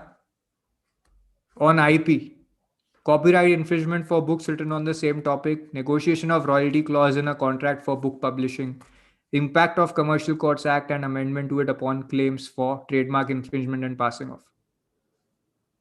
Yeah, Shambhavi, you can. Recently, we had a second year student interning in Trilegal's competition team, and we knew that the work will be very technical. So we just said that we got an introduction to the partner there, and we shared the portfolio of the student, and the partner was really happy to see that, and she gave her an internship. Okay, and the student did well at the internship. She didn't find it in any way difficult to catch up to the work. The seniors were happy. The student made a presentation to the whole team there, and they were impressed. The seniors were impressed by her knowledge of the work she was doing. Okay, so this is how things happen on merit, and this is how you use network plus skill to get the opportunities you want. Okay, and there are others. Mayank Bansal from Jindal Global University. Okay, top 5 technology law firms, legal actions that you can take when your website is hacked, legal aspects to remember while developing a technology with other third party agencies, RBI and IRDA's regulatory sandbox, legal validity and government regulation related to internet shutdown. How do you think all this happens? How do you think they're writing these topics? Is it easy to conceptualize these topics? A lot of you may find these topics very unique and exciting. That's because we are specifically training our team, and our team is working with students to give them exciting topics which may be of value for jobs and internships. And our team is trained to also coach students to write. A lot of times students block one-on-one time with our team. There are more than 200 individual sessions that were conducted by evaluators and coaches for writing assignments. Okay, and this so there's the topic aspect, and then there's the writing aspect. All of that is specific. With specific guidance, people are able to do that. Plus, Mayank, while writing this, would have benefited from the learning he was already having in the technology laws course, because the topic is related to the course. So he developed a writing skill in the area of interest. Okay. What level of company law knowledge niches should you have before enrolling for M&A? You don't need to do an M&A a company law course first. Directly, you can do the M&A course. Okay. If you need a supplementary course, if somebody takes a diploma and they struggle with basics of another course, and like we have an introduction to corporate law course, that will be added on a complementary basis to you if you are finding that you're struggling with the M&A one. But that won't happen. Okay. Varun Sharma. So, see, DU student. Now, what did he do? Diploma in, this is called the business laws for in-house counsels now. Comparative study of compliance requirements for directors, company versus LLP. Imagine him advising the director in a company of a big company on how to do this. Challenges of executing foreign arbitration awards in India. Companies want this, huh? They frequently go into arbitrations and they want to know this. Forms required for incorporation of LLPs. Okay, then there was a case comment that he made. How to stop unauthorized construction on public land. Introduction to intellectual property rights. Gulrukh Kaur wrote on, again, Army Institute of Law, non-NLU, powers and procedure for income tax raids, search and investigation, top 5 income tax lawyers in India and one landmark case, they argued. And she got internships in a tax firm. Mayura Shetty got an in-house counsel job in a media and entertainment company. Wrote on internet shutdown. So you can see there are two drafts. There's an initial draft and there's the final published draft. Okay. Registration of film titles under trademarks. So what happens is that once you publish your initial draft, first people face challenge in writing the article because we are giving you innovative topic. After that you write, then they have a challenge key. How do I ensure there's no plagiarism? How do I ensure originality? Okay, and how do I meet the quality requirements for publication? So then additional layer of coaching is there. After that they correct it, then it is edited and published. So these are 5 or 6 steps involved in the publishing of one article, but students do this one a month and they are welcome to do more than one a month without additional cost. Right now, our team doesn't charge you more if you want to write 20 articles under their guidance. They are happy to give you more topics. Okay. So when you're thinking of price, look at also what you get for that price. Okay. Poonam Joshi in the Companies Act, whole-time director providing consultancy services to the company. Okay. What are income tax rates? When are these conducted? Use of IRP process to evade debt and liability. Okay. Now, again, review. Are you receiving this guidance or building it on your own through the existing level, the existing system? If not, then you want to plug that gap. It's a gap. And if you did you identify it as necessary? Did you see so many people said yes, that there can be an exception that the firms will make? Otherwise, because this is in their interest to have these kind of interns. So if you identify that, then you have to see, is my system currently training me to do this? If not, then how am I going to plug this? Because one way or another, it needs to be plugged, right? Okay, fourth pillar is your life experiences. Now, everybody has the same CV from your batch, from your law school, and every law student to an extent has the same kind of CV, right? So how do you differentiate your CV from the others? Like there was this person from GNLU, I think Jalaj Jain. In the lockdown, he decided that I'm going to have interviews with a lot of lawyers who've done something different, or just lawyers who've achieved something in their lives. And he had contacted me initially, and I also did the interview with them. But what I really loved about his idea was the fact that he started his YouTube channel to interview and learn from people by interacting with them and showcase that learning to others. Now, one interview may not make him learn a lot, but after 200 interviews, he will have a lot more maturity in any area of law that he chooses, and he may be able to share insights of value to people who are way older than him, way more senior than him, simply because he did those 200 interviews. Okay. Now, what kind of life experiences you can have? You could probably take up a project saying that what are the biggest pain points of in-house counsels. You could do that kind of survey. But today, when I give these topics to people, they are not, if I give it to you, you will not be able to do that survey. Why? Because you don't know how to bracket and organize it, and you don't know how to get a response from in-house counsels. But once you learn about their world, what tasks they perform, you can take up that kind of project and do it. What happens in the course of that project? You end up actually, if you say, I want to take 50 in-house counsels input on it, then you'll be building a network with 50 in-house counsels guaranteed. Uske baad tell me that if you do this in your third year or fourth year, how can you not get an in-house internship, and how can it not convert into a job? because you'd have known so much. You'd have written the challenges, and on the side, you would have been learning about how to fix those challenges. So, whether the industry fixes the problems of the in house counsel or not, you would have fixed your problem for your job. Make sense? Make sense? So that's the life experience that you want for yourself. What was my life experience that counted for me? Okay, for me, the life experience that counted was training business managers at L&T on legal aspects of an electricity automation contract. What are the legal risks arising from there? Okay, that made me look at a contract in a very different way. That made me look at training in a different way.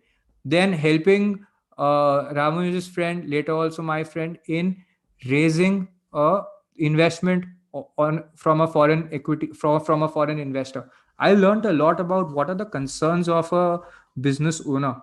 Okay, and also I learned about how to get the work done in a short deadline. And I had to pull through, and there were so many things I had seen at my internships, but I couldn't put them all together. But when I did the work, that life experience really counted for me. So your CV is the gateway, right, to these elements of success. And you all have been asking me about what to have in your CV, and that was more from a point of how do I make a beautiful CV. But now I am saying that this was the hard work to do, and when you do this hard work and you write about it, you will have your have a beautiful CV in place. Okay, and the hard work is not directionless. It has four pillars: life experiences, skills are demonstrated by a portfolio of work, knowledge is demonstrated by your practice area articles, and your network. Okay, now quick tips on your CV. Okay, and I'm having a separate CV building webinar a couple of days from now, so we'll discuss at length over there. But what are you going to do here today? What you can take away from today's session is you can take the first step in building your dream CV. So what do you need to do to optimize your CV? I'm going to be, with your knowledge and prior permission, a little harsh and brutal here. So what you will have to do is you will need to just retain the basics, without which your CV doesn't work, which is your name, email, number, class 10 and class 12 marks. After that, you will identify your area of interest in your mind. Okay, and then think of what is consistent to your area of interest and what is not.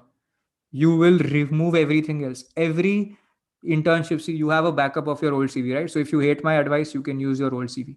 But right now, for this purpose, remove everything that's not related to your area of interest. Okay, and choose one area of interest. If you want the luxury of having 5 areas of interest, boss, you need to understand what is going to make you graduate with a job. If that's also not clear, then you say, okay, business law, IP law, technology law, take 3 areas of interest, build 3 CVs. When you are exhausted and you feel that I need to choose, that time you choose one. Okay, but then you make 3 CVs now. Okay, and delete everything else, all conferences and moods that don't add up. If you want to be a if you want to go into disputes, you did an arbitration moot, retain it. If you wrote an arbitration article, want to be in disputes, retain it. Okay, this is exactly how law firms see your applications. You all were asking me, how does a recruiter look at my CV? This is how they look at your CV. Remove everything that doesn't have your practice area there. It's like this. Imagine, those light bulbs. Imagine a light bulb on the head of your recruiter, and imagine the bulb going buzz when they see something as they go through your CV. They'll scan line by line, and you need to get the maximum number of buzzer like that. It needs to go on, switch on, switch on, switch on. Okay, if it doesn't happen, your application will not get a response. If a kind HR reads it, they may send you a response. Okay, but that's the secret. How many times can they feel that, Arey, yeah, this is what we do, this is what we do, this is what we do, wow, okay, that's what needs to go on. And you might have done that in corporate law, but if you're applying for IP, that CV won't hit the run the it won't succeed. Okay, so you have to be focused on that. Okay, we have lots of free CV templates, but I'm telling you what to do. Make your CV. Why are you looking at a template? Open your CV. It doesn't matter if you can write in plain text also. It's not about beautification, guys. You all are always confusing form with substance. Okay, we are talking about the substance. Trust me, the world will cut some slack for you if it's not the most beautiful CV. Okay, but it should have the substance in it. Okay, See, now if you tell need me. the template, you message me on LinkedIn. I'll send you the template. I'll She'll send you send the you template I LawSikho have template. drafted for LawSikho students. I'll send across. Like, I'm super excited about this session. Don't miss it. This is just the first part of the series, but in his next workshop, like Abhyuday mentioned, in one of the sessions, he'll be talking only about CV. And trust me, guys, when I take a session on CV and cover letter, every single time, like I've taken 6 to 7 sessions for fourth and fifth year students who will be sitting for campus placements.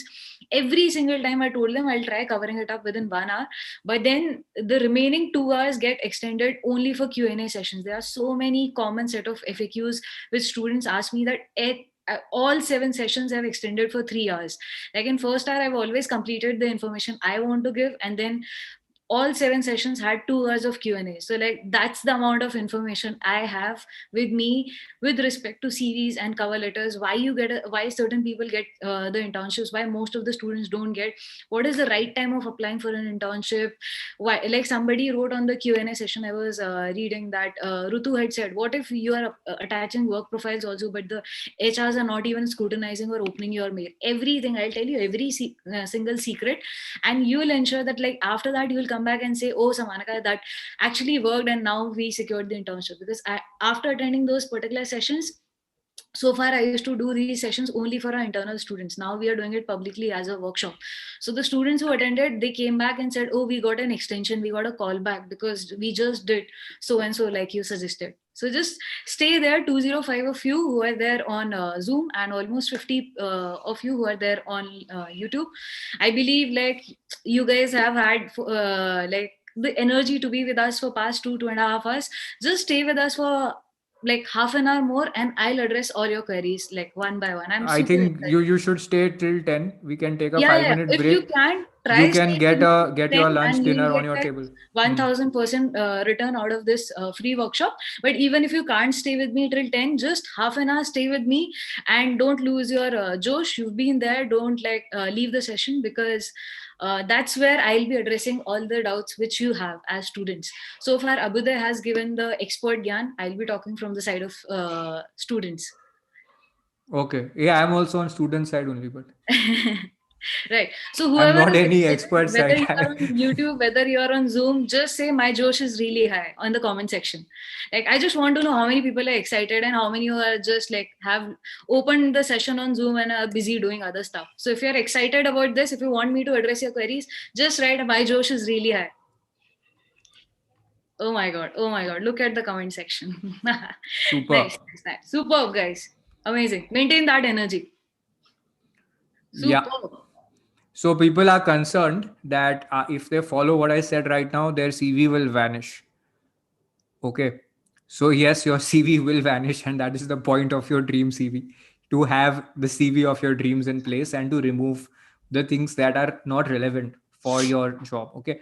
So this is the time you start from scratch to build a CV that will definitely get you a job, right? So that if you apply to 10, 20 firms, you get more than one yes. Okay. And this is the exercise people don't do. If you plan for a job, you get it. Now you are planning for a job and you have to execute this plan next. But right now you plan. So remove irrelevant stuff. Okay. Your CV will reduce to half page, 1 page, or shorter. Okay. Now you think of how you can add your skills, portfolio, or past experiences. Most of the times, think of how to write it. Okay. You may not be able to write concrete skills. I just showed you what the law firms do. I just showed you different examples, but you will not be able to identify, for example, 50 skills needed to be a good arbitration lawyer. You can't do that, right? But you can write in that CV that I need 50 skills to be a good arbitration lawyer. I need 25 technology law skills. I need 100 contract drafting. I need to know how to draft 100 contracts. Like, take numbers which are very clear that if I do this, so I am rejection proof, right? That's the goal, because you don't want to leave things to luck. So write those kind of skills that you need. Also write down how many practice area specific articles you will have. If you are anywhere in third, fourth year, even in fifth year, I'd say target 50. If you reach 20, 30, great. Okay, but target over 10, like target 50, and push yourself to write that kind of stuff. Because see, a lot of you said work culture may be bad, I may get a bad boss, every firm is not the same. So what work you're doing right now is not necessarily applicable only to your first job. It may help you get your second and third job also. Okay. So you must write then the skills. Then how many articles I will write? Okay. And why can you, and if your CV is going to run long later, what you will do is you will have an annexure, which will have a list of publications, which will be separate from your CV. Okay. So only 5, 6 best articles, 10 best articles you'll put in your CV. The remaining you will put in the annexure. Okay. Or you may publish a book, you may compile the same and publish a book also of it. Okay. So you need to keep this in mind, that how many articles you'll write, what skills you will have. Don't identify, write the number. Okay. And then you think that if I take any one life experience also, maybe you will run some kind of helpline, maybe you will do a survey and publish a book on, okay, which are the best, what are the kinds of mistakes startup entrepreneurs make while negotiating investment contracts, various examples, mistakes made while negotiating IP clause or protecting their own IP. Okay. Now if you write, like maybe you write 2 books. Okay. So you can write 25 skills, 20 articles, 2 books on dash area. Then you start to think, how will I achieve it? Okay. How will you achieve it? Now this is the real question that you need to think of. Okay. Before you send internship applications, this CV needs to be populated. So you have to connect the news story now that you read with how you can help the firm. Then only the skill will materialize, right? You saw on the firm's website what they do. You saw on Legally India what they do. You saw on Vantage Asia what they do. Okay. Now you need those skills in those areas to connect this, so that the firm can identify that you know the work. And that needs to go in your application. Flattery doesn't count. So you must complete your preparation for your dream CV before the next session we have. I think the dream CV session is on Tuesday. Okay. Now your example of what you will write: 10 articles on, let's say, M&A or capital markets, 20 skills, 50 skills related to arbitration work, experience of having helped startups with contracts. Okay, that kind of thing you will write. Okay. um, what does a real set of publications look like? I've already showed you article portfolios, but these are other students whose publication sets are here. The student got an internship with JSA and Trilegal on her own. um, Other examples. So this is how you use this format. Okay. Just use the top 5 bullets as the format and you can write it. You can take a screenshot of this and you can refer to it later. Moving on. So there are before and after CVs that we have. Let me see if I can dig this out. Asta, can you share the link with me to copy? I think it will be. You want to see before and after CVs? I'll show you the after CVs. Okay, just losing where it is. 1 second. So I'll open 1 or 2 and then show you.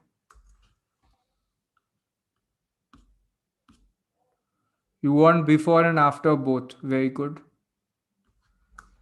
So I'm going to open the before and after CVs folder.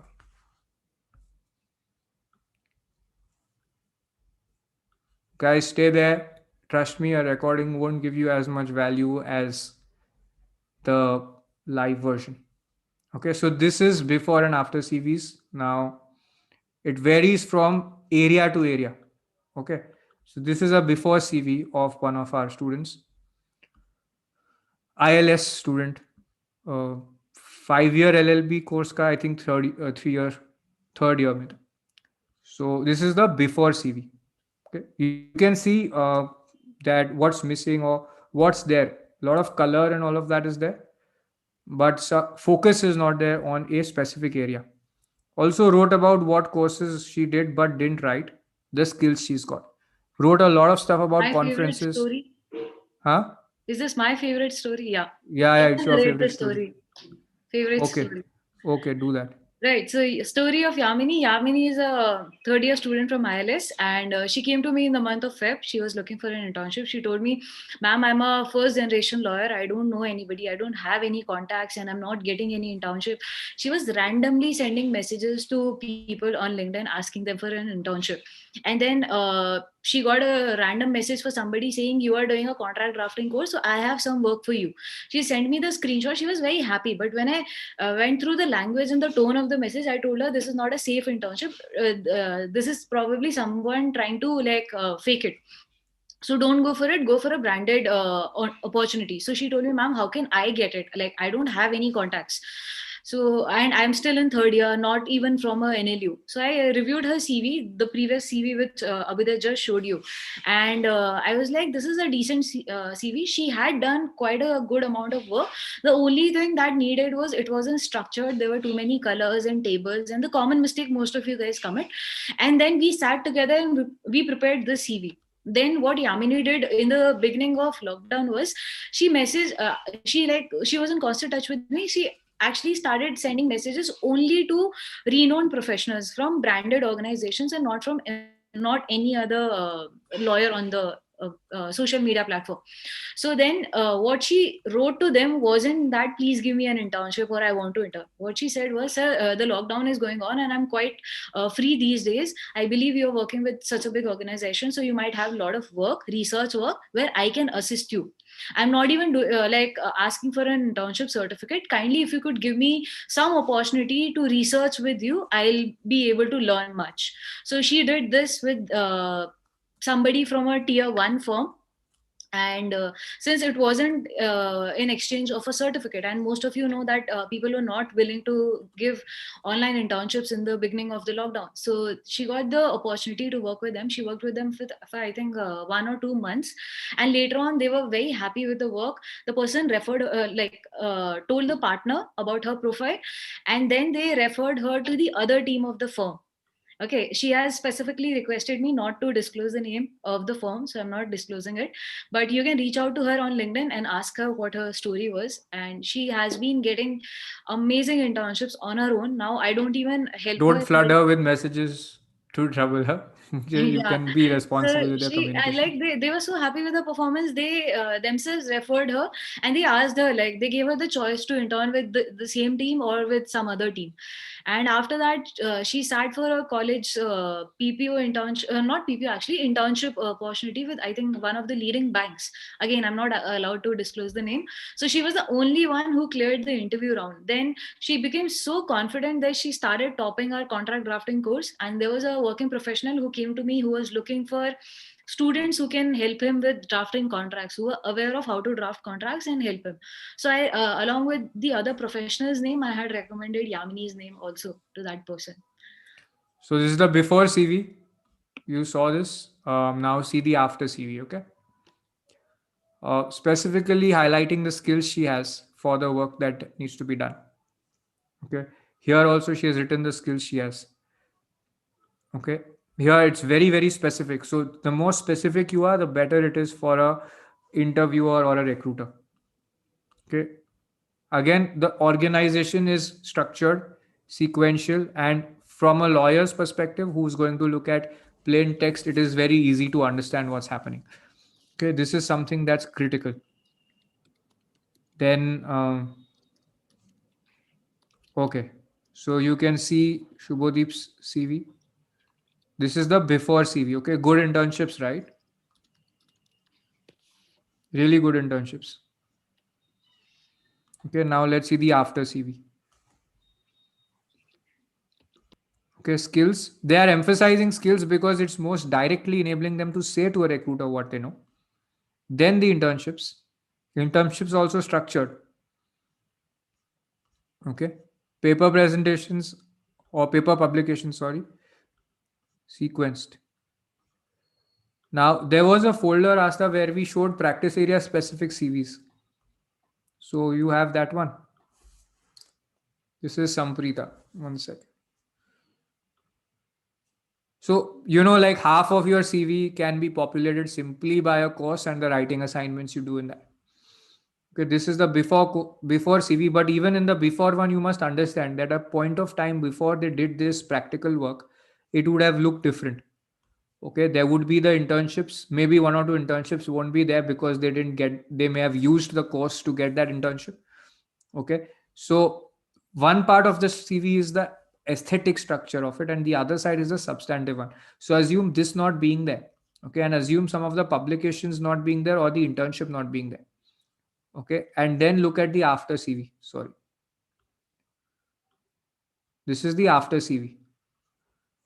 Okay, again, skills are being clearly thrown out because you want the partner or the recruiter to test you. You want them to look at your unique things that are transferable. What is the transferable work? Meaning what work you can do again for them. Okay, like here, for example, if you say you learned about the laws impacting the FMCG industry while researching on Legal Metrology Act, this is restricted to a specific set of clients. Okay, M&A work you fully learned, you can connect with multiple kinds of M&A transactions. Okay, you can answer questions on these. Everyday work, this is faced by corporate law firms, M&A teams. Okay, so there's also practice area specific work. Samanika, is there an overlap with Ramunu's webinar? No, no. Then Yes, I there is. got That's logged why out. a lot of people have left. He's I about to. got logged out. Okay, anyway, Uh, it's working. Asta, if yes. you have the other folder, no, where you have practice area specific CVs, that'll be good. Anyway, I'm going to move on and we will. So, what do you want to do right now?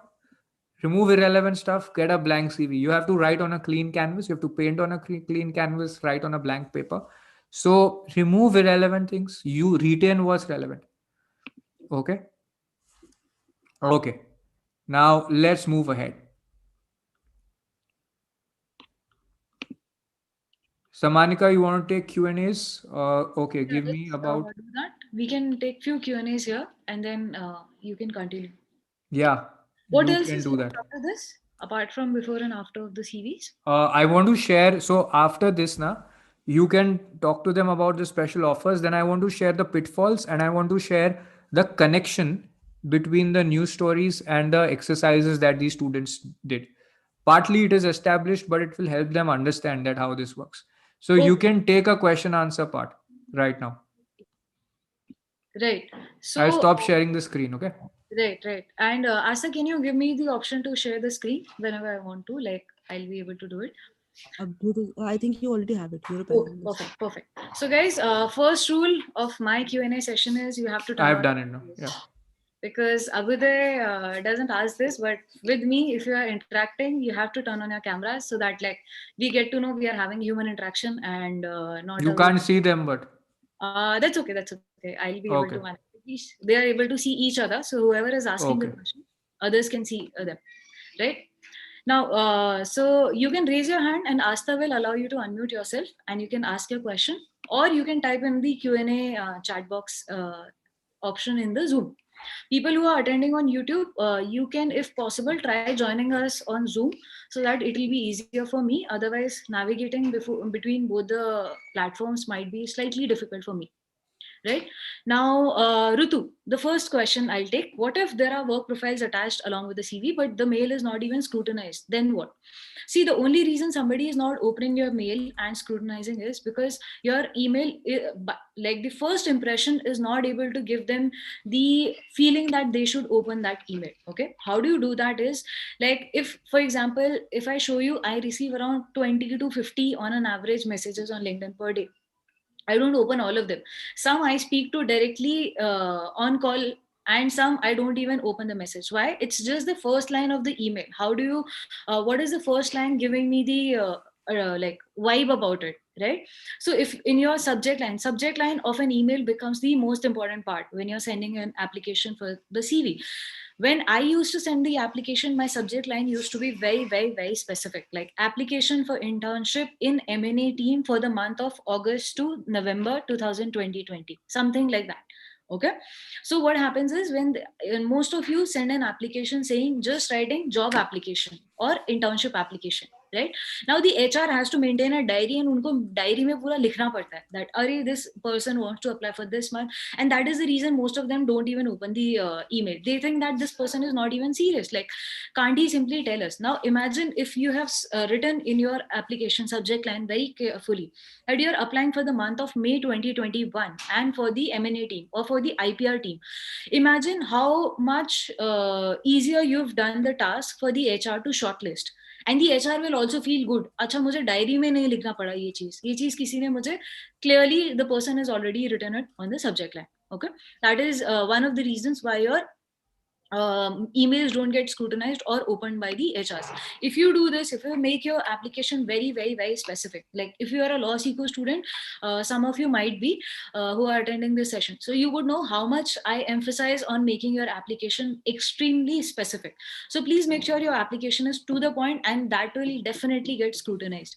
Same is with your work sample also. Like if you're applying for IPR job, don't send them your like civil criminal litigation or any other kind of work.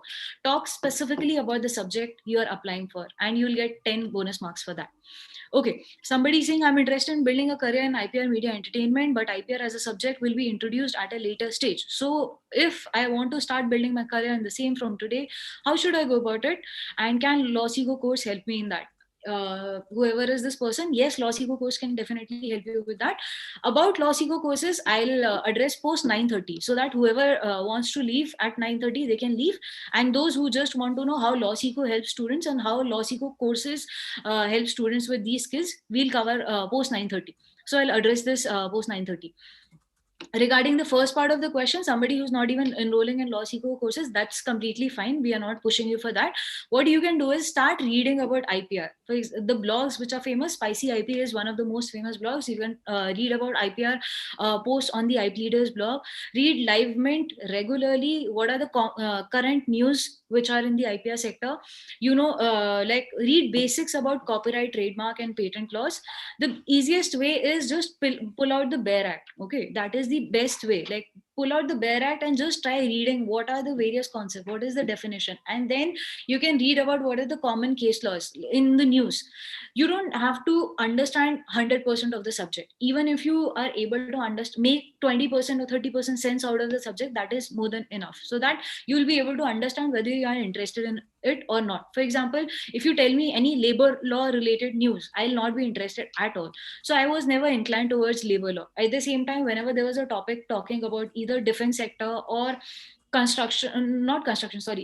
sector, I was very much interested in it. And that's how I decided that, okay, I'm interested in this sector, right? So whatever you enjoy reading more, later on in the future, when you'll be working in that profession, you'll be regularly reading about those subjects a lot. So any subject which interests you, when you're reading what is happening right now and what is the precedence which has been already set, you are able to decide whether I'm genuinely interested in this subject या फिर peer pressure की वजह से मुझे भी लग रहा है कि इस field में ही शायद ज़्यादा काम मिलेगा, so I'm going into this sector. Pulkit is asking, we have to send the corrected documents of exercise or the document which are corrected by the faculty? Pulkit, I didn't understand your question. Are you asking about 𝘨𝘶𝘂 faculty? Yeah, if you're you should send, when you apply, after doing a 𝘨𝘶𝘂 course, you should see the corrected document of the faculty, and then you should make those changes. Sometimes they will correct it and give you the answer. Sometimes they'll tell you how you need to improve. So you need to improve it and then send the improvised version. It doesn't matter whether you took an evaluator's help or not, because the evaluator is not going to fix your draft for a client, right? So they will coach you on how to improve. That coaching you need to take and apply and send that draft. Right. Neelam is asking how to get virtual internship. Neelam, I would recommend, now people have started taking physical interns. It is highly recommended if you go for if you can, try going for a physical internship. And if not, there are a lot of places which are still taking virtual internships. We regularly share opportunities on our 𝘨𝘶𝘂 groups as well as in our daily email newsletter. So you can enroll. It's a free newsletter. Towards the end of the email, if you scroll down, you will get a lot of internship and job opportunities from 0-year PQE to whatever the number is, 10, 14, jo bhi, matlab, we found on public platform. We share it with the world at large through our emails. And somebody is asking, can you show a civil litigation portfolio? Visha Lakshi, I hope Vishalakshi. I don't know how you pronounce your name. I'm extremely sorry if I pronounce it wrong. Astha, can you share virtual career development link? Yeah. So Vishalakshi, I'll just share my screen and show you something. So you do this. Abhyuday, is my screen visible? Yeah. Okay. So you just go to 𝘧𝘂.com. 1 second. Okay.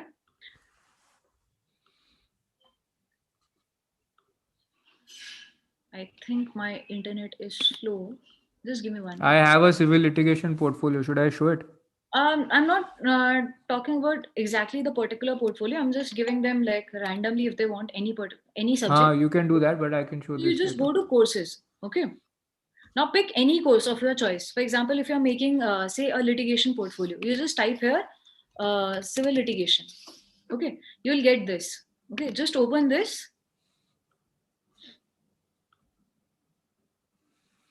Now, I'm not asking you to enroll there. What I'm saying is go to this page and you scroll down. Or you can do Control F, type specific learning objectives. Okay. These are the things, like this is the summary of what all is covered in these courses.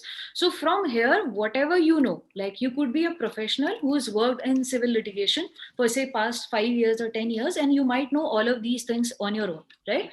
But you're not able to structure them properly in your CV. So these are the things, these are the topics you can pick from here and write in your CV whatever you've already done. Try not faking it in your CV because the other person will very easily be able to catch. Okay. So only if you've done it, you can write, right? This is a long list of things you can write and create your own kind of portfolio. See, there are more than 20, 30, 40 things listed here. Right? This is just one subject. I'll show you the sample of something else. Say M&A. A lot of students come and say we want a mergers and acquisition profile.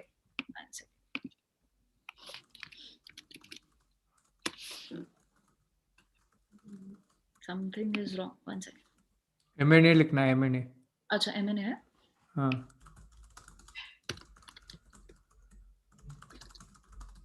Let me type. No space, M&A. Okay, without space. Acha, हाँ, ठीक है. Diploma in M&A. So you have this M&A page in front of you. Again, you do the same thing. Do Control F, specific learning objectives, right? These are the things which a M&A lawyer should be aware of, and these are the kind of work they do, right? So from here, you can pull out the things which you're already aware of and write it in your CV to create your own portfolio, right? Now, what is the next question?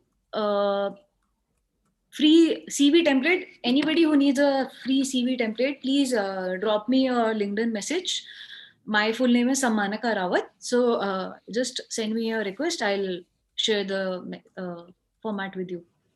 What else?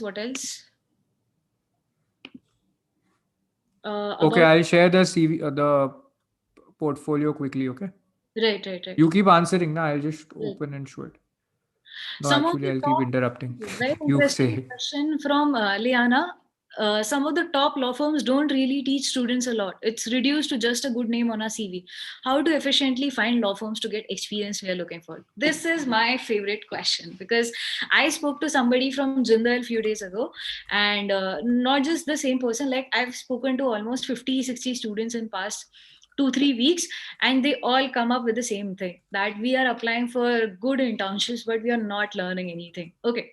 एक बात बताओ आप लोग, जब आप internship के लिए apply करते हो, you see the advertisement on LinkedIn, we are looking for an intern. Have you ever read somebody saying I'm looking for a mentee?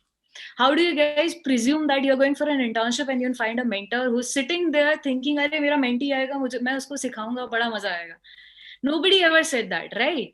So why are you guys presuming that you'll go to a law firm and they will be sitting there just to teach you? See, law firm is a place to perform and not a place to learn. It's a place to learn, perform and excel. Because last में तो आप लोग यही आता है ना, ma'am मुझे call back कैसे मिलेगा, मैम मुझे पीपीओ कैसे मिलेगा? So if you are thinking कि वहीं जाके सीखोगे 20 दिन में, वहीं जाके परफॉर्म भी कर लोगे और वहीं जाके एक्सेल करके जॉब भी ले लोगे, तो ये स्कीम अभी तक इंडिया में लॉन्च नहीं हुई है, sadly.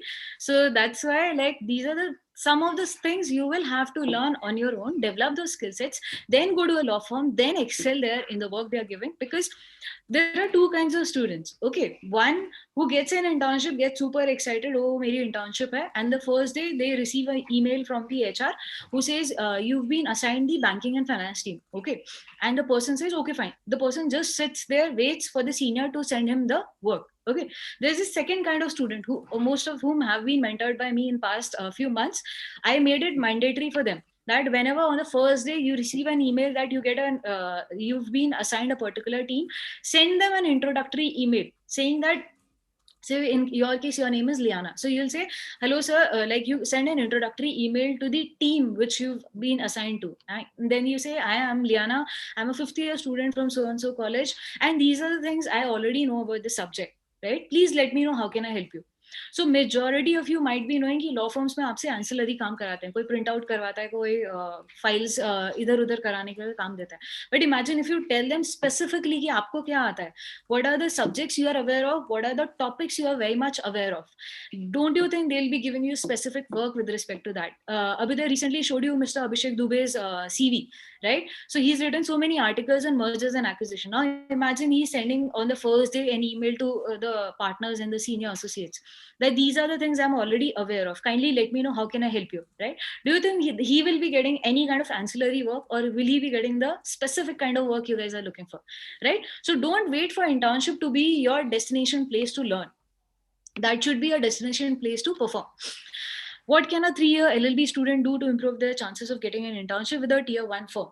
Be it a 3-year student or a 5-year student, don't try to jump the ladder. Go step by step, because even if you land in a tier 1 firm, if your basics are not clear, you will not get quality work. If you don't get quality work, you will not get noticed by the seniors. If you don't get noticed by the seniors, you'll lose the chances of getting a job opportunity there, right? So it's preferable, don't if you're doing a 3-year course, do not try applying for a tier 1 firm in your first year or even in the mid of your second year, right? Go step by step. You can try with a say startup or corporate in-house counsel place, and then you can move to say a tier 3, tier 2, and then go to tier 1, so that by that time you reach tier 1 firm, you have sufficient knowledge of firstly the subjects you are applying for, assuming most of the students are going to tier 1 firms for corporate jobs. So you must have studied company law by then and other subjects related to corporate law. Secondly, most importantly, you would have had previous experience in your previous internships about that particular sector, and therefore you will be able to excel better, right? Next is, could you please throw some light on working abroad? That will be covered in a different session altogether, not taking in this session. Is there any way we can create our portfolios? Yes, Prapti, I'll be covering that in post 9:30, how you can do it. Okay, somebody is asking A how lot to of get people are asking how to become like how to get support from placement cell, and I want to explain to them the logic of how they are not able to properly understand why the course and placement cell connection is there. So I want to show a diagram I have made. But before that, quickly, I'm going to if somebody wants to see a litigation outline. Sammanika, give me about 5 minutes, okay? I want to explain Please, please. something. There is a litigation profile is here, okay? The person has done a plaint, and then more documents are done. One second, I have a left arrow. Yeah. So plaint, written statement. There are various other instruments, okay? Properly drafted for filing purpose in Tisazari, NI Act notice. There are 2 exercises. I'm only having time to show one. In one file, there are 2 exercises. Complaint under NI Act, execution of a decree. Okay. And you can see all the corrections in red because somebody has manually gone through it. So it's not shortcut MCQ testing. Okay. Then this is on sale and attachment of immovable property.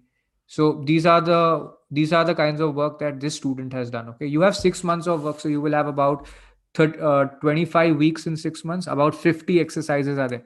Okay. 40 to 50 drafts you will make. The student has not done all of them, but you can do all of them and have a rich portfolio.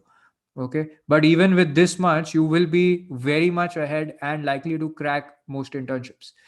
Now, second question was a lot of you are struggling with your area of interest. Okay. So I'll tell you something. You can choose this if you have a lot of time. You can think one course or one area in the corporate side, one area in the dispute side. Okay. In corporate, if you are clear in corporate, I told you what is there. You have contract drafting, you have M&A, you have Companies Act related courses. Or additionally, if you're clear, you don't want the corporate part of it, but you want IP or technology, then keep one side as that and another side as disputes. In disputes, what do you have? You have arbitration, you have NCLT, and you have IP aspects.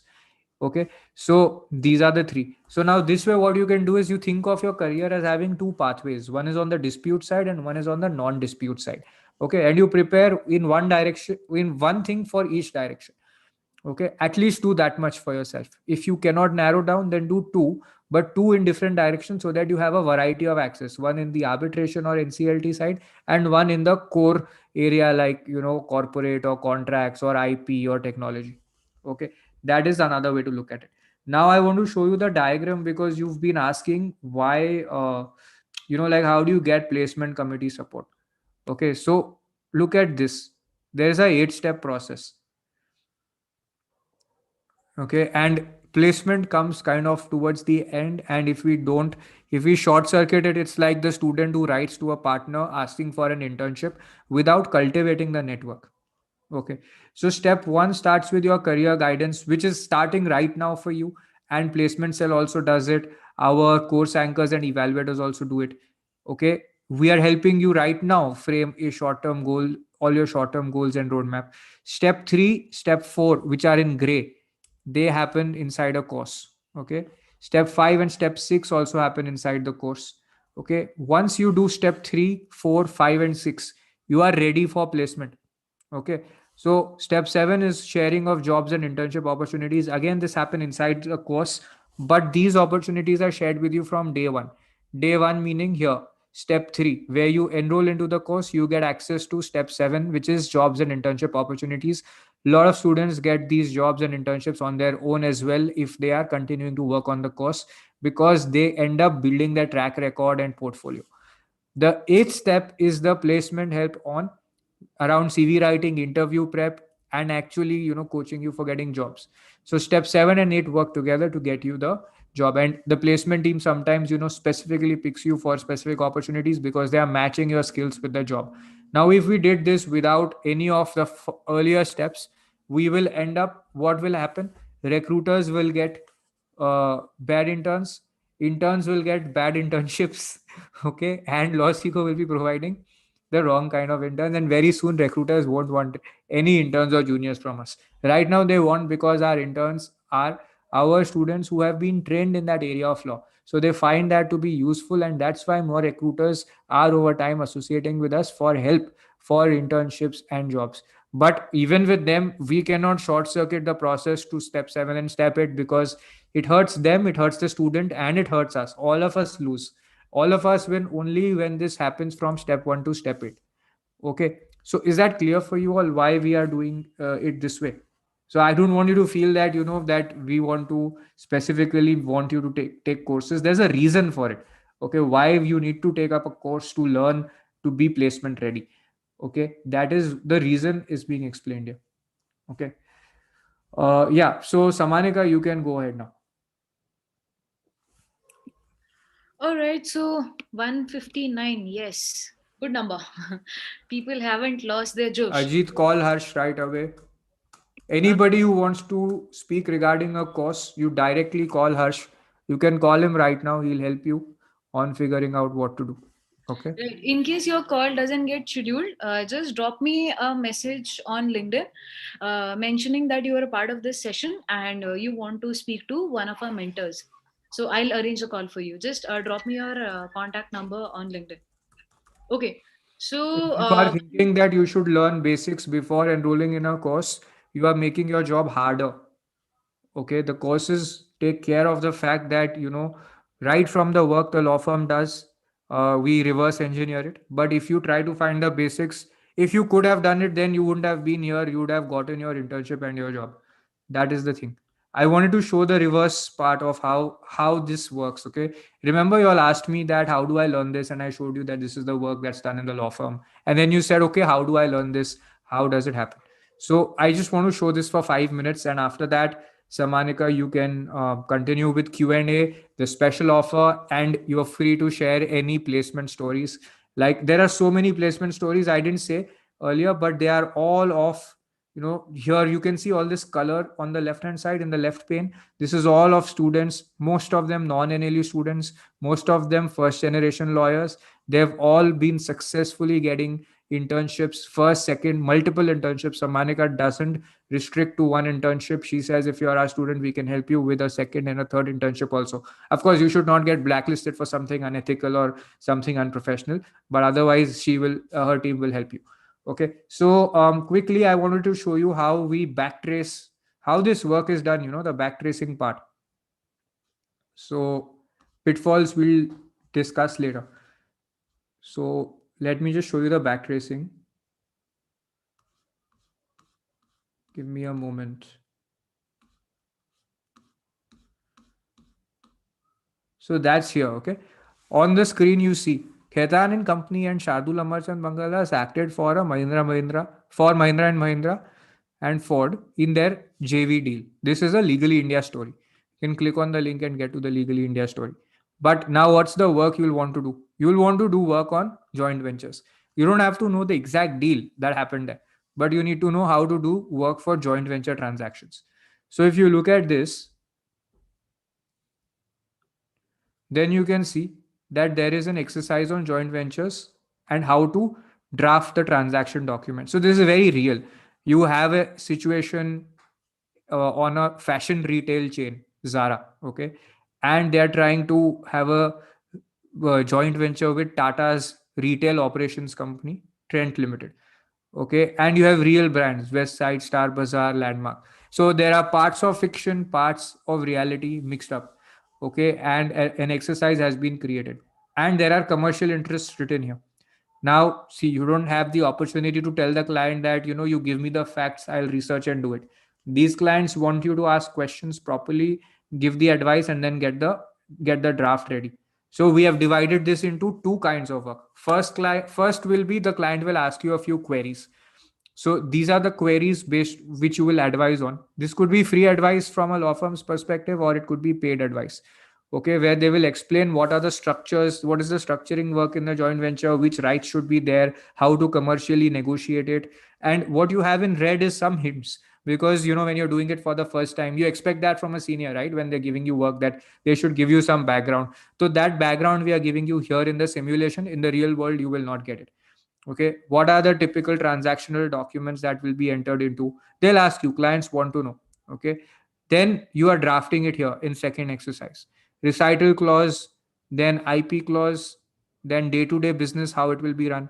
Okay, how the funds will be provided, how the share capital will be. Okay, then what are the conditions precedent going to be? And there is a reference study material. There is exercises. So there are templates to look at, and there'll be a class also. So you will have a class. There'll be two classes. One will be a feedback session, and one will be a briefing session. So both aspects will be dealt with. Okay, now this method is used for different areas. So this is for M&A. Again, another exercise where Link Legal acted for a acquisition of a Sikkim business of a pharma company.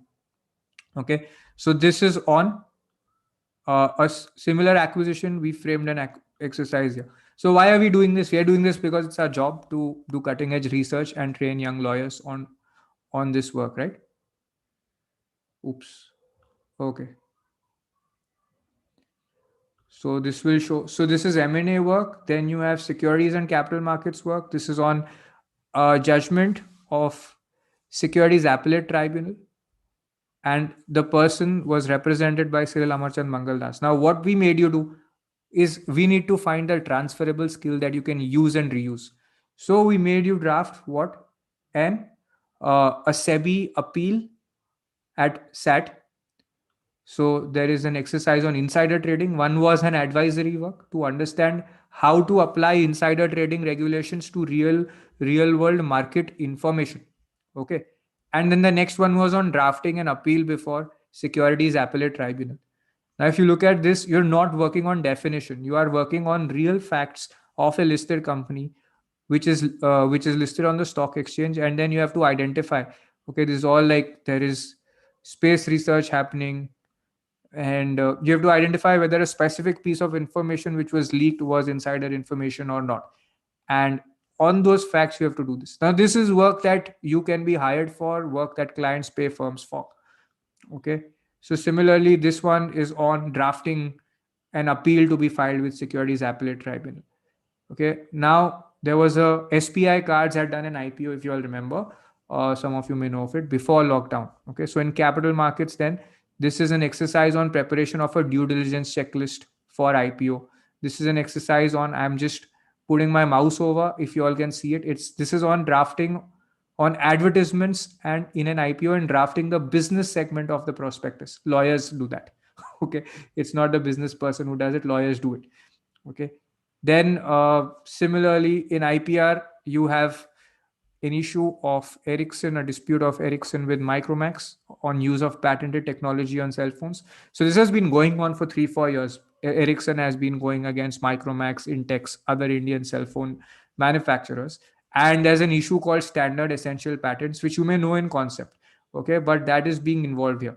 So we created an exercise on that to advise clients on how to manage their patent portfolio and how to deal with SEPs. Trust me, if you have no background, even then it is possible to learn this with guidance.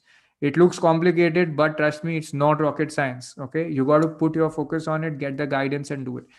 This is on an order, a petition that was filed to stop Netflix from airing a web series. Okay, and a law firm, Sai Krishna and Associates, worked on it, and there's an exercise on compliances with respect to audiovisual content matching to that. Now there is a new exercise on self-regulation because a new framework has been recommended for OTT apps. So that has been included. Similarly, you've got on trademark infringement, competition. You can see that big firms have been acting on this. CCI approved a transaction for a company represented by Trilegal. Okay. Now, so you've got the exercise on filing a form 1 with the Competition Commission. So if you learn that before, then you've learned what the firm has to do without even interning in a law firm. So you go prepared that way. Okay. Another exercise on penalty proceedings in competition law, and the simulation is on identifying relevant markets and gun jumping. Okay, these are concepts under competition law which you need to learn how to practically apply. So what we've done is we took the situation and made a skill-based exercise on it so that you can do this for multiple scenarios. Same way it goes for technology, disputes. So can you see the connection? I'll show you one of disputes. Okay, disputes there was the Cyrus Mistry case we were reading about on Vantage Asia also, right? NCLT, NCLAT ordered reinstatement of Cyrus Mistry, and that was stayed by Supreme Court. Okay, now let's see what the exercises. So exercises which are here on oppression and mismanagement will train you on how to deal with this kind of work. Okay, you don't have to do Cyrus Mistry's case, right? You have to be good with filing oppression mismanagement cases, drafting them. Okay, this is not the law of oppression mismanagement. It's how to actually create a case, write it down, and file before NCLT. Okay, so this is, and you have fact situations, real stuff. Okay, complex numbers to deal with. You can deal with it. With support, you can deal with it. Please don't worry that this is too complicated. Then drafting a petition to investigate a company and drafting a reply. So you're petitioning the NCLT to investigate the affairs of a company under Companies Act. Important work for corporate litigation teams. Okay, so like that it goes on. For arbitration, I'd shown you the work that was done. Okay, so that's what I wanted to show you from the portfolio. So do you see that how the first part, when we were connecting the work, we were seeing what work is done. Now we are connecting it. You saw what work the firms do from their websites. You saw the articles and all of that on Legally India. Then you saw the portfolio of the students, and then you saw the exercises which made those students build those portfolios. And these exercises are built on the work, on the deals that are done by the law firms. So can you all see the connection? How many of you can see the connection? Raise your hand and say yes. Okay, you all raised your hand. Okay, great. Okay, got it. Thank you. Wow, my screen is filled up with raised hands. Okay, great. So cool. Now, Sammanika will move on to address the questions. I just wanted to say one last thing on what you need to be preparing for. This I had shared in one of my webinars recently. Okay, so your first internship needs you to have these 5 steps. Okay, skills, evidence of skills, practice area, specific publications, network, internship applications ahead of time, and follow ups. And if you see, I shared the whole plan on the networking, on the skills, on the portfolios. I shared how to follow up also. Okay, so these five are needed to get your first internship in your area of interest. But step zero is to narrow down the area of interest. Don't get stuck there. But you can't prepare for these five. You have to prepare till here. Okay. Step one, convincing seniors to give you work. After getting internship, you need to do the work so that you have an opportunity to get a job. So you have to work like an associate, right? So you need this to be done. Then you have to perform like an associate on that work, even though you are an intern. Then you got a call back, get a call get back or an assessment interview, assessment internship. Then secure an interview, crack the interview, and then there's one more step. What is that? What is one more step? Success at the job. If you don't plan for success at the job, you will have success for a very, very short while. You will get fed up of working in a law firm and leave with the wrong notion of corporate law. And it will harm you because there was a reason you wanted to be a corporate lawyer to fulfill certain dreams of yours, at least for a certain period of time. And if you can't stick to that because you didn't prepare for it, then it's going to hurt you, right? So you want to prepare for success at the law firm job so that you can have a balanced work life. Okay, a person who quits is more a person who has 18 hours of work day every day of the first year is more likely to quit than somebody who has 8 or 10 hours of work every day, right? So you want to have maximum output, work life balance, and that will enable you to survive and maybe even get a better bonus. All right, so over to Sammanika now for the questions. Continue the questions and do share about the special offer. I'm also very excited. I have forgotten about it. Right. And since you had taken the time limit till 9 p.m. only, so extra ke liye, now guys, you can order your dinner and send the bills to Abhyuday. He'll reimburse for you for taking your So extra. nice. This happens in a law firm. So work hard at your law firm. Post Make 9:30, sure, they are eligible for yeah, reimbursement. So correct. Abhyuday, you'll have to reimburse now. Mera In bhi a law kar- firm. In a law firm. So they need to get their law firm internships to get a month of paid meals, right? Yeah, yeah. Okay. Yeah. So guys, we are back. So I just want to know how many of you are still awake and kaun so gaya hai. So in case you are still awake, just write awake in the chat box quickly. सो गया तो नहीं लिखेगा. Come on, somebody is saying Josh is high. Yes, they know me. Let's Yes, go boom. yes, amazing, superb, great. So tell me, how can I help you? My first question. You can like raise your hand and all those who've raised your hands first, can you lower your hand and then raise your hand again? So Asta will unmute you and you can shoot your question directly. I'll just take questions for 10 minutes. Then I'll quickly cover up how LawSikho helps students, and I'll talk about LawSikho courses and what all we offer to our students. So that LawSikho, bahut suna hai, but people still don't know what LawSikho is. A lot of people think we only do webinars. तो ऐसा बिल्कुल नहीं है. Okay, और उस बात पे please attend our coming webinars starting yes. tomorrow. Most importantly, day after Make tomorrow, sure you stay in touch is because doing you can ask questions there about all these exercises. right. So day after tomorrow, Abhyuday is doing one full session on CV building. Quickly, I'll show the topics. They are here. Okay. December 21. Yeah. 20. This is being done by Ramanuj. 10 skills I wish I knew while I was a law student. Okay, so how do you register for these? These are all free webinars, okay? So what you do is you go to lawsikho.com/webinars and click on register. So this is how you stay connected, okay, with this, and you try to implement everything that I have shared, okay? And you can ask your doubts, your questions, because all of us, me, Ramanuj, Komal, Sammanika, are committed for the same objective, which is your success. Okay, so you will find, see, this is Ramanuj's webinar on 21st, my webinar on 22nd. Okay, this is again how to draft SHAs and what can you earn from drafting. So you can register for these. These are free, okay? Keep coming for these. Okay, then how to find your area of interest, important one.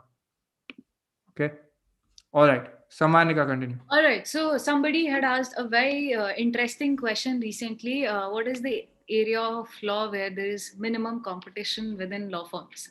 So to me, the common set of students who come for are firstly, जो majority crowd होता है, that comes either for contract drafting or corporate or litigation, right? But there are very few people who come for banking, niche areas like banking, competition, or securities, caps market, and arbitration की भी बहुत demand है.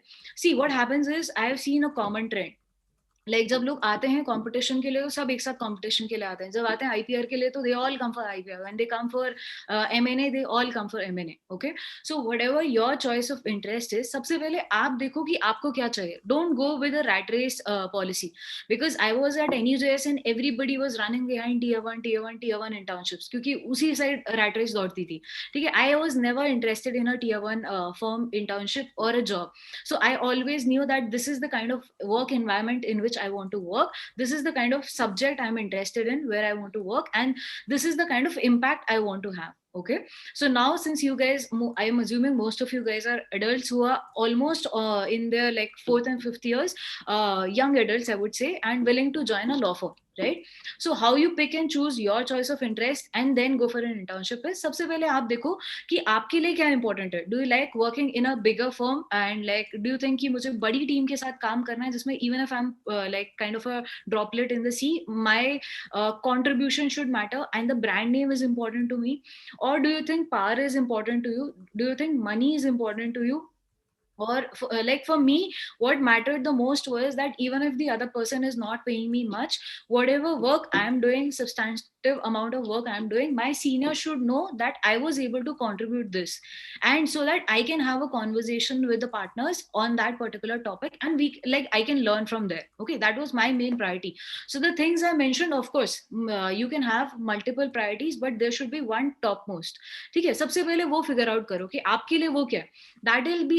That will help you in deciding whether you actually want to work in a tier 1 firm or not, because there are a lot of people who probably end up deciding that no, I don't want to work in a tier 1 because of XYZ reason. Because for me the priority is something else. Okay, first you decide that. Second, you decide what is the area of interest. Now area of interest के लिए सबसे easy तरीका ये है, news पढ़ो. News में देखो अगर if you have interest in 3 subjects, okay, could be aviation, sports law, and space law also, not just M&A, arbitration, or litigation, right?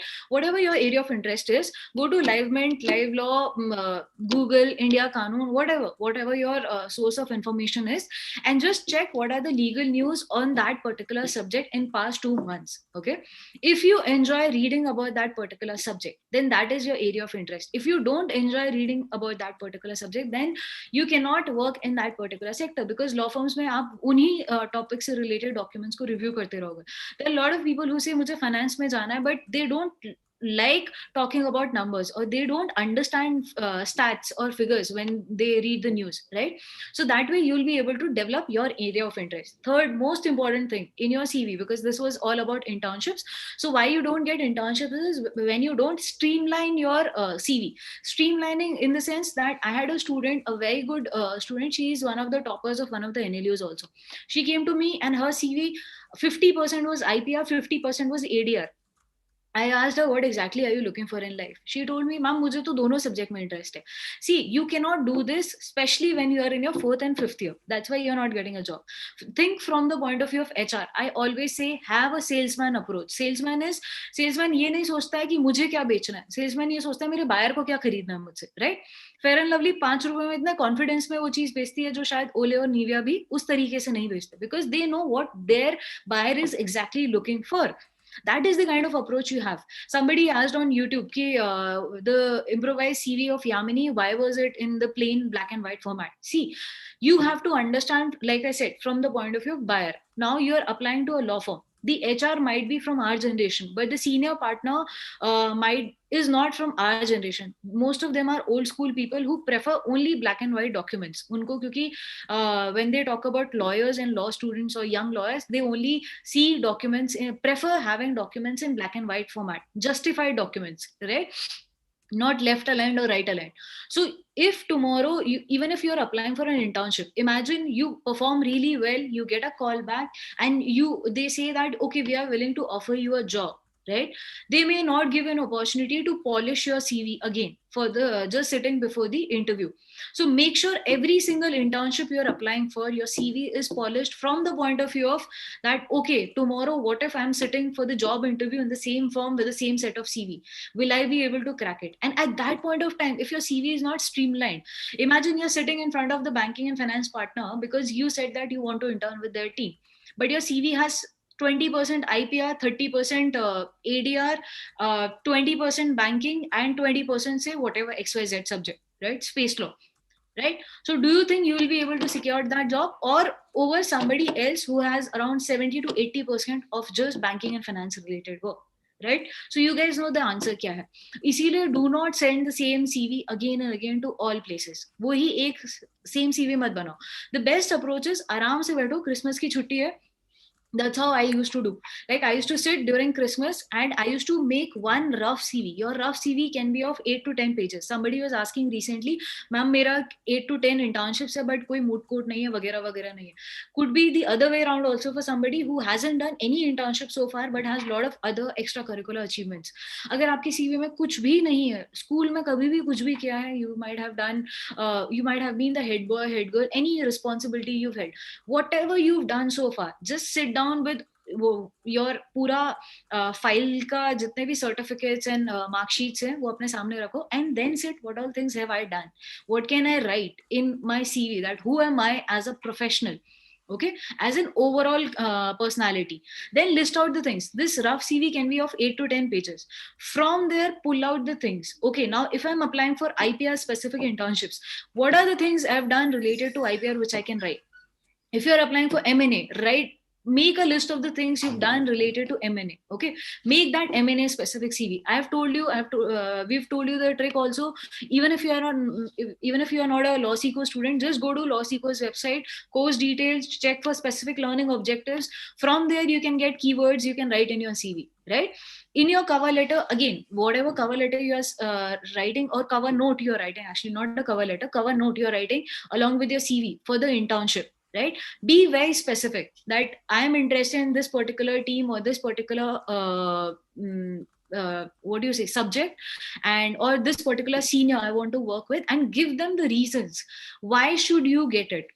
Okay, so think about it when you're applying. खुद से सोचो कि यार कोई भी मेरी application देखेगा तो why should he give me this opportunity? You guys might have seen, all those who follow me on LinkedIn, whenever I open any kind of opportunity, I ask you 3 questions. What do you know about LawSikho? How can you contribute to LawSikho, and why do you think you should be selected? Okay, whatever internship opportunity or job opportunity you guys are applying for, in 3 question के answers अगर आपको clearly पता है that why should somebody else recruit you, you will very easily be able to convince them during the interview stage. Okay, that's all. Now I'll come straight to the point of how LawSikho helps and how LawSikho courses help. Okay, so Abhyuday has already taken you through the CVs of LawSikho students. What are the things they write? So in LawSikho, you get not only 1 but 4 set of mentors. Per student gets has access to 4 set of mentors. Who are these 4 mentors? First is your course anchor or the course coordinator. Okay, now we provide live sessions. Like for example, if you're enrolled in say contract drafting class, right? So we will be giving you, like, we expect you to spend around 1 hour per day in reading the material which we are giving you, and then once in a week or twice in a week you will be having live sessions where the experts will be coming and giving you sessions. Okay, now ye expert kaun hai? These are not academicians. These are not your college faculty members from any particular college. These are actually the lawyers who are practicing that particular subject. They come and teach you how to draft a particular document. Okay, what are the common mistakes committed by professionals and lawyers while drafting those documents? How can you avoid those? Okay, what are the common loopholes which you should find while reviewing those kind of documents? So imagine if you're a law student and you are joining a law firm and you are telling them, say, or even if say you are in joining a bank, let me say ICICI Bank. Okay, now during your interview you say that I already know how to draft a loan agreement and I already know how to review a loan agreement. Imagine the amount of difference you will create in their mind as a fresher, right? So these are the things we teach. In our contract drafting course, we teach you how to draft 100 different types of contracts, ranging from all different subjects. Like for most of the students who come to me and say, ma'am, mujhe mera area of interest nahi pata. What do I do? Where do I start from? You can start from basic contract drafting, because 90% of your work is revolving around contracts. Okay, आप litigation के जितना जाता है काम, वो भी almost 80 to 90% is revolving around some or the other agreement which parties had initially agreed to, and then later on they are not willing to abide by the terms of the agreed contract, right? So if you've drafted a contract, say in the field of technology, in the field of media entertainment, in the field of intellectual property rights, in the field of commercial laws, in the field of general corporate topics, right, then, or finance, right, so then if you go for an internship, you will firstly be able to sell that, okay fine, अच्छा मैं technology की internship में जाऊंगा, मैं पहले से बोलूंगा I already know how to draft technology contracts, right? So these are the things we teach you, the practical skills.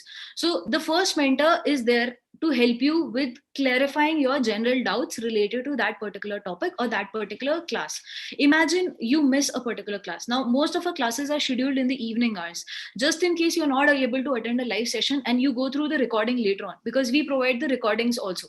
Now, if you're going through a recording and you're not able to understand, here comes your first mentor who will be helping you in clarifying your general doubts with respect to that particular class or that particular subject. Okay. Now, second mentor. Who is the second mentor? Now, in college, you know, आपने exam लिखा, 20 number का question था. You thought I'll be getting 15 marks, right? But you ended up getting only 7 marks or 10 marks. Now, nobody gave you an explanation कि आपके बाकी marks कहाँ गए. Right? I still remember I got minimum marks in my IPC. I had made a project and written an end semester exam. I thought I'll be getting very, very good marks, because at that point of time I was like, I had a lot of interest in that particular subject, right? But because of my low grades, I decided not to pursue it. Now, nobody could ever justify me. Nobody gave me the remarks as to where I went wrong, right? Similarly, the same thing happens with most of you. So आप क्या करते हो, आप same चीजें, same mistakes practical life में भी आपने repeat करते हो, right? So that's why we have filled this lacuna of legal education system by having a system of evaluation. We, after having your live sessions, we will be assigning you certain weekly exercises we call weekly assignments, and then you will be given remarks by our evaluators. Did you actually follow the instructions of the expert, or did you get deviated anywhere in between, right? तो imagine करो आपने एक franchise agreement draft किया. Now college में, अगर आपके college में सिखाते भी है, माना पहले तो किसी भी कॉलेज में फ्रेंचाइजी एग्रीमेंट ड्राफ्ट करना नहीं सिखाया जाता है, राइट? आपके अंकल आपके पास आते हैं, बोलते हैं मुझे हल्दीराम की फ्रेंचाइजी खोलनी है, प्लीज मेरे लिए एक फ्रेंचाइजी एग्रीमेंट ड्राफ्ट कर दो. तो majority of you may not even know. आप क्या करोगे, गूगल से टेम्पलेट डाउनलोड करने की कोशिश करोगे. क्या होगा, जो common. Now here we are already teaching you that how to draft a franchisee agreement. Imagine if your college is also teaching you that, right? But then nobody is telling you कि आपने सही किया या गलत किया. Teacher will just give you marks for your project, right? So you will end up committing the same mistakes in your practical draft also. But here what is happening at LawSikho is, whatever draft you are making, you are getting the feedback on that draft within the course of your like whatever course you are enrolled in, right? तो आप वो गलती अपनी वहीं पर ठीक कर देते हो. Then comes the third mentor, most important. Now, as a lawyer, कुछ बहुत important skills आपको चाहिए. क्या क्या? सबसे पहले आप एक अच्छे researcher होने चाहिए. अगर आपकी research skills अच्छी नहीं है, please किसी और field में join कर लो, आप करें. Because a lawyer saying that I'm not good at research is like an artist saying मुझे draw और paint करना नहीं आता. So what are you going to do in that particular subject, in that field of career, right? And trust me, guys.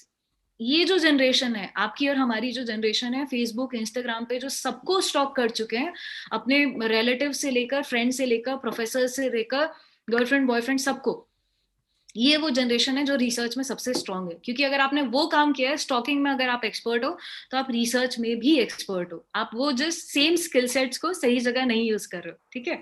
तो try doing that and you will get the best answers, best precedents you will be able to find out for your seniors. Okay, because you guys understand the technology better than anybody else, right? So you have to be a good researcher. But how do you justify to the other person that you already know the subject? Like a lot of people were asking this thing. I want to write an article, but I don't know how to start. I don't know how to pick a topic. I don't know how to structure it. How will I be able to write so many articles, right? So we have a set of specific team of mentors who help you in selecting your topic, in structuring your article, in helping you with your research. Like they'll give you basic guidelines how you can do the research, and then they'll be helping you in reviewing your article also. So once you submit your article and it's not plagiarized and up to the standard they maintain, then it will get published on 𝘫𝘬𝘐 blog also.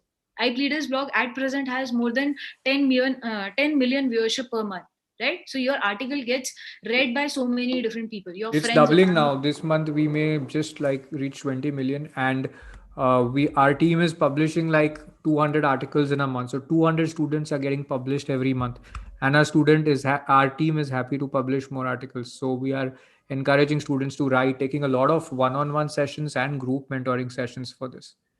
Right. This is the third set of mentorship team.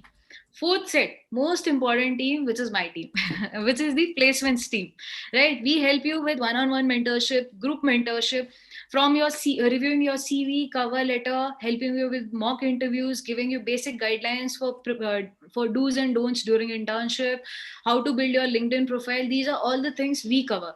So like आपने start किया, you come to us as a like fresher in the sense of like somebody who's not sure कि मुझे कौन सा path लेना है. And then you have like 4 set of mentors who are guiding you throughout. Then we also have somebody from psychology background. Like a lot of students, what happens with them is they get stuck and they say that we need to talk to a counselor who can like help us in coming out of this. Like ma'am बहुत ज़्यादा pressure हो रहा है ना, right? So we can help you in connecting with them also. Right? So these are the things we offer along with the practical skill sets we teach in our courses. If you are somebody who doesn't know मुझे कहाँ से start करना है, what is my area of interest, you can look at the contract drafting course. If you are somebody who is very sure that मुझे IPR में ही career बनाना है, then you can look for a Texas A&M University collaborated IPR course for 3 months, right? Because you get a certificate from TAMU University. Then if you're somebody who's interested in IPR along with media and entertainment law, then you can look for LawSikho's IPR and media entertainment diploma course, right? Then if you're somebody who's interested in fintech, because आप पूछ रहे थे सबसे ज्यादा अभी कम competition कहाँ है, अभी कम कंपटीशन उन्हीं एरियाज में है जिनकी टीम्स भी कम है, right? Which is like your caps market, securities law, your banking and finance, your projects, infrastructure projects, और आपका technology, and lastly this one, I'm missing one more, which is that one sector I'm forgetting. Okay, if I am able to recollect, I'll share it with you, right? So you can try these subjects. सबसे ज़्यादा मेरे पास if you ask me about startups, since ours is a generation of startups, सबसे ज़्यादा जो request आती है वो होती है startup से, if do you know somebody who knows GDPR? Okay, there are like, I'll tell you guys, in the month of March, I got a request from somebody who's a senior associate at a firm. He said, my firm will give me leave if I get an internship in the GDPR sector to work with a startup. Okay, because we are not getting that kind of practical exposure and we want to build our practice. So can you help me in getting an internship? Imagine a senior associate asking me for an internship, right? So technology is that particular sector. अगर आप लोग अभी घुस जाओ उस field में, you will be the next generation tech law. But don't enter that field only because you think कि उसमें काम अच्छा मिलेगा. Again, I'll say उसी field में जाओ जिस field में आपका interest है. Because a lot of people don't understand concepts like cryptocurrency, blockchain, वगैरह वगैरह, right? Not all technology lawyers are doing this at present. Yeah. Okay, there are different aspects of it. Some of them are only handling cyber crime related matters. Some are only doing blockchain, GDPR related matter, right? So within that bigger umbrella, there are smaller umbrellas as well. So you can pick and choose that and then decide that I want to go into this. Within media and entertainment also, IPR and media entertainment. Now all these OTT platforms which have come up, आपका Netflix हो गया, Hotstar हो गया, right? They all are providing job opportunities, especially in the legal sector. Now within these organizations also, there is a separate team for say banking and finance, because इतना ज़्यादा money rotate होता है throughout the day. Then there is a separate team who's doing just contract management related work, contract reviewing and contract specialists, because they have so many producers, directors, actors के साथ regular exchange में contracts being signed. right? So don't think about only conventional job opportunities or internship opportunities which people have been doing, right? For example, I was also in your place only. Like when I sat for the interview, I was like, मुझे corp नहीं करना है, but ठीक है, I was studying banking and finance, so I said ये subject अच्छा लग रहा है, let me try this, okay. And then when I joined, so I was assigned to projects team as well. Like most of the law firms are doing banking, projects and project finance together. Now what is projects? Projects is another niche area जिसमें सबसे ज्यादा scope है. Projects is all kinds of your infrastructure project. आपके कोई भी bridge बनता है, railway construction project, आपका highway बनता है, आपके airports, आपके metro, all these bigger construction projects are covered within infrastructure projects. Then your solar energy, wind power energy, whatever different kinds of energy projects, dams आपके जो बन रहे हैं, right? So all these come under the project sector, right? So I remember I'll So just banking and finance is useful for that, okay? banking, finance and projects. Some of them are doing projects separately. So like No, some in terms of a course, if they want to think how do they learn that, then yes, yes, yes. banking finance is matching that. And even contract drafting will help you here, because Yeah. I was assigned to projects team, and my senior partner of the firm asked me within my 6 months of joining that, Sammanika, find out whether government contracts can be renegotiated or not. Now you guys can go back and check. There is not much precedence available on this. कुछ आपको articles मिलेंगे जो कि relevant भी नहीं है, right? Just because my concepts of contract law were like decent, since I couldn't find anything when I did the research, I just told him that, sir, I just checked whether government contracts can be read as commercial contracts or not, and I found a case law on that. So I told him, sir, in this case law, it's clearly given that government contracts can be treated as pure commercial contracts. Now, commercial contracts are governed by Indian Contracts Act, which is taught in first year of law school, right? So I told him, as per the Indian Contract Act, if we read the law, there's a concept called novation, right? So if you're changing the key terms of the contract has to be renegotiated. If you're not changing the key terms, then you can bring additional amendments. And he was very happy. He's like, where exactly do you get this from?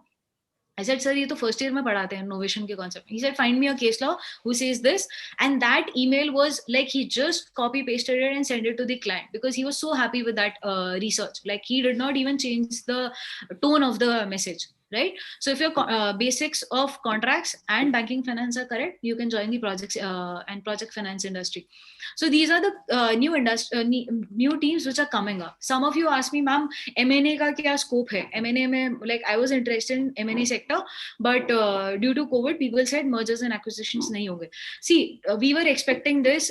We were predicting in the month of March and April, जब initial stage था, we were clearly predicting post September, October, there will be bigger mergers and acquisitions happening, and that's exactly what happened. You guys have been hearing about you might have read about the Future Group and Reliance ka collaboration, Big Bazaar wala, right? So that's the same thing which is going to happen in next 2-3 years. All the smaller businesses which lost their lives this year due to COVID, they will be acquired by bigger businesses, right? So if you are somebody who had interest in mergers and acquisition, don't drop it thinking ki acha isme to future hi nahi hai, right? Same is with taxation and competition. Now, these are the niche areas. But if there is going to be a big merger and acquisition happening in our country, trust me, guys, they'll not get clearance till the time they get clearance from tax authorities and Competition Commission of India, right? So there is equal amount of opportunities in competition field as well as in taxation. Next, most important, and if you guys genuinely want to like create an impact, one subject which most of the professionals have left, that is NCLT and IBC related work, majorly IBC related work. I had a lot of students coming to me who said, I'm interested in IBC in the month of Feb, and then post lockdown, जैसे ही बोला कि IBC got postponed for 1 year, these people left. Now that's the biggest blunder you can do, because IBC got postponed only for 1 year. Now imagine if you are able to build your skill sets during that particular time in that particular subject when nobody else is focusing. The time when IBC will revive, you will be the next generation of IBC lawyers who will be getting good quality clients, because your skills will be very strong in that particular field. But बाकी लोग क्या करेंगे जब IBC दोबारा revive हो जाएगा, उसके बाद आएंगे, oh, we want to build skills in the IBC sector, right? And by that time they'll be too late, right? So these are the areas you can develop. Now you could be somebody who's interested in, say, aviation, right? Ma'am, मुझे तो pilot बना था, but I couldn't clear the EKT exam. तो इसीलिए ma'am अब मुझे lawyer, I joined law but I want to become an aviation lawyer, right? इफ you guys are picking these kind of niche areas, that there's nothing wrong in it. Try creating your own kind of job opportunities. Trust me guys when I say this, there are more number of job opportunities than quality students, and you guys will be like, Samanika kya bol rahe ho, hum to khali baithe hain. I get messages from so many people. Just now while Abhyuday was speaking, I got a message from somebody saying, I have 9 years of experience and I got laid off, can you help me in speaking to me, I need some guidance, right? ऐसा होता है professionals के साथ, because you guys are eyeing on only those limited law firms and limited opportunities. There are thousands of opportunities you can create for yourself, right? Like I told you about projects energy sector. You could be from anywhere. आपका ये गुजरात राजस्थान में इतने ज्यादा solar and wind power projects set हो रहे हैं. You can work with those companies as their in-house counsels and create your own job opportunities, right? You could be a localite from there. Relocation is not mandatory for you guys, right? In the same manner, like there could be any other subject, say aviation, I was talking about, sorry, aviation or sports law. Again, within sports there is so much work related to contracts, because ultimately at the end of the day you are dealing with contracts of the sportsmen, right? Aviation भी जा रहे हो तो with in that sector सोचो कि मेरे और कौन कौन से सब्जेक्ट्स हैं जो ओवरलैप कर सकते हैं.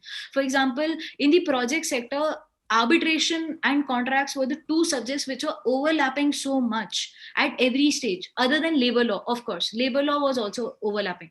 So whatever niche sector you are picking, then think कि इसके अंदर क्या क्या different teams हो सकती हैं, इसके अंदर क्या क्या अलग अलग तरीके का काम हो सकता है, right? You could be interested in space law also, right? So space law में अभी, because there's not much precedence available, there are two sets of opportunities. One is pure research work, and second could be your drafting related work, right? So build your skill sets in these areas and create opportunities. हजारों, देखो, as lawyers the best advantage we have is there is no particular sector which does not require law. Ministry of defence में भी उनको legal advice चाहिए होती है. आप telecom sector की बात कर लो, आप एजुकेशन सेक्टर की बात कर लो, you name me a sector and I tell you there is a legal department with in that, right? ISRO also has its own legal department, right? So don't just eye on opportunities, limited opportunities behind which everybody is running. You can create your own set of opportunities, right? Now I see more than 100 chat messages. I'm extremely sorry, I'll not be able to check. Okay, one question repeatedly, I am answering chat about JAG. ठीक है, JAG का I am not की बात करते हैं, उसके बाद I'll talk about the offer thing. So JAG का क्या है? JAG is the legal branch of Indian Armed Forces, and only Indian Army is taking JAG entry right now. Indian Air Force takes enrollment through AFCAT entry, and then later on amongst their pool of officers they run this advertisement that we are like we have vacancies in the JAG branch. Anybody who wants to move from either pure administrative branch or logistic or whatever field, like if you have a legal degree and you want to move to the JAG branch, you can apply, and based on that they have their selection. Indian Navy, the last time they took JAG entry was 2 years ago. Ever since they have not been coming up with their advertisements, and before that Navy used to have a lot of direct entry vacancies, but 2 years back they came up with a entrance exam called INET. So ever since INET came into picture, JAG vacancies have not been declared. We are still waiting if Indian Navy will be opening any opportunity in the near future or not.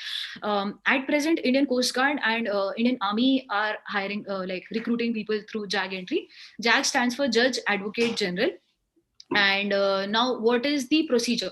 So for Coast Guard it is completely different. You can check the details on their website. For Indian Army I can share because I just came back from there. So you should have minimum 55% marks in your final in your overall graduation. For that, you cannot apply for JAG while appearing, because they want somebody whose result they already have at the stage of applying. So in AFCAT, you can still apply for Air Force. You can still apply in your final year, final semester. But for JAG, you have to be a graduate, and you should have your mark sheet with you, which says that you have more than 55% marks. Now, there is no written exam. You directly apply on their website when the vacancy comes.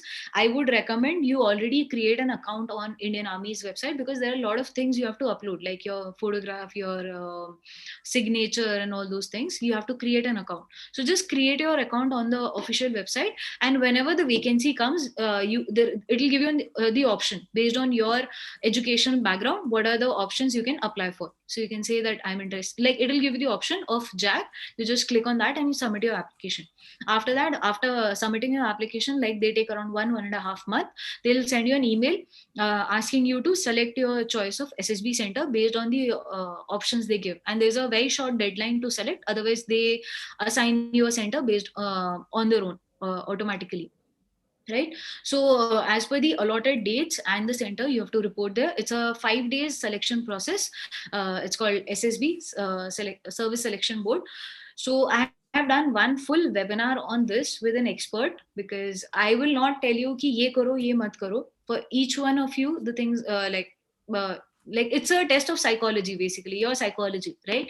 So I will not say ki aisa karo waisa karo, because then what will happen is you will not be your natural self. The best advice is be yourself. That's it. Be your natural self. Don't try to be somebody else. Don't try to project yourself to be somebody else which you are not. For example, I can share my stories with you कि क्या क्या वहाँ हुआ था and how like being myself helped me a lot. For example, in the interview, few questions are common, like what do you know about what is happening around the world, and what if we don't take you, you're so passionate about joining us but you come from a corporate background. This is a question they asked me. You are so passionate but you come from a corporate background, so how will you be able to adjust? So I just smiled and I said, sir, we've studied 50 subjects, but we are eligible to practice in 50 more. He was like, just give me an example. I said, sir, like new subjects are coming up, like arbitration, space law, sports law. I mentioned few more. So he asked me, okay, I mentioned cyber. Yeah. So he asked me, okay, tell me what is about cyber law. Now, the fact that because I have cyber law students at LawSikho, I have mentored them, I have helped them in getting internships and job opportunities. So I knew about cyber, right? And then I also knew that just 2 days before my interview, there was a RISE summit where PM Modi was there and few big organizations members were there, and like the discussion points out of it, right? But if you try to pretend yourself to be somebody which you're not, what happens is that you end up getting fumbled. They'll ask you something which you may not be aware of, okay? And वहाँ पे environment इतना cool रहेगा, the interviewing officer will not even make you believe that he's already noted down points about you, right? So you might think मेरा interview बहुत अच्छा हुआ था, but you later on realize that, oh, this is the reason I did not get marks, right? For example, I got All India rank 12. I clearly know why I couldn't rank amongst top 3 or top 4, because the top 3 people are from my batch only. Like we were 5 of us who got recommended from the same batch. So top 3 are from my batch only. So I knew why exactly I didn't make it in top 3. What are the common mistakes which again I ended up doing there, right? So it's a test of psychology. Okay, enough on JAG. Coming back to Q&As. I see the... Sammanika, they wanted the offer, so everybody may Okay, not yes, be yes, interested most in the important. JAG. No? Right. So the offers are that all those who are here on Zoom, since we can only trace the students who are on Zoom, so extremely sorry for people who are watching us on YouTube, either right now or in the future.